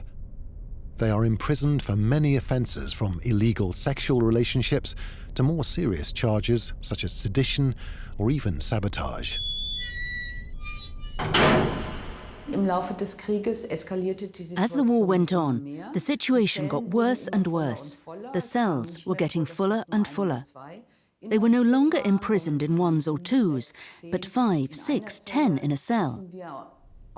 We know from an inscription which a Frenchman left behind that once there were even 30 people locked up together.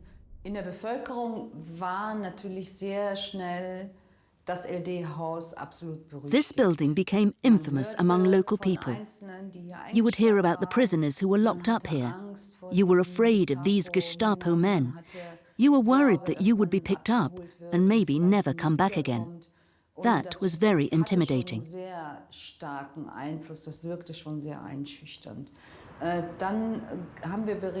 Then we have reports of people who passed by in the streets outside who could hear screaming coming from the cells.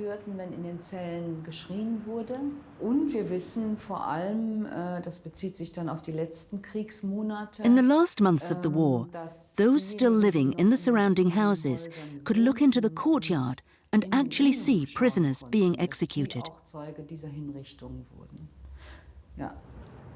In the final months of the war, the Reich Security Head Office allowed local Gestapo officers to execute non-Germans without needing permission from Berlin first. After this, hundreds of foreign workers were executed here. With the power of life or death over millions of civilians, the SS has reached the peak of its power. It has an enormous industrial empire and almost 1 million men under arms. But to get the Waffen-SS up to this size, Himmler's previous insistence on Aryan purity has been abandoned. Himmler's very dependent on taking what the army won't take, or using people who've already served their spell in the army and bringing them into the SS. And he has to trawl through Europe finding ever more spuriously plausible folkish Germans in order to bring them into the Waffen-SS. The SS now recruited people who they considered racially inferior to them, and they formed their special SS units, be it Ukrainians, be it even French, be it Muslims from the Balkans, and so on. However, with the exception perhaps of the Estonians and to a certain degree of the Latvians, these SS units always underperformed, so they can definitely not be seen as military elite. When the British and Americans land in Normandy in June 1944, they smash the SS panzer divisions. As the Waffen-SS collapses, Himmler's empire crumbles. As a Waffen-SS soldier, being tough against you meant you do not surrender. So it was explicitly forbidden for SS soldiers to surrender. In reality, they often did, of course. But Hitler still has faith in Himmler. In January 1945, he gives him what he has craved all his life, a major military command. He's put in charge of an army group with orders to hold back the Soviet advance on Berlin. But Himmler proves to be no better a soldier than many of his SS troops. Himmler's fall from grace starts when he takes command of the army group Vistula in 1945 and performs disastrously, even given the adverse conditions which he's facing on the Eastern Front, breaks down with hypochondriac stomach complaints, has to go off to a sanatorium to convalesce, and his grip on the empire is gone. Totally out of his depth, Hitler dismisses him from his army command after less than 2 months. After more than 20 years, the bonds of loyalty between the two most senior Nazis are starting to break. Himmler's track record in the final months of the Third Reich really showed his character for what it was: grasping, insincere, treacherous and evasive. And here you find the empty, brittle hollowness of Himmler and his insincerity, and it comes somewhere to the bankruptcy of the whole SS ideology. As the Red Army closes on Berlin, some SS men prepare for its final defense, even though they are not German.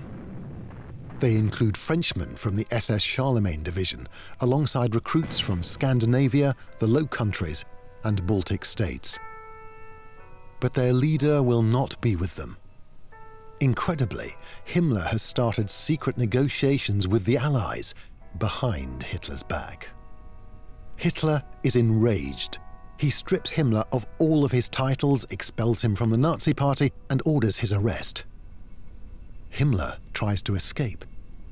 This is very cowardly behaviour he reveals from negotiations with the Allies, right through to his final few days where he wanders into British captivity, dressed, as one of his subordinates said, like a character from a bad detective novel. Disguised as Sergeant Heinrich Hitzinger, Himmler is finally stopped at an improvised checkpoint by a group of Soviet forced labourers. They hand him over to the British Army. When he arrives at an interrogation camp, Himmler finally admits his true identity. So for the people who actually catch him, before their eyes is this rather pathetic-looking man with no chin and a kind of rather feeble moustache and myopia. You're thinking, really? Is this him? Is this the great Heinrich Himmler, the man who's had so much power in his hands, and he's reduced to this? While being examined by an army doctor, Himmler bites on a cyanide capsule. There's a desperate struggle to remove the poison, but within minutes, Himmler is dead. He has cheated justice to the disappointment of both his victims and fellow perpetrators. A lot of the SS men felt betrayed that Himmler didn't actually go before the dock in Nuremberg and account for the organisation. So Hitler's already dead, and now Himmler's gone as well, so their spokesmen have vanished. As the concentration camps are liberated, Himmler's horrific legacy emerges. The Nazis forced their victims into more than 40,000 camps and ghettos. Between 15 and 20 million people were imprisoned or killed in them. The SS was a central pillar of the Third Reich and the Nazi regime. It was the most violent organization. It was the brain and the tool for all the mass crimes. Or in other words, without the SS, the Holocaust couldn't have had happened. Heinrich Himmler's body was buried in an unmarked grave somewhere in northern Germany. All trace of it has been lost. His millions of victims, however, should never be forgotten. January 1945. The Allies are advancing on all fronts. The Nazi regime seems on the brink of collapse. On the Western Front, the last major German offensive had just failed. On the Eastern Front, the Red Army launched a major offensive and is moving towards Berlin. And the air war is totally lost for the Germans. Yet one man refuses to accept that the Third Reich is over: Adolf Hitler. He has such faith in Nazi power that he continues planning to build a brand new capital city for his empire. Hitler increasingly took refuge in fantasy plans for rebuilding Berlin with vast buildings. Hitler was a sucker for anything that was big. You know, I'm going to build you the Volkshalle, which is going to sort of, seat 180,000 people. Hitler loves all that stuff. Hitler convinces the German people that victory is still possible with his sinister vengeance weapons. One of the ways you still got solidarity in the fighting spirit is that you promised the German people that a new generation of miracle weapons would fight the war for them. Nazi propaganda has such power that Germans fight for Hitler right up to the end. I mean, these people don't stop fighting even when the Russians are in the garden of the Reich Chancellery. Even children join up to defend Berlin. They are told that German design and engineering brilliance will defeat the Allies despite their enormous resources, but reality is crushing this illusion. Half of all of Germany's dead in the Second World War occurred in the last 10 months of the war. I mean, this is a bloodbath without parallel in European and perhaps in human history. Hitler claims Germany leads the world in design and technology. Now, the world is putting that claim to its ultimate test.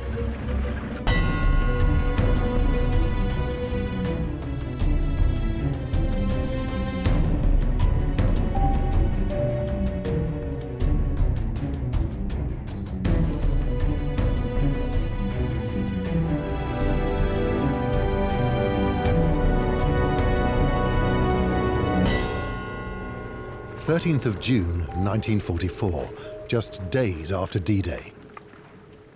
British and American forces are spreading across France, flushed with success, but their advance is about to be stopped by one man and one tank. The man is Michael Wittmann, a German panzer ace. He's already credited with destroying over 100 enemy tanks. His weapon is the much-feared Tiger, the most powerful German tank on the battlefield. The Tiger tank certainly had two positive attributes.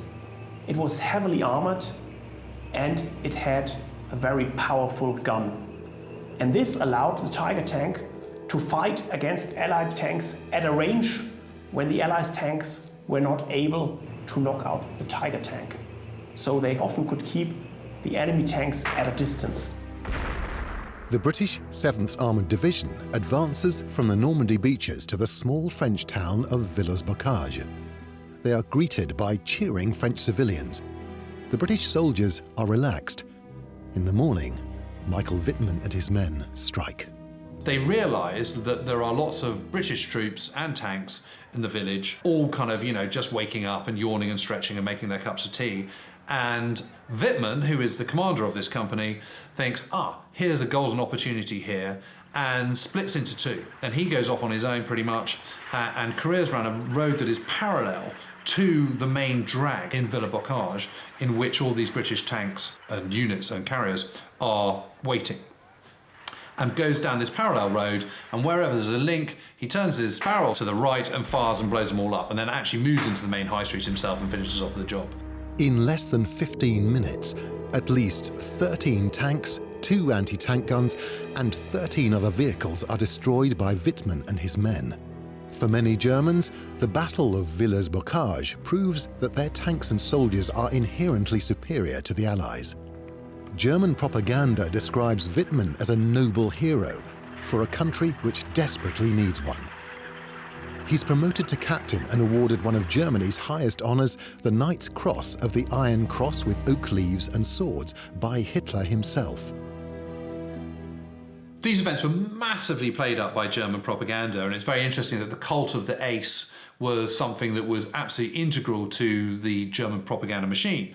And a lot of these people were kind of put on pedestals, whether they be U-boat aces, whether they be fighter aces, whether they be dive bombing aces, or whether they be panzer aces. And it is amazing how often these aces tended to be incredibly good looking. They're all absolutely conformed to the ideal of the Aryan kind of superhero in a way that the Nazi leadership itself didn't.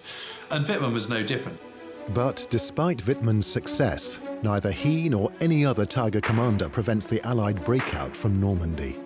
Really, all we're talking about here is a minor tactical engagement. The British didn't have much chance of exploiting that gap at the time anyway. Did it have an overall effect on the campaign? No. How significant were the losses? Well, actually, by the time the two-day battle was all over, and it wasn't just that morning engagement, the Germans had only marginally fewer casualties than the British did, and 6 of their precious Tiger tanks had been knocked out.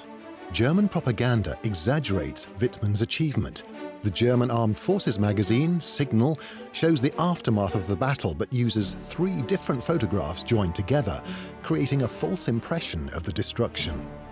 And the Tiger tank is not the war-winning weapon the Nazis claim it is.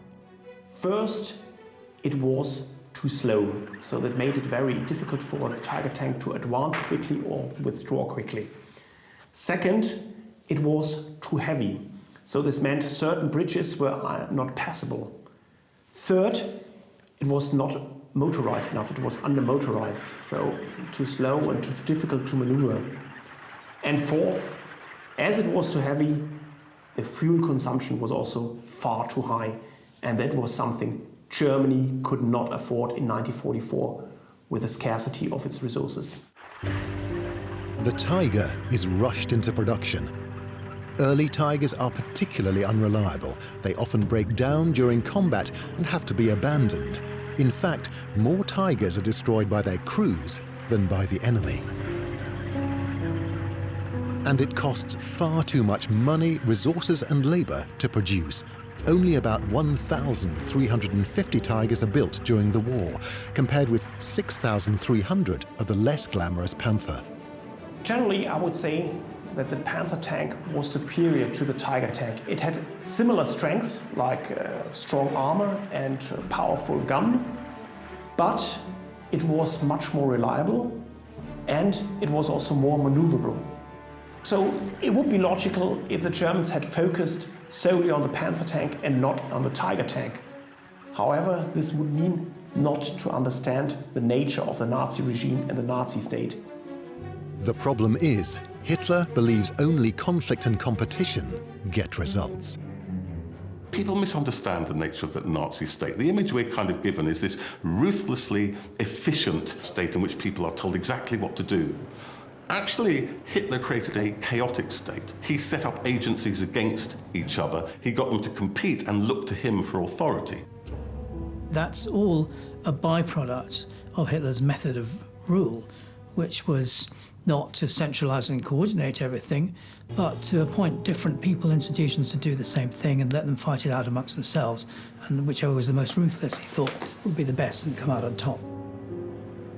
In the end, this meant a waste of resources because every company tried to produce its own tank, or first to conceive it and later to produce it. And so the Germans were unable to streamline their resources. This infighting means Germany cannot produce enough of its best weapons for all its troops.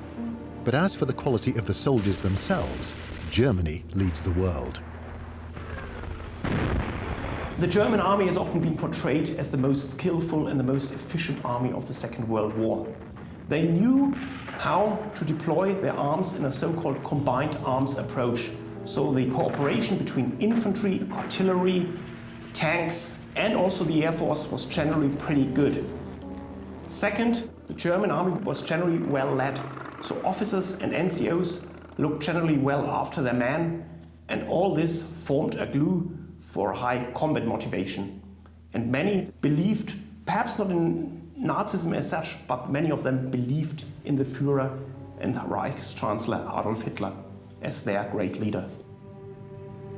The skill, bravery and loyalty of the German military is constantly shown in German cinemas as part of the propaganda newsreels known as the Weekly Review, the Wochenschau.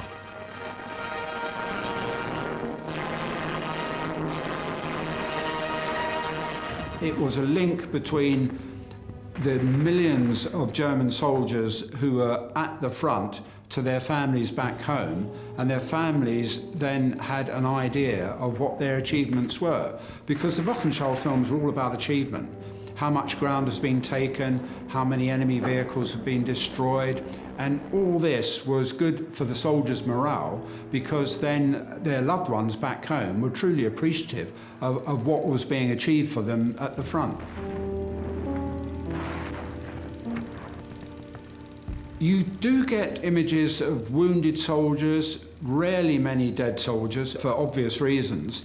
And that really was the success of the Wochenschau, because there was sufficient truth in there, grainy realism, to enhance the value of the propaganda. I think because much of it is actuality footage, it's got that grainy feel that contemporary newsreels have. They're obviously unrehearsed, not all, but many of them are unrehearsed in showing combat as it really is, because some of the sound effects are there.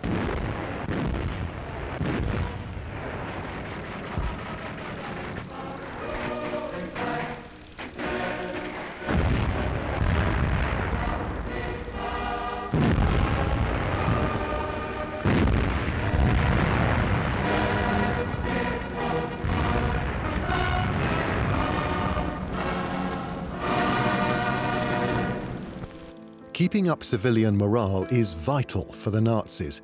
They're convinced that in the First World War, the German army was not defeated. Instead, they believe it was the home front that collapsed. They're determined to stop that from happening again. Privations faced by German families during the Second World War were not as bad as you might have expected for the first few years of the war, because Goebbels was immensely aware of the fact that many people felt that the First World War had been lost by Germans due to insufficient rations towards the end of the war. So Goebbels was really keen to make sure that the home front was well provided for as long as possible. In the beginning, stunning military successes convince the people that Hitler is a great war leader. Poland is captured in 5 weeks, France in little more than 6. But Hitler's ongoing lust for territory is undermining his popularity. People's views of the Nazis weren't static over time. When Germany was winning lots of victories early on, that was sort of easy propaganda for Hitler, and I guess people were keen to throw their weight behind the national cause out of patriotism, even if they had had reservations about Hitler. But as the war went on, and there were more personal costs associated with the war, with men away fighting, rationing, biting harder after the defeat at Stalingrad in '43, the popularity of the regime began to wane significantly, because the difference between propaganda and reality became ever starker. What you can't make successful propaganda out of is failure. And this is, I think, the reason why the propaganda efforts from particularly 1943 onwards are less and less successful. When Hitler decides to invade Russia, he triggers a series of events which will destroy his military. The Blitzkrieg really ran out of steam in Russia. When Hitler invaded the Soviet Union, this was his best armed and strongest foe to date. And the major change immediately was, once they crossed the frontier, the tempo of the fighting was immediately very high.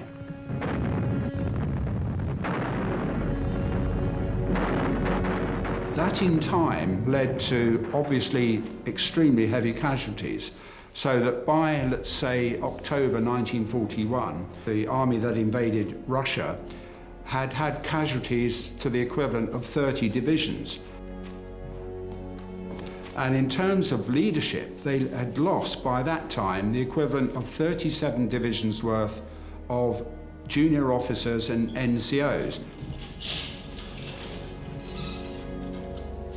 as the new guys are promoted, they are the people that have been schooled in National Socialism. So the, if you like, the social fabric and psychology of the army underwent quite profound changes in 1941 to 42. Nazi society and the Nazi state was very much a militarized state. When a young soldier entered the German army as a young recruit, he had already went through various Nazi party organizations. And research has also shown that the most Nazified soldiers within the Wehrmacht were the younger ones. So the younger German soldier was, the more likely it was he was Nazified. Despite their inexperience, Hitler benefits from the loyalty of these young soldiers. Since he became Führer in 1934, everyone has sworn an oath to serve him personally. In the past, German soldiers pledged themselves to the state, but Hitler has changed all that.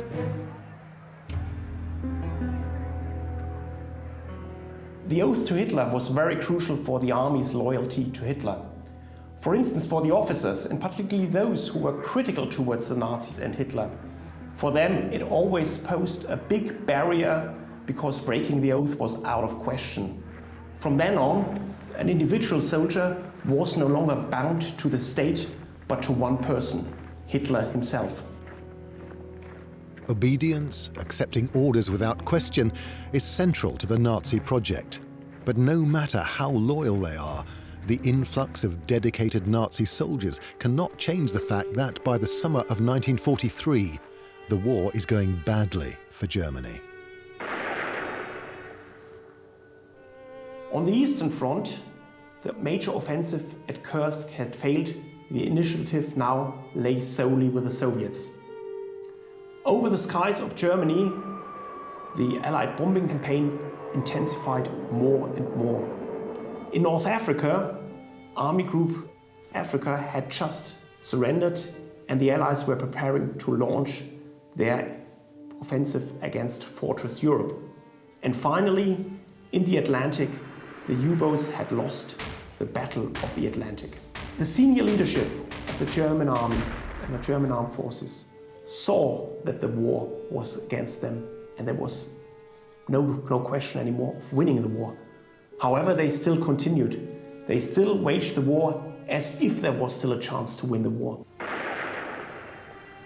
Despite Nazi propaganda, the severity of the situation can no longer be hidden from civilians. Women were dealing with bombing, rationing, possibly having their children evacuated and being worried about their relatives, husbands, fathers, brothers at the front. But as the war began to bite and began to be felt more intrusively in people's lives, their attitudes towards the regime, to the fact that maybe the Nazi fat cats weren't feeling the same privations as ordinary people were, that maybe middle and upper class women, for example, weren't making such a contribution to the war effort in the way that working class women were, that they were somehow able to kind of shirk their duties and get a cushier job or role. All of these things didn't go unnoticed and caused a lot of acrimony, and it caused the regime to lose a lot of popularity. British and American bombers are inflicting terrible damage on German cities. The lack of availability of food, the long queuing, all of which was made much worse by bombing, and the fact that water pipes were broken, so people had to go and get their waters in buckets from wells. Daily life was completely disrupted, particularly in the major cities, as a result of the bombing and the rationing combined. Hitler refuses to visit bomb-damaged cities, but he can't avoid seeing the devastation of Berlin, yet he shows little concern. The destruction actually makes it easier for him to imagine his grandiose plans to totally transform the capital. Well, Hitler increasingly took refuge in fantasy plans for rebuilding Berlin, which he wanted to rename Germania, because he didn't really like Berlin very much, too many communists and socialists there, with vast buildings and huge hall with a dome greater than St. Peter's, triumphal arch bigger than the Arc de Triomphe, and so on. Ever since he took power in 1933, Hitler dreams of totally rebuilding Berlin no matter what the cost. At its heart would be one of the largest buildings ever built. Hitler was a sucker for anything that was big. You know, I'm going to build you the Volkshalle, which is going to sort of, you know, seat 180,000 people. You know, Hitler loves all that stuff. This enormous temple, based on a sketch by Hitler himself, would have been nearly 300 meters high. Here, the German people would gather to worship Hitler and his successors down the centuries. It would be the heart of the Nazi cult. Germania actually began in 1934. A new sports stadium for 100,000 spectators was created for the 1936 Berlin Olympics. Hitler gave the crucial task of creating the vast new Reich Chancellery, which was 400 meters long, to his favorite architect, Albert Speer. The Chancellery was destroyed in the war, but other elements of Germania still survive in Berlin. This was the huge air ministry. With 2,800 rooms and nearly 7 kilometers of corridors, it was the largest office building in the world. Today, it is the home of the finance ministry. Speer also creates a vast triumphal way leading west from the Brandenburg Gate. He decorates it with a huge 19th century war memorial, the Victory Column, by moving it nearly 2 kilometers. The entrances to the pedestrian tunnels are Speer's own design, as are the street lamps lining the road.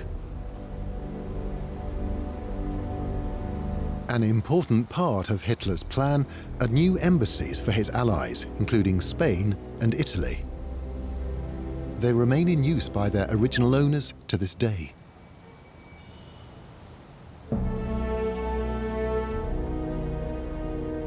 But the completion of the Japanese embassy marks the end of Germania. The military situation in the east is getting worse, forcing Hitler to put his grandiose building project on hold. By 1943, Germany is beginning to face a manpower crisis. The loss of a complete army at Stalingrad meant not just the loss of numbers, but a wiping out of a huge chunk of experience and professionalism within the German army at that time. So really, the Germans are looking for technological solutions to compensate for its reduction in manpower and, more importantly, experience. Hitler was always very enthusiastic about technological progress. And Germany had a tradition of great engineering and of great science. So in the Second World War, the Germans produced some of the most advanced weapons. The most advanced weapons of all are created and tested here, a top secret base on Germany's Baltic coast, Peenemünde.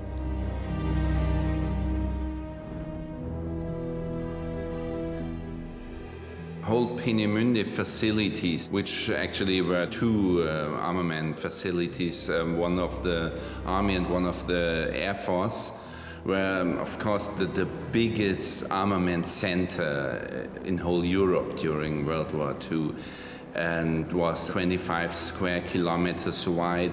Up to 12,000 people worked here. So it was enormous industrial facility which spent lots of resources, material, financial and personal resources. The mission of the scientists who work here is to develop weapons of enormous speed and power to penetrate the Allies' defenses. By 1944, conventional German bombers have little chance of attacking London successfully. An entirely new approach is needed.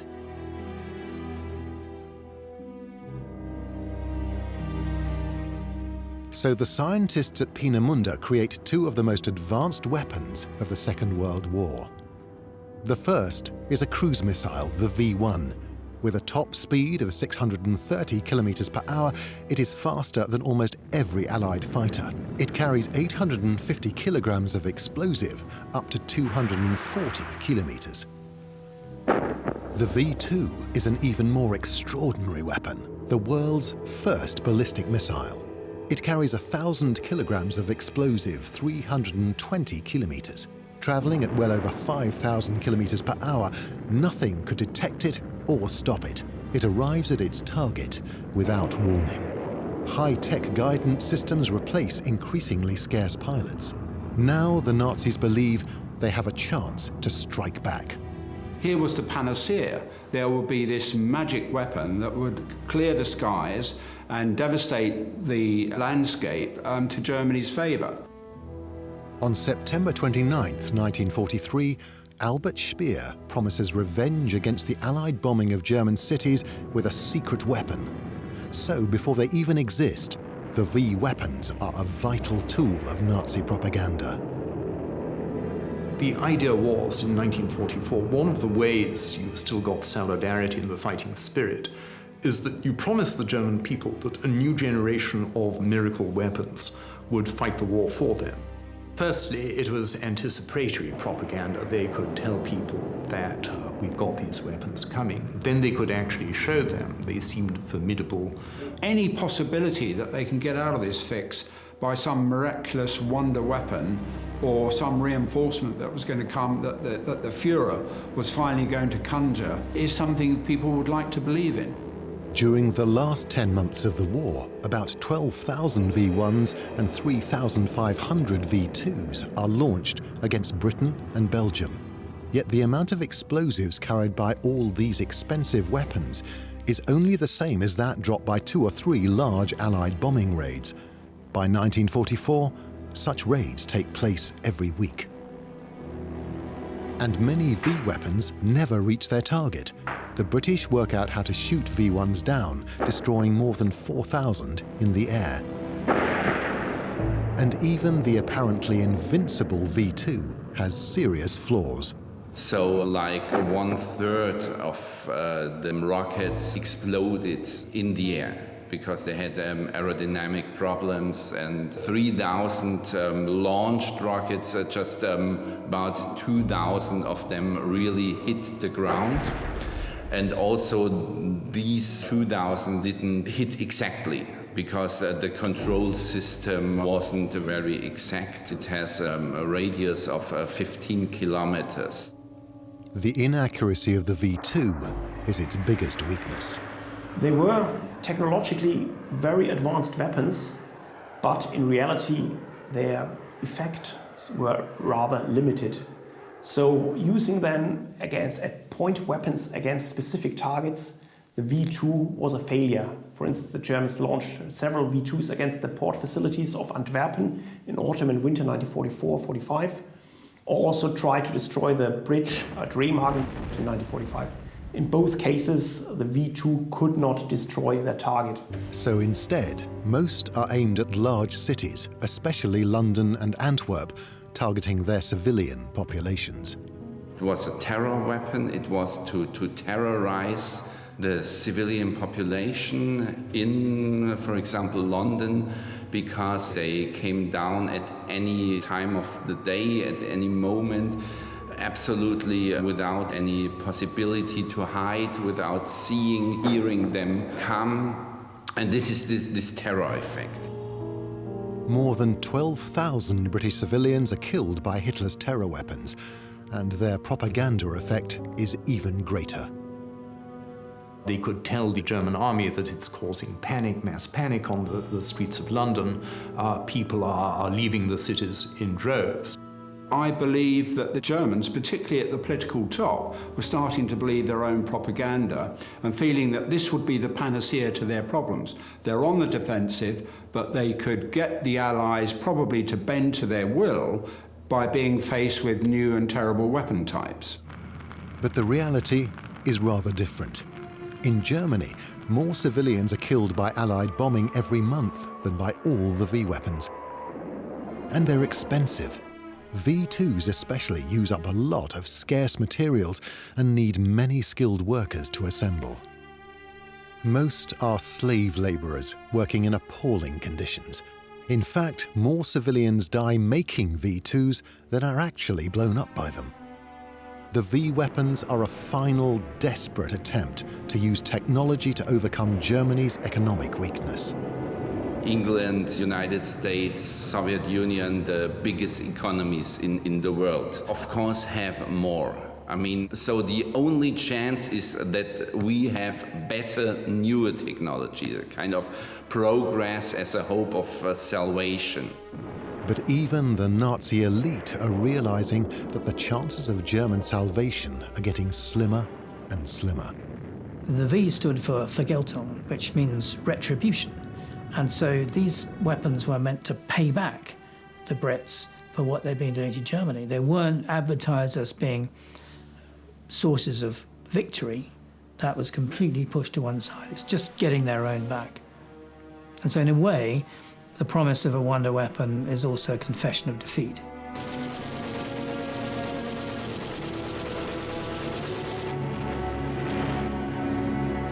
Summer 1944 is a time of the huge disasters for the Germans. In Normandy, the Allied landing had succeeded, and major German forces were encircled and destroyed in the Battle of Falaise. On the Eastern Front, Army Group Center had collapsed, and the Allied air campaign was now beginning to start as a full success. The Allies had now full air supremacy over the skies in Germany. These hammer blows completely change Hitler's behavior. Well, Hitler can't really deal with defeat. He doesn't really want to know about it. And so increasingly he refuses to appear in public. He's of course afraid that he might be shouted at or jeered. His appearances are less and less frequent. Towards the very end, he does pretty well vanish. Indeed, his speeches are delivered over the radio by someone else. So he does become more and more of a recluse. For Goebbels, this is a disaster. Hitler is his greatest propaganda weapon, but with the Führer now almost invisible, he must come up with ever more creative alternatives. During the war itself, they went much more for pure entertainment, and they still made films which were propaganda, but they were big-budget epics, costume drama, where the propaganda message was heavily disguised beneath an 18th century uniform or a 19th century crinoline skirt. And the biggest of Goebbels' box office spectaculars is the feature film Kohlberg. Well, in the later stages of the war, Goebbels tried to convince people to hold out against the enemy by spending huge amounts of money and resources on making a film about Kohlberg, which is a town in the eastern part of Germany, which had been besieged by Napoleon in the Napoleonic Wars. And it's all a story in glorious colour, enormous resources devoted to it. Parts of the German army are actually diverted from fighting to put on Napoleonic-era uniforms and take part in the film. And the idea is to show how the townspeople rallied round and defeated the enemy, and that's what the Germans should do. Well, Kohlberg was an extraordinary phenomenon. The producer actually claims that he pulled back 100,000 troops from the front line, about the size, I think, of the current British Army, to act as extras in Kohlberg. Certainly the scenes are amazing, the cavalry sweeps and so forth. It's probably more likely to have been about 20,000, but that's still a huge number of troops to pull back for the front in the last stages of the Second World War. Kohlberg is the most expensive Nazi movie. Filming lasted nearly 10 months, both on location and at the Babelsberg Film Studios. While based on real events, the film claims that the will of the citizens to defend their city is strengthened by the imposition of a dynamic new general, a kind of 19th century Nazi. But by the time the fictional version is ready for release in January 1945, the real city is under threat from the advancing Soviet forces. Then what happens is that the town of Kohlberg is surrounded by the Russians, parallel to this. And so what Goebbels did is replace the older general with a thrusting new general, just like in the film. But then Kohlberg surrenders, and Goebbels stifles the news of that surrender so that everything will be consistent with the movie. So it's an extraordinary example of art and life not only imitating each other, but being inextricably intertwined. In January 1945, the German Reich was on the brink of collapse. On the Western Front, the last major German offensive in the Ardennes, in the Battle of the Bulge, had just failed. On the Eastern Front, in mid-January 1945, the Red Army launched a major offensive from the Vistula and is moving towards Berlin. And with the air war is totally lost for the Germans, and Allied bombing now heavily impacted on German industrial production. The wonder weapons are not appearing in nearly enough numbers to turn the tide. Production of conventional weapons is also falling. And yet the German army holds together, fighting to the very last, despite enormous casualties. Half of all of Germany's casualties, of all of Germany's dead in the Second World War, occurred in the last 10 months of the war. The Wehrmacht, in January of 1945, lost 450,000 men. This is 3 times as many as 2 years before, in January 1943, that is the month of Stalingrad. I mean, this is a bloodbath without parallel in European and perhaps in human history. With their enemies now threatening Germany itself, the Nazis might have been expected to withdraw to their country's borders, but Hitler will not allow any retreat. Hitler often described himself as an all-or-nothing man. He said, when I bet, I go for broke. And he believed very much in the triumph, the power of the will, as the film says. Willpower could conquer anything. So he saw retreat, even tactical withdrawal of such that the generals had all been trained to do in their military schools. Tactical withdrawal was a sign of cowardice. To keep the armed forces fighting, the Nazis resort to their oldest tactic, repression. It's kept together, they kept fighting, partly because of increased terror. So there were increasing numbers of executions for deserting the colours, for cowardice, and similar offences. Thousands and thousands of German troops were executed in the last stages of the war for these things. It's estimated that German courts-martial try 3 million cases during the war. They sentenced 30,000 members of the German armed forces to death. The Nazi leadership and the senior German generals shared one big trauma, the defeat of 1918, when it was considered that the morale of the German army had collapsed. So it was considered that the German Imperial Army was too soft. This should not repeat.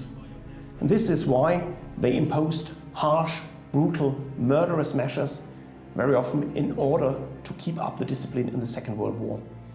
Up to 15,000 men were executed after having been court-martialed for various true or alleged crimes like desertion and so forth and so on. And German soldiers were hence coerced to fight until the very last days of the war. But it's not just the military that are terrorized. Civilians also face extreme punishments. If one proceeds from the assumption that Germany was not defeated in the battlefield in the First World War, but lost because morale cracked, because the population didn't support the war, didn't have the backbone to continue the fight to the bitter end, then the logical policy to follow is to force them to do it this time and to make sure that there's no backsliding. And this is the motivation for the application of terror against one's own population. They used an awful lot of coercion. A lot of people were fairly randomly executed by the Gestapo and the SS, and in the final days left even hanging from lampposts. But another part is the power of the propaganda. Right to the bitter end, a lot, you see, continues to function in Berlin. The newspapers continue to be printed when the Russians are in the suburbs. There is even a story told about how one Russian commander picked up a telephone in Berlin and rang Goebbels and blasted him with exactly what he thought of him. The point being that the telephone system was still functioning. So it was still a functioning system, including still a functioning propaganda system. Particularly on the Eastern Front, they felt that they needed to protect Germany against the Bolshevik hordes as they saw them. And of course, there's a lot of fear of the Red Army, what they would do to civilians, probably mostly justified fear. Certainly, the notion of fighting to the death was linked to the fact that German soldiers had wreaked havoc on Soviet soil, and they had raped and plundered as they went about their warring, and German soldiers knew that that was going to happen to their wives and children if the Russians got to German soil. And what's the alternative? To give up? To sue for armistice? After what they'd done, that simply isn't going to be possible. So they, because of the position in which they've put themselves, have no choice but to fight on, and also because of the Allied policy of unconditional surrender. This also gives the Germans a strong motivation to keep fighting, and finally to keep fighting to the very bitter end. When the Nazis, in their desperation, call up the very last remaining German men as a militia to defend the homeland, about all they can give them is a fancy name: the People's Storm. It was this idea of popular vengeance. Actually, it was Dad's army. And unfortunately, try as you might with the propaganda, you couldn't disguise how young or how old these men were, or the flash of vacancy or weariness. But it was this idea that the army has failed us, the general has failed us, but the people won't. You can call the people to arms and they will fight like demons to defend the Reich. So you have that great rally of the Volksturm, which Goebbels creates in Berlin, the Greater Berlin Volksturm, which Goebbels turns into one of the final and greatest propaganda events of the Third Reich. If one takes a look at what these young people who then get forced into SS units, teenagers, or if one takes a look at the contribution of older men who get drafted into the Volkssturm, this people's militia, what they actually do in terms of military action is at best useless. And yet the people's faith in Hitler himself does not collapse. Even though the Nazi regime was often heavily criticised, often Germans would express that if Hitler only knew about it, he would do something about it. So the figure of Hitler as kind of different and distinct and the saviour of Germany sort of lasted quite a long time, even despite the circumstances. As the end comes ever closer, Hitler veers between fantasy and fatalism. In the later stages of the war, it becomes a fantasy world for Hitler. He's having military consultations, moving around on a map, armies that really no longer exist. By now, he distrusts almost all his generals. In 1945, it was obvious that Germany had totally lost the war. However, there were still some generals which often sent out more optimistic messages. Chief example for that is Field Marshal Schörner, or General Schörner, a convinced Nazi who quickly rose from a lieutenant colonel at the start of the war to a field marshal by the end of the war. So Schörner was someone Himmler or also Goebbels always listened to. Himmler and Goebbels were often demoralized by the situation, and then they saw Schörner, and Schörner was saying, everything, it's not too bad here, there's still a chance, I've just warded off the Soviets, and I'm very positive that in the next couple of days I can launch another offensive, a local offensive, if it's only a local offensive. This was something that Himmler and Goebbels and Hitler wanted to hear in this situation, but it didn't reflect reality.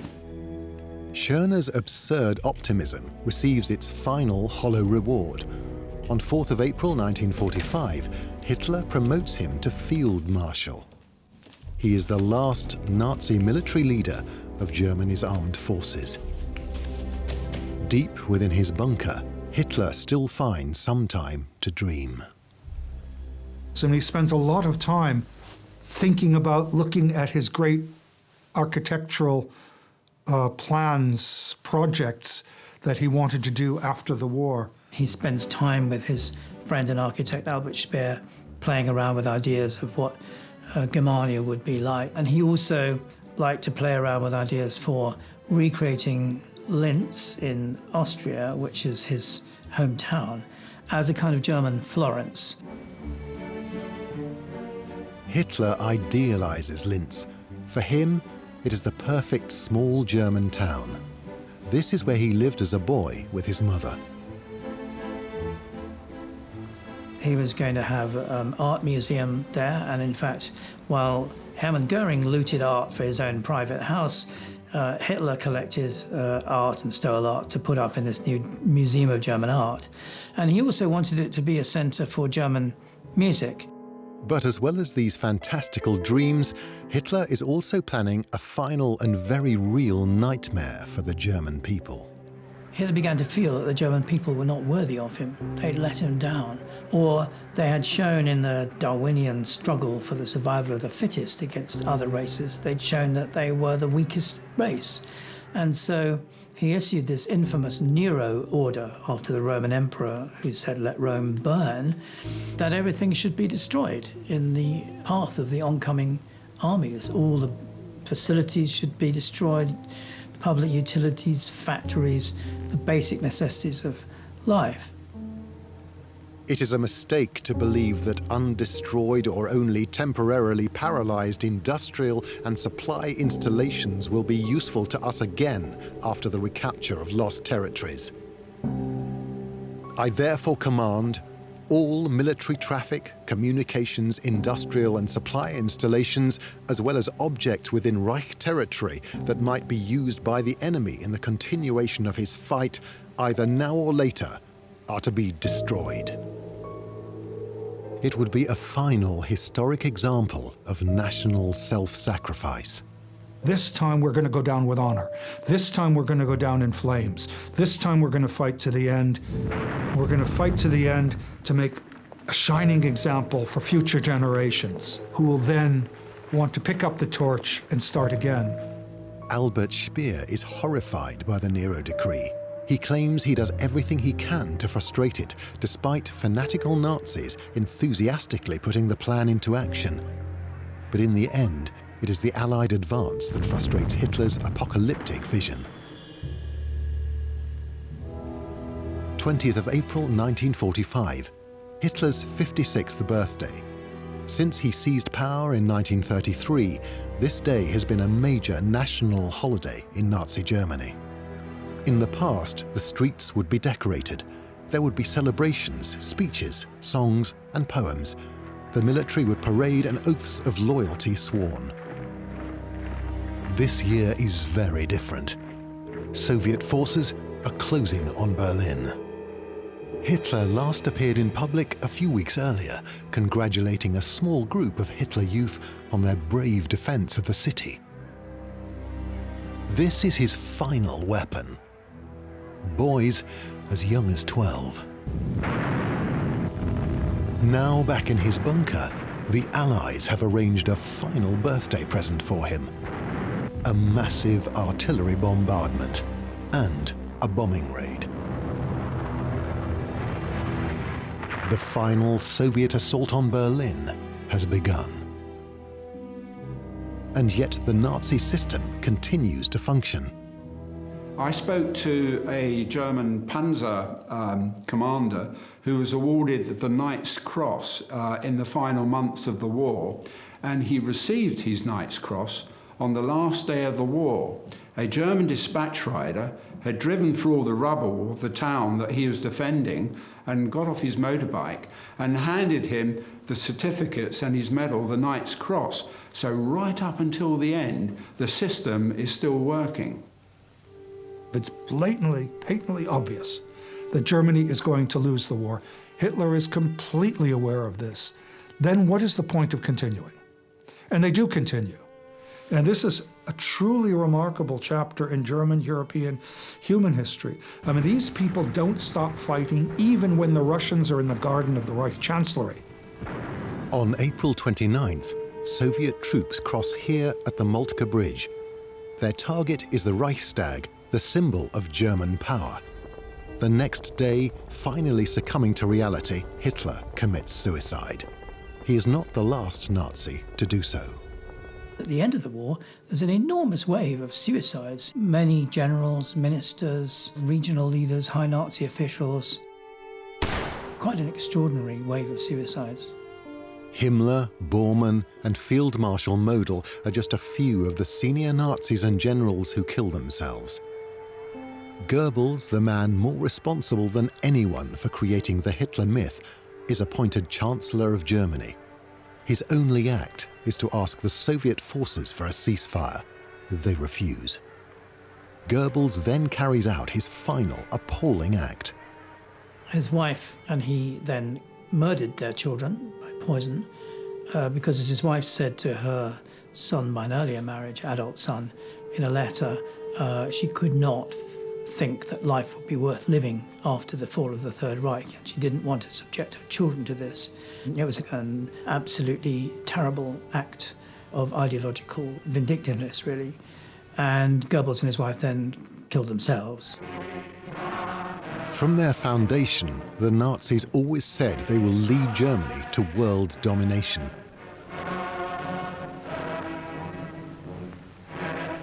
But it was always a fundamentally flawed plan. All it has led to is destruction. Germany is now in ruins.